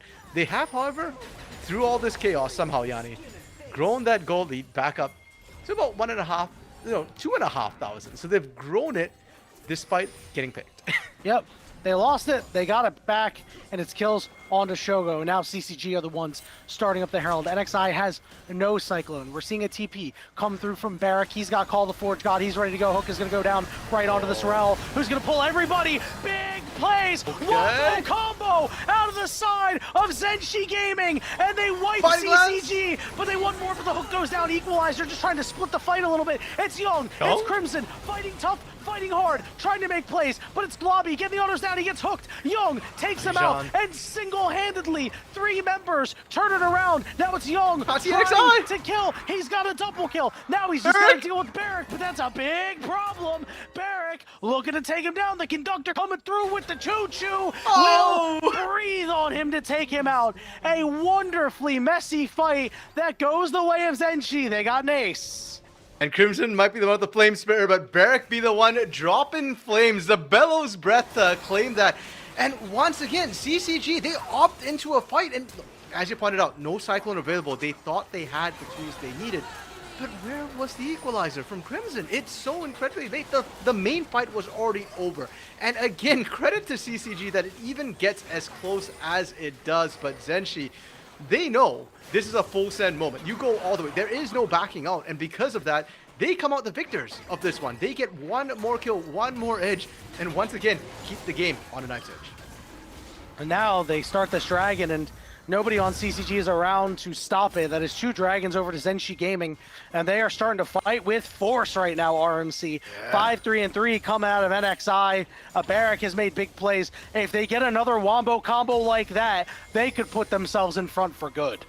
They're in a fantastic spot right now where the scalings are kind of meeting up. Morgana hasn't started to really fall off yet in terms of how much of a threat she is, where everything's loaded onto the Dark Binding. But they're about to hit the point where Ornn is going to start granting ornaments as well. So they're at a very strong point. It's on CCG to try and find their way back in. Herald already down. Binding lands again. Shogo maybe wants to get in. Knock up onto Kim down here. Comes the teleport from the side. All right, we're going to get good healing out. Crimson on the flank here, looking to burn them away. Equalizer going down. Here comes Call the Forge God, trying to hit onto multiple members to keep them away. Young with Globby. Damage being done. Who's going to win? And it's Music making it unfair. That was supposed to be a 1v1. But it was 1v1. Globby won that. Young did not have that. But Music, League is a 5-player game, and Music has his mid laners back. Young is getting built up left and right. No, man, dude, Young has never been a 1v1. He's had Fadijan in his pocket the entire time. Music's not backing up. He's got buddies. It's the power of friendship, Yanni. You're right. It is the power of friendship, and right now CCG looking to put that to full advantage as Fadijan just dies. They're bleeding out just some of these kills here as CCG. Yeah, it's so...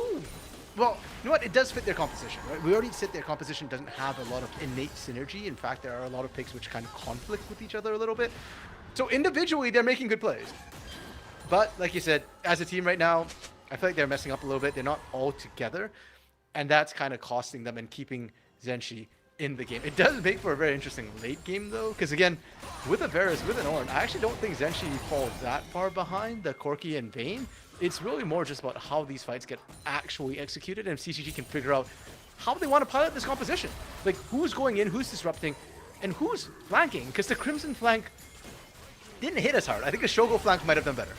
Yeah, it did not hit very hard at all, but you know what hits hard? The Condemn up against the wall. Kim down is dead. Now they're going to look for a couple more members here. Otacon is up, and it looks like CCG are going to head straight there, except for Shogo. He wants to go farm in the mid lane, and there's a lot of pings down. They knew it. Yep, can they pick Shogo? If they pick Shogo, this... Okay, I was going to say, this Otacon is just simply not doable, but CCG didn't want to start Otacon and potentially throw the game. They know they had Young pushing down the bot lane, and that's why Shogo's mid, because he's just holding them there, distracting them as much as possible. Shelly goes in, they'll be mid, outer, down, but that will be bot inner being answered. Yep, there could be a fight breaking out. Shogo's going to try to get away, but now he's in the choke. Call the Forge God's not going to hit him, so it's time for him to go back in. Music trying to sustain, but it's Crimson who's overheated. And now they're looking for NXI. NXI burns away. Shogo got the kill on the backside. It's 2 kills for Crimson, and CCG have linked up. There we go, the split from CCG, and the collapse back in perfect. The answer mid for mid as well, so that's just straight profit for Young in that ball lane, and now Otacon is the focus with NXI removed. There is no smite. Kim down, unsealed spellbook. Even if he gets smite, I don't think he can even get in there. He's going to be melted long before he reaches the Otacon. And not only that, it's only Cupid who is with him, which means you have no shot at taking this away, no shot at getting these kills in RMC. It feels like that may have been the backbreaker for this game, as CCG now leads by a 6,000 gold margin, 2 levels up in the mid lane, 2 levels up in the bot lane. It is so much to overcome. Did I cast a curse by thinking that she had a shot? You might have. I mean, curl? listen, you were right though. You were right because of the way that CCG was playing, and essentially that one team fight that they had that really showed us that they could wombo combo their way around and really get impactful fights. I thought for a second that maybe they'd be able to put more of those together, but they're going to need a couple more in order to just get back to where they were previously. Part of me even now still believes that they have that couple more in them. Like, compositionally, their team fights are incredibly strong. It's a matter of kind of being able to layer everything. And in that last fight we saw around the mid lane, they weren't all together. So we didn't get to see all the wombo combos, the AoE CC, just keeping people bounced up for eternity and a day. For CCG, on the other hand, if they continue playing the way they currently are, and not what they were doing 5 minutes ago, they are making it very hard for ZNG to catch multiple members in their AoE CCs. And most importantly, you just need to make sure Young and Shogo don't get caught together. Yeah, if they do, it's over. You have really lost a lot in the way of this game. Now, if it happens at this exact second, it's okay, because the Baron's not up, but it looks like we're going to see fighting anyway. Cupid is going to be the immediate target. He's in a black shield himself. Here comes the Call the Forge out to come through, trying to interrupt Barrack. Carry only hits it on the one member. Fadichon on the backside will burn away, but Crimson does a lot of damage, so is Young, and they split them off in 2s. Music is the one who gets rooted, and that means Shogo has free reign. A double kill for the Vayne as he's looking to chase down NXI, but that turret looms large. Another big CCG win. Yep, and that one feels like the nail in the coffin, Yanni. That one really hammers it in that Zenshi can't quite find it. It's open ground. Zenshi is looking for the pick.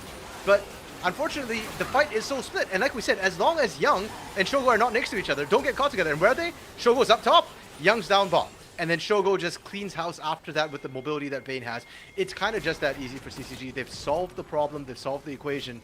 And for Zenshi, 6K, I could kind of see it if you get them at a choke point, if you get them at Baron, if you get them at Atakan. If you get them while they're shredded, there's a chance. But now, 8K down, and with CCG having cracked the code, I feel like their chances have dropped massively. They're single-digit chances if CCG don't drop. I went through and looked at every universe, and there was only one that Zenshi were able to force a Game 3 RMC, and it surrounds this Baron up in 45 seconds.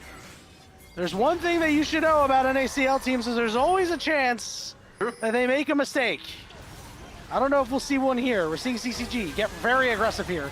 Music wants in. Young, Shogo from the side, completely unabated, ready to cook. He gets knocked up by NXI. It's just to try to keep him away, but they all fall like dominoes. Call the Forge God, call your mama, but she can't save you now. CCG get the ace. They'll take a 2-0 victory, and they will move on to the qualification match to get back to the NACL. Ain't no smolder here. No mama as an ultimate to bail you out. And the last fight, the previous fight before this was nail in the coffin. This is the 6-foot drop. CCG might have problems, but this promo tournament ain't looking like one. Certainly not. They looked great against Zenshi, who, you know, we liked what Zenshi brought to the table. We loved what Cupid brought to the table. Pulls out the Morgana again. Did not hit hard that time. The Corki, which I was so curious about how that was going to work, played so well, really stuffed this Morgana, made it problematic. Yeah, and it dropped, right? We questioned it, hey, is this Corki going to be... We thought it was Shogo's Corki, but it looks like CCG did their homework, they prepared the drop, and they left the Morgana open intentionally. They were baiting it, they wanted Cupid to pick it, and they had the Corki ready to roll, even before the Morgana was out. They were rubbing their hands and everything, RMC. They knew. They said yes, yes. It was almost like the the LeBlanc Morgana counter pick. Yeah. All the way back in the day, that was forced into Faker. Now it's time for the MVP vote, everybody, between Music, Fadi-chan, and I don't know who the third member is honestly going to be. But you know what? If this is any indication, maybe the Fadi-chan should be. But I'm not going to lie. I'd prefer to go with Music here.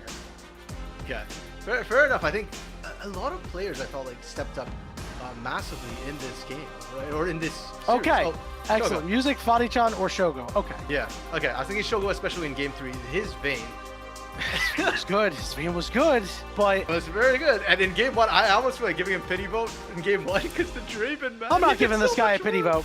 I'm not giving this guy a pity vote.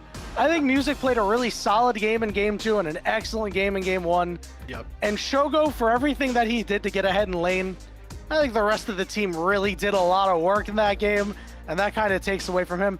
Fadi-chan had a lot of plays where he was just, you know, that Game 1 was around about as much as Music. Game 2, you know, there were plays just to save his teammates, right? It was like, dude, hey, he was get down, Mr. bro. President, you're okay. Yeah.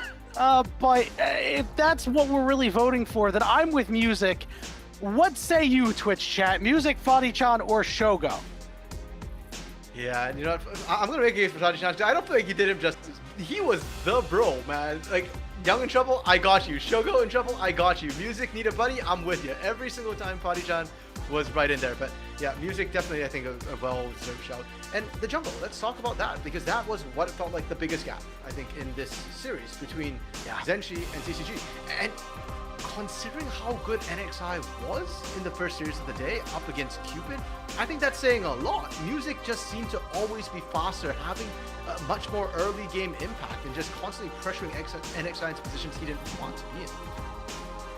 Yeah, you're absolutely right, RMC. And in this second game especially, just even the feet to the fire kind of thing, right? It wasn't like, oh, you know, I'm absolutely gapping you, NXI. It was, hey, I'm invading your wolves. What are you going to do about it, right? And while he did get a kill out of it, did NXI, it put Cupid behind.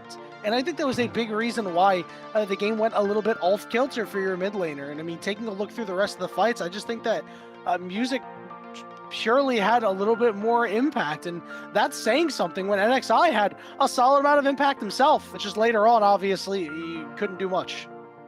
And I don't know how much of that, we can attribute to the lanes as well. Like when your lanes are doing well, your jungle is going to look fantastic like they did in game 1. But here in game 2, to be fair, like Shogo didn't have a optimal matchup, so it was kind of hard for him. Yeah, he got that early kill, but by and large, he wasn't getting pressure.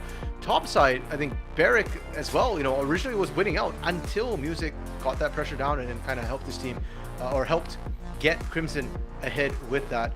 And in a lot of these team fights we're seeing, it's actually, until it feels like this particular replay or the one before it, it was kind of close. Like, fights were one person, two people limping away. So this one was pretty close. And the growth from ZNG we see between game 1 and game 2 is hopeful. And now ZNG is going to get more games in the lower bracket. Maybe they make the run through. Maybe they meet CCG up the top again at the end of it, and they've grown back up. Like, I can see the potential for growth with this roster. Yeah, I'm with you on that. I think they did play a really solid game in the second game. I really wish we had a bit more of a standard draft in the first game, because I really wanted to see 2 games of game 2, because I thought that they fought really hard, and there were definitely times where they could have gotten the better of CCG, could have taken over the game, and maybe could have changed their fate. But the good news for them is that they do have the extra life. They are, however, sent to the bottom of the bracket now. Down on the lower bracket, they played the loser of AMI and Lotus. So I believe that's going to be Lotus, because I believe AMI defeated Lotus. So, I mean, listen, I thought Lotus was going to win that one, but you know what? Apparently I'm stuck in 2022, I guess. Understandably. I mean, that roster, again, has a lot of talent. Like, I feel like they're... My view of them is not that far from CCG in terms of, like, the raw talent that they have and the hands that they have. Unfortunately, we don't know what happened in that series that we're definitely going to want to find out. So, hopefully there's some thoughts floating around. And we do know that AMI won. Sure, yeah, and 2-0. So it was definitely a strong series. Yep. But it does mean CCG now moving on to round 4 as well, and that one is going to be interesting, because if they win that, they guarantee themselves back at the NACL, which I think, frankly, having seen them play, they feel like they belong in the NACL. Yeah, without a doubt. They have been playing really, really well. They're firing on the cylinders right now. This is exactly where you want to be in the middle of this promotion tournament. RMC, now we get an opportunity to shadow box our matches a little bit here. Is Vancouver Impact playing against AMI? What do you think of the result of that? Because I think Vancouver Impact definitely a little bit weaker than CCG. Yeah, it's one of those situations again where, sure, Vancouver Impact struggled in the NACL, but they did win a game. And funnily enough, the game they won was CCG Esports. So we did just witness absolutely body ZNG. So, hard to say. I think a lot of it has to do more with mental Vancouver Impact than anything else. I think that the team has talent. I mean, Jolly Rogers promoted last split and became Vancouver Impact in the NACL. So they've been in the OQ circuit before, and they've done very, very well. Jaloon especially has promoted, like, how many times up to tier 2? Big Pro probably holds the record for most promotions, would be my blind guess here. They have it in them, but their mental looks really shaken at the end of NACL, whereas I think AMI, Apex Mission Possible, is looking great right now. I think their mentals are good, they're gelling really well together as a team. Them beating Lotus was not my prediction, so obviously I think they're performing better than I'm expecting, and I think they have a decent shot at taking out Vancouver Impact. I think you might be right, RMC, but before we really get into that, because that's going to be for a future day, we have an MVP. Who is it going to be? I think it's got to be Music. Let me get a drum roll, please. It is... That's Music with a KDA of... Yeah. He had a KDA of 32 that series? He just not die? Oh my goodness, this guy is insane. He died no times in game 1. He died once in game 2. Wow. That'll get you a KDA 32 for sure. Yep. This man was all over the big enabler, getting the job done for his squad. Really impressive stuff coming out of Music. A well-deserved MVP. You were like, oh my god, a KDA of 32. I saw your face. You were like, I mean, bro, look at the champions who's playing. Pantheon and Shinjao. He's the first man in, and usually they do go in and sometimes don't come out. Yeah, out on a coffin. So I'm really impressed that he actually survived all that in game one. I think that the early leads he got, he deserved to not die because he just got so incredibly far ahead. But second game, considering some of the iffier things that happened in the early game and the fact that ZNG was actually really competitive, I am hyper impressed that he only died once as the Xinjiang game too. That is very, very true, RMC. As I am getting word that we do have an interview on the horizon. I fear that I may get flamed for not choosing him as my MVP, because I know that you certainly had a shout for him. Shogo will be our interviewee. Oh man, I know I'm getting flamed for sure. Hello, Shogo. What's going on? Congratulations on your victory. Oh, I know you're just ready to flame me, bro. I see it coming. I see it in your eyes. No, everyone deserves MVP. I think we played a decently clean game. I think we all did our part, so I'm not mad. It's okay. You're safe. You know, She's I think up you're on right. the wins right now. I think you're right. I think that everybody on your team played quite well, especially in that first game. I mean, you had the ball in your hands as the Draven, and sometimes as Draven, you just get the assists, right? But the drivers for your team, music was really big. Fadi-chan in that game especially too. So I have to ask, and I think I already know the answer. I mean, what, you getting back in the NACL, right? Hopefully, if CCG decides to keep us, then, we'll do our best. But obviously, next split is 6 months away. It's a long time. Part of why this split is so frustrating is if you don't do well, you don't get another chance for another 6 months, which is, sometimes too long of a time between two splits if you have other things going in your life. So it's maybe you'll see me, maybe not. Hopefully you do, because I still love competing and love playing the game. But yeah, who knows? And I love watching you play, especially on this Vayne. So tell me, we're locking Vayne into the Varus here. We're this is crazy. I mean, I love the brashness and the boldness. So why did you think that this pick was so good in this game? I just think against their type of comp, I needed something with agency and self-sufficiency in team fights. And against this team, no disrespect to their bot lane, but I didn't think I would get punished at all, and we didn't. We went down 10 CS, but we killed them level 4. So it's if we can get away with a Vayne pick, obviously I will outvalue whatever they have. So I don't really mind going down 15, 10 CS in lane as Vayne if I just get to play Vayne against Ornn later. Fair enough. Yeah, we definitely saw you shredding the Ornn later on that top side dive, but 3 of you just went under and you just got absolutely melted. I did have a question as well about the Corki pick, because at first I thought, that's going to be Shogo's Corki, the Shojin Corki that you were playing so much earlier. Was that a prepared counter against Q-pick? Were you all trying to bait the Morgana for that? Not necessarily. We both play it. We're both happy to pick it. It's just a solid pick overall. It's we don't need to think too much into it. We just pick Corki and see where it goes, based on the rest of the draft. He had a good matchup mid, so we were okay, Corki's going mid. That's good.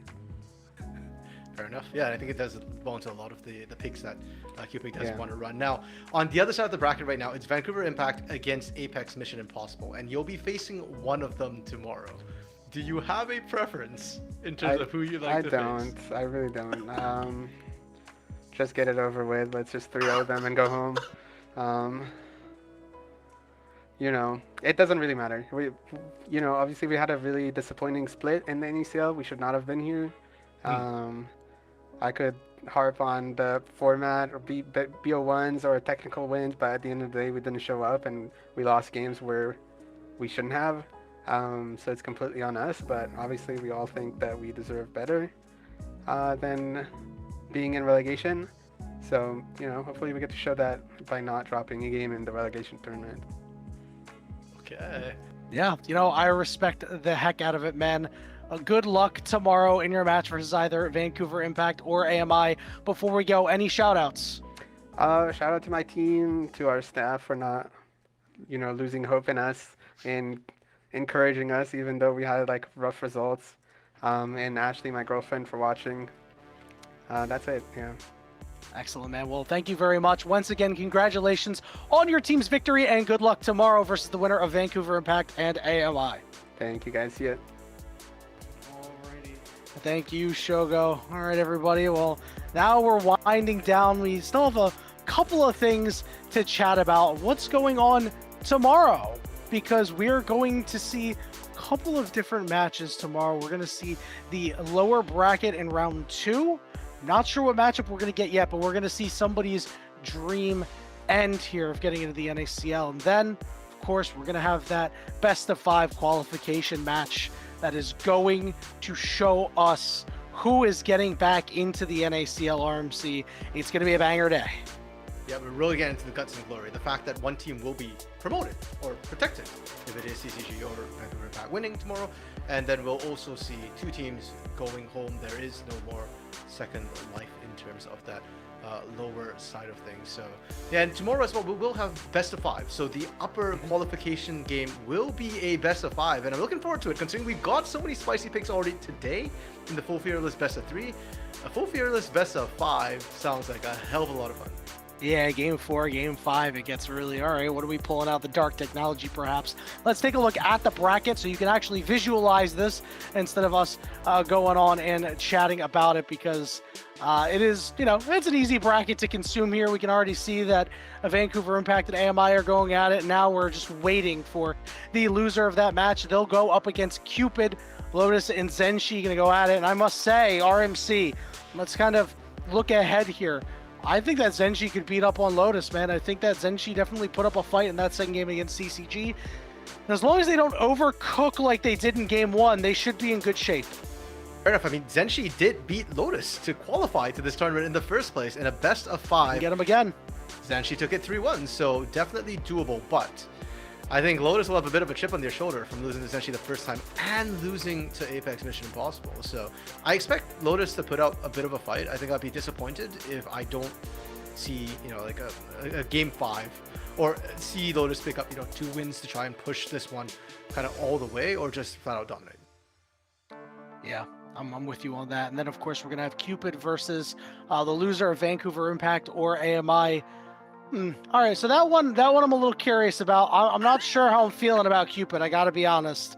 I mean, if AMI loses, they beat up on Lotus. I thought Lotus was good, but maybe my entire perception of what's going on in the lower bracket is a little skewed. RMC, what do you think on that matchup? Do you think that Cupid will be able to beat either of the teams they go up against? The funny thing is, if it is Apex Mission Impossible going down, it's the rematch again of the qualifying match for AMI. Yeah, and AMI won 3-1 that time. So I think a lot depends on how it goes today. Again, I'm not confident on my read on Vancouver Impact right now because I think a lot of it has to do with mental. So I think if Vancouver Impact go down, that match is going to be a lot more interesting, I think, than AMI going down. 100%. And let's go ahead and take a look at tomorrow's schedule, because we have that all hot and fresh and ready. It is the upper bracket. It is CCG versus whoever is the winner of Vancouver Impact and AMI. We could see an NACL showdown where, remember, you mentioned Vancouver Impact took the winner. We could see a potential upstart try to get back into the NACL RMC. What do you think it's going to be? Like I said, I think it's quite interesting right now. We were just given information. We were just given information that AMI is up 1-0. Okay. Like I said, I think it's more interesting if AMI is in the upper bracket. I think it's more interesting for a whole host of reasons. And so I'm personally looking forward to that, because then we don't get a rematch in the lower bracket. And I think AMI has, they're trying to get back to the NACL. They've been there before.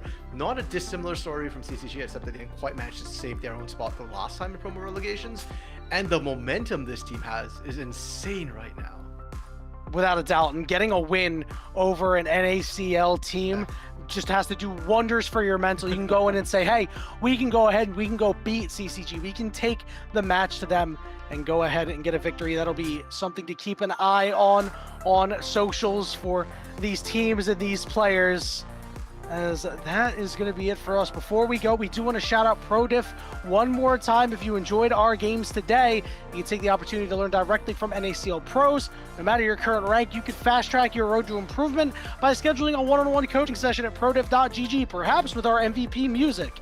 every coach on ProDev is an active or recent NACL or LTA player, so you can be confident that they have the knowledge to help you climb faster. You can get personalized coaching with ProDiff today. But that is the end of our stream for the day. So for myself, for RMC, wait, socials. We have social shoutouts. Keep the conversation going on socials. That is important because you use the hashtag NACL. What you can also do is, again, tune into those other socials because they will probably have the results of the upcoming the finale of the match between AMI and Vancouver Impact. That is very, very important to keep an eye on. I will be tied to Twitter after I go ahead and go get some food. You can go check on Twitter at #WatchNACL. You can see right above us on the, it's cycling through everything, all the hashtags, all the socials and everything like that. Obviously, you're going to want to stay tuned in, everybody. But that will do it for us here today.